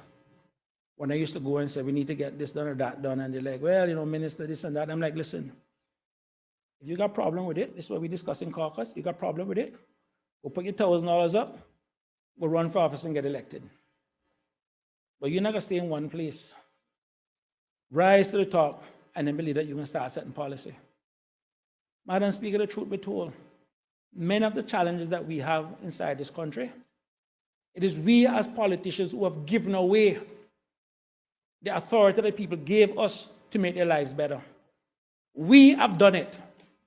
We have nobody to blame but ourselves. Nobody to blame. So, as I sit down, Madam Speaker, I talk about the unequal yoke that my mother sent to me this morning. And I will say this to my colleagues.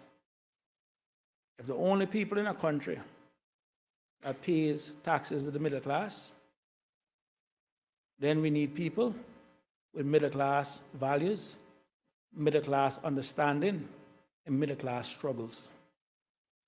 It is only then you could understand what the majority of our people is feeling.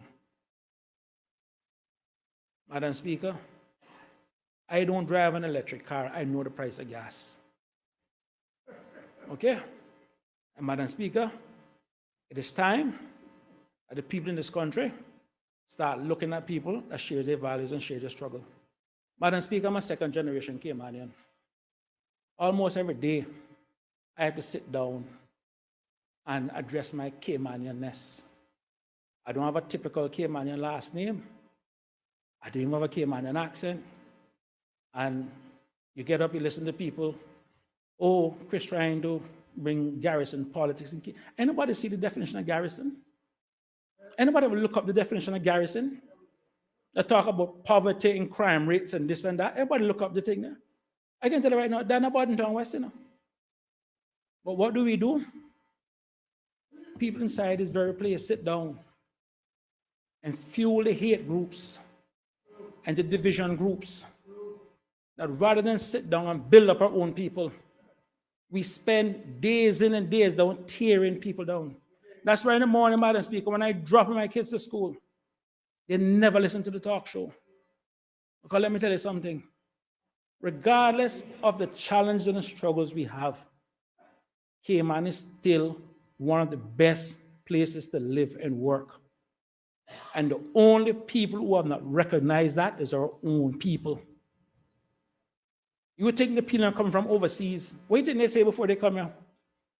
They sit down and they say to somebody, man, you know, apply for a job in Cayman. If I can get that job, my life will be better. I can send something home, you guys will be better. This is a land of opportunity. We have built something really great here that can attract over 100 different nationalities. And because of selfishness and bad mind, we're struggling.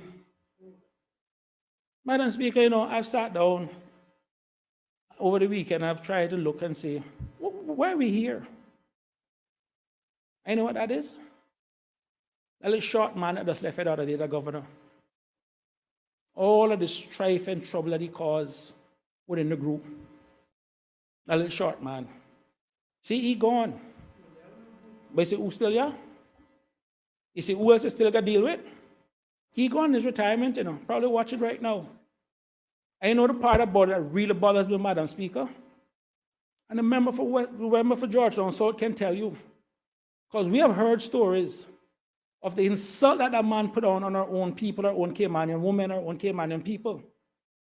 They won't say nothing about it. And I'm not going to bring up their names, I'm not going to call their names. You know what I'm talking about too.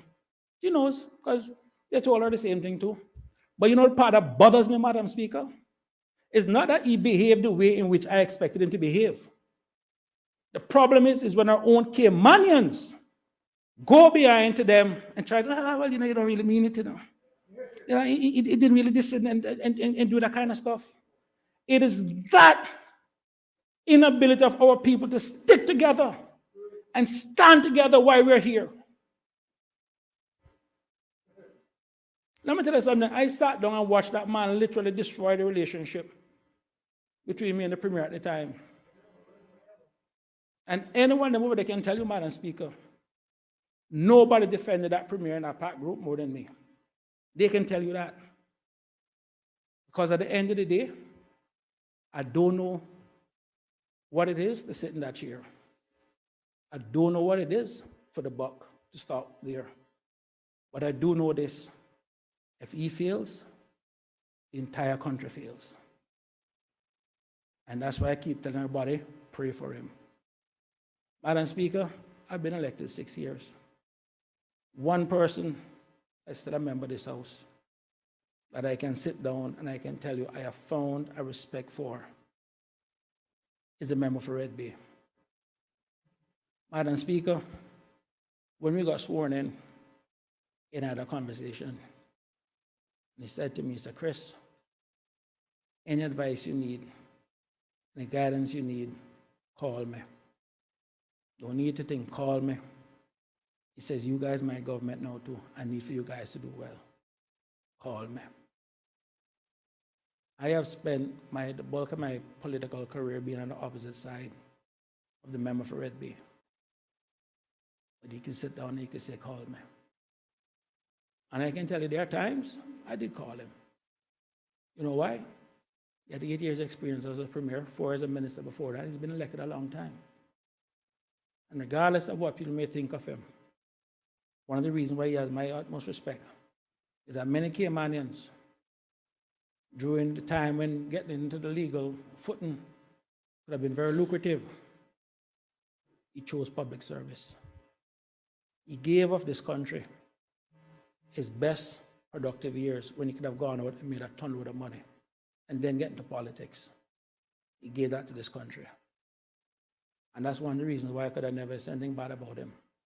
I may have disagreed with some of his policies and his priorities, but I could never say anything bad about him. Equally, Madam Speaker, I look at the leader of the opposition. Everybody knows you don't need the money to do this. You don't need this. But you know what? When the love of country bites you, it's the same thing. And every single one of us in this house, and I'm preaching to the choir, know when that bug bites you, it bites you. And I can be the first to tell you, a week don't pass that I don't get up and ask myself, Chris, why the hell are you getting yourself in this business? But then you know what?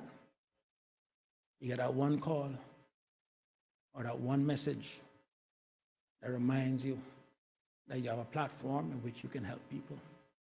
You can't help everyone, but you can help people. And at least if you can help, don't hurt. But for those of us inside here who sit down and leak information and do this and do all that kind of stuff to tear us down, when you go to bed at night, you can live with yourself. We have some demons running around in this country that if we don't check them, they're going to destroy what we have. And we inside here need to stop it. So, stop paying them too. I agree with you, Member Red Bay. Madam Speaker, I know there are people watching, both locally and internationally. I have a lot of people vested in Cayman, and a lot of people who want the best for Cayman. And I can tell you,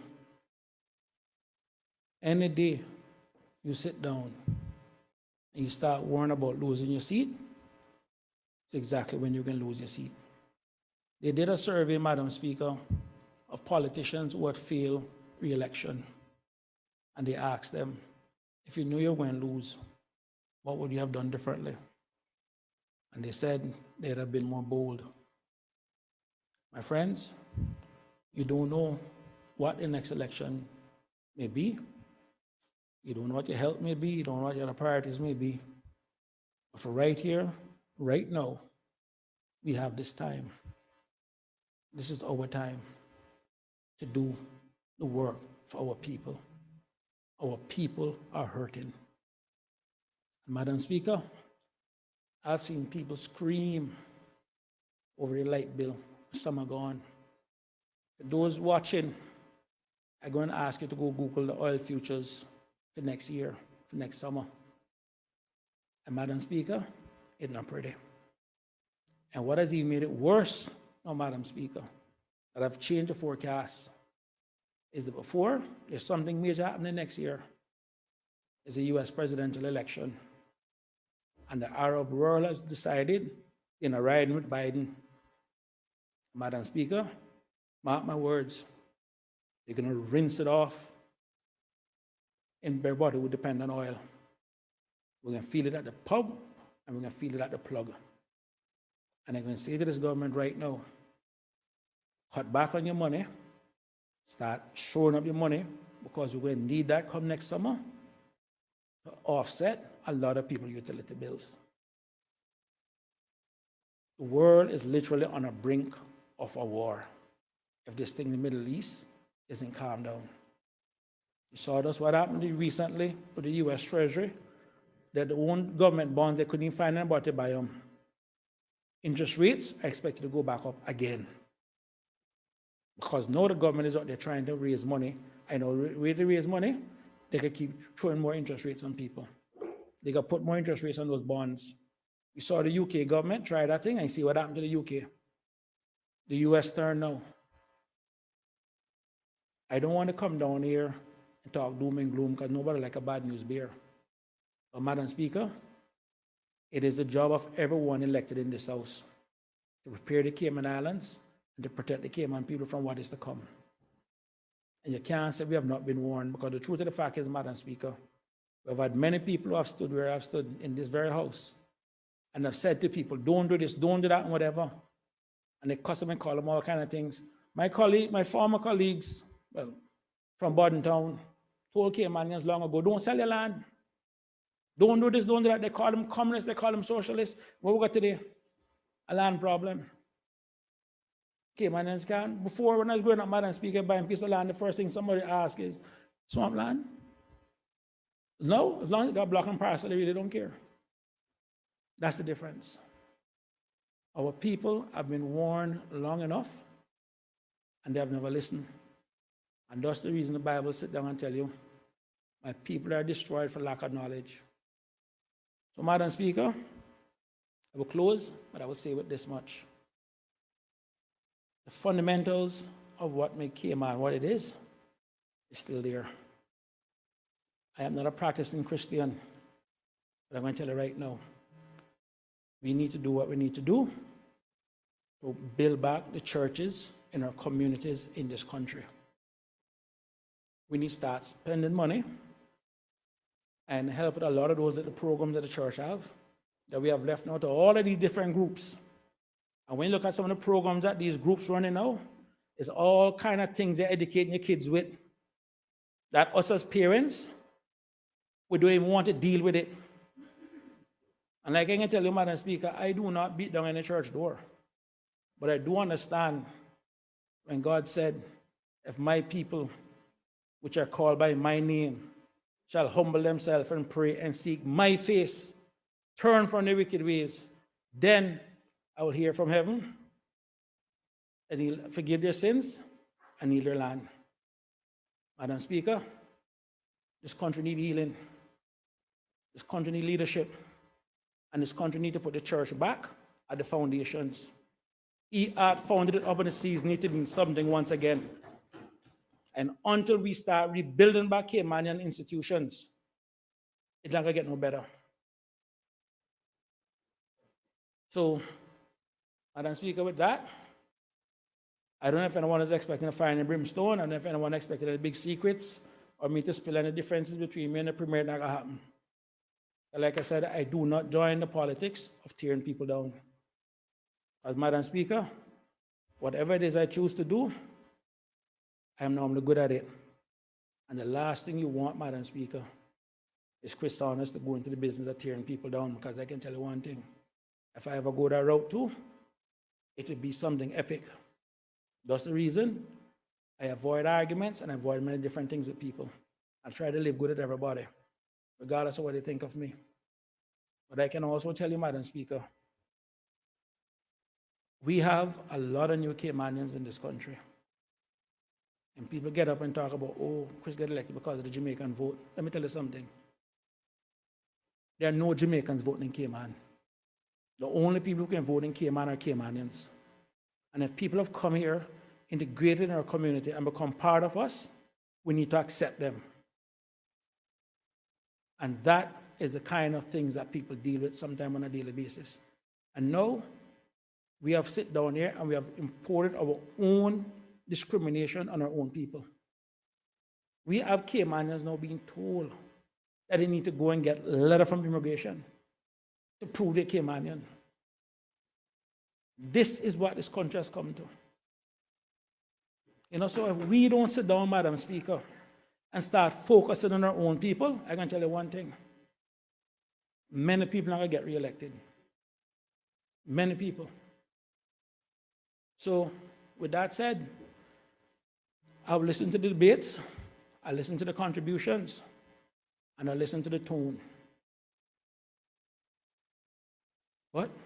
And I expect, at least when we go for adjournment today, we can adjourn to sometime next week to come and deal with a pension bill.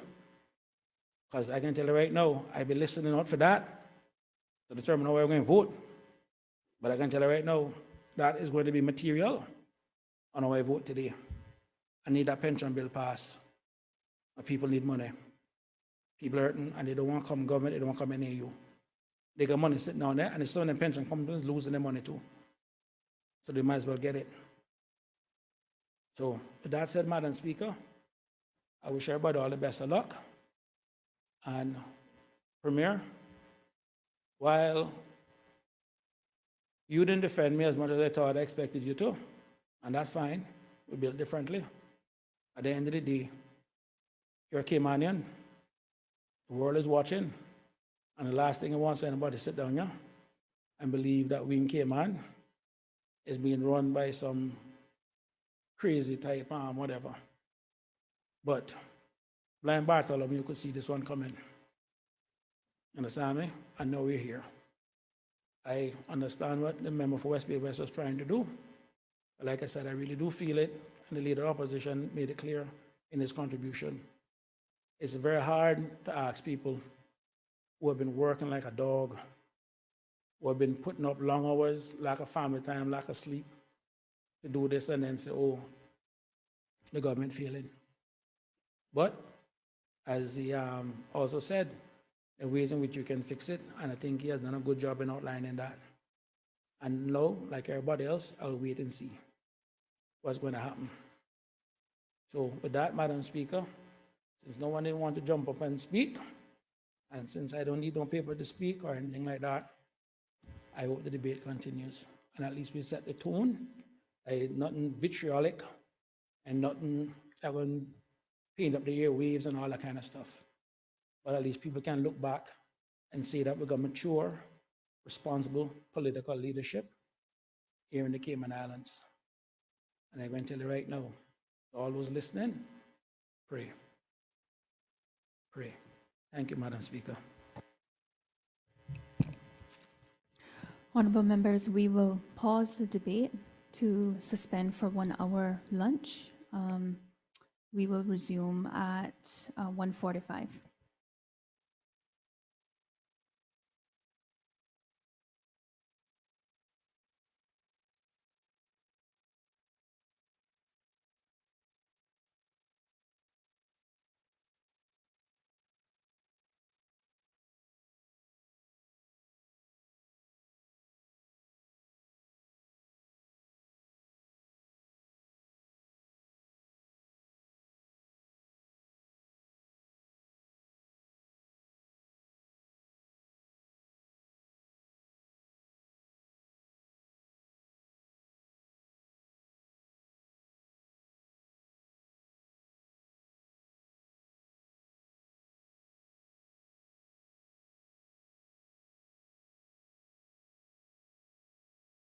Before we get started, I'd like to introduce the panel members. First, we have Mr. Rail Roberts, the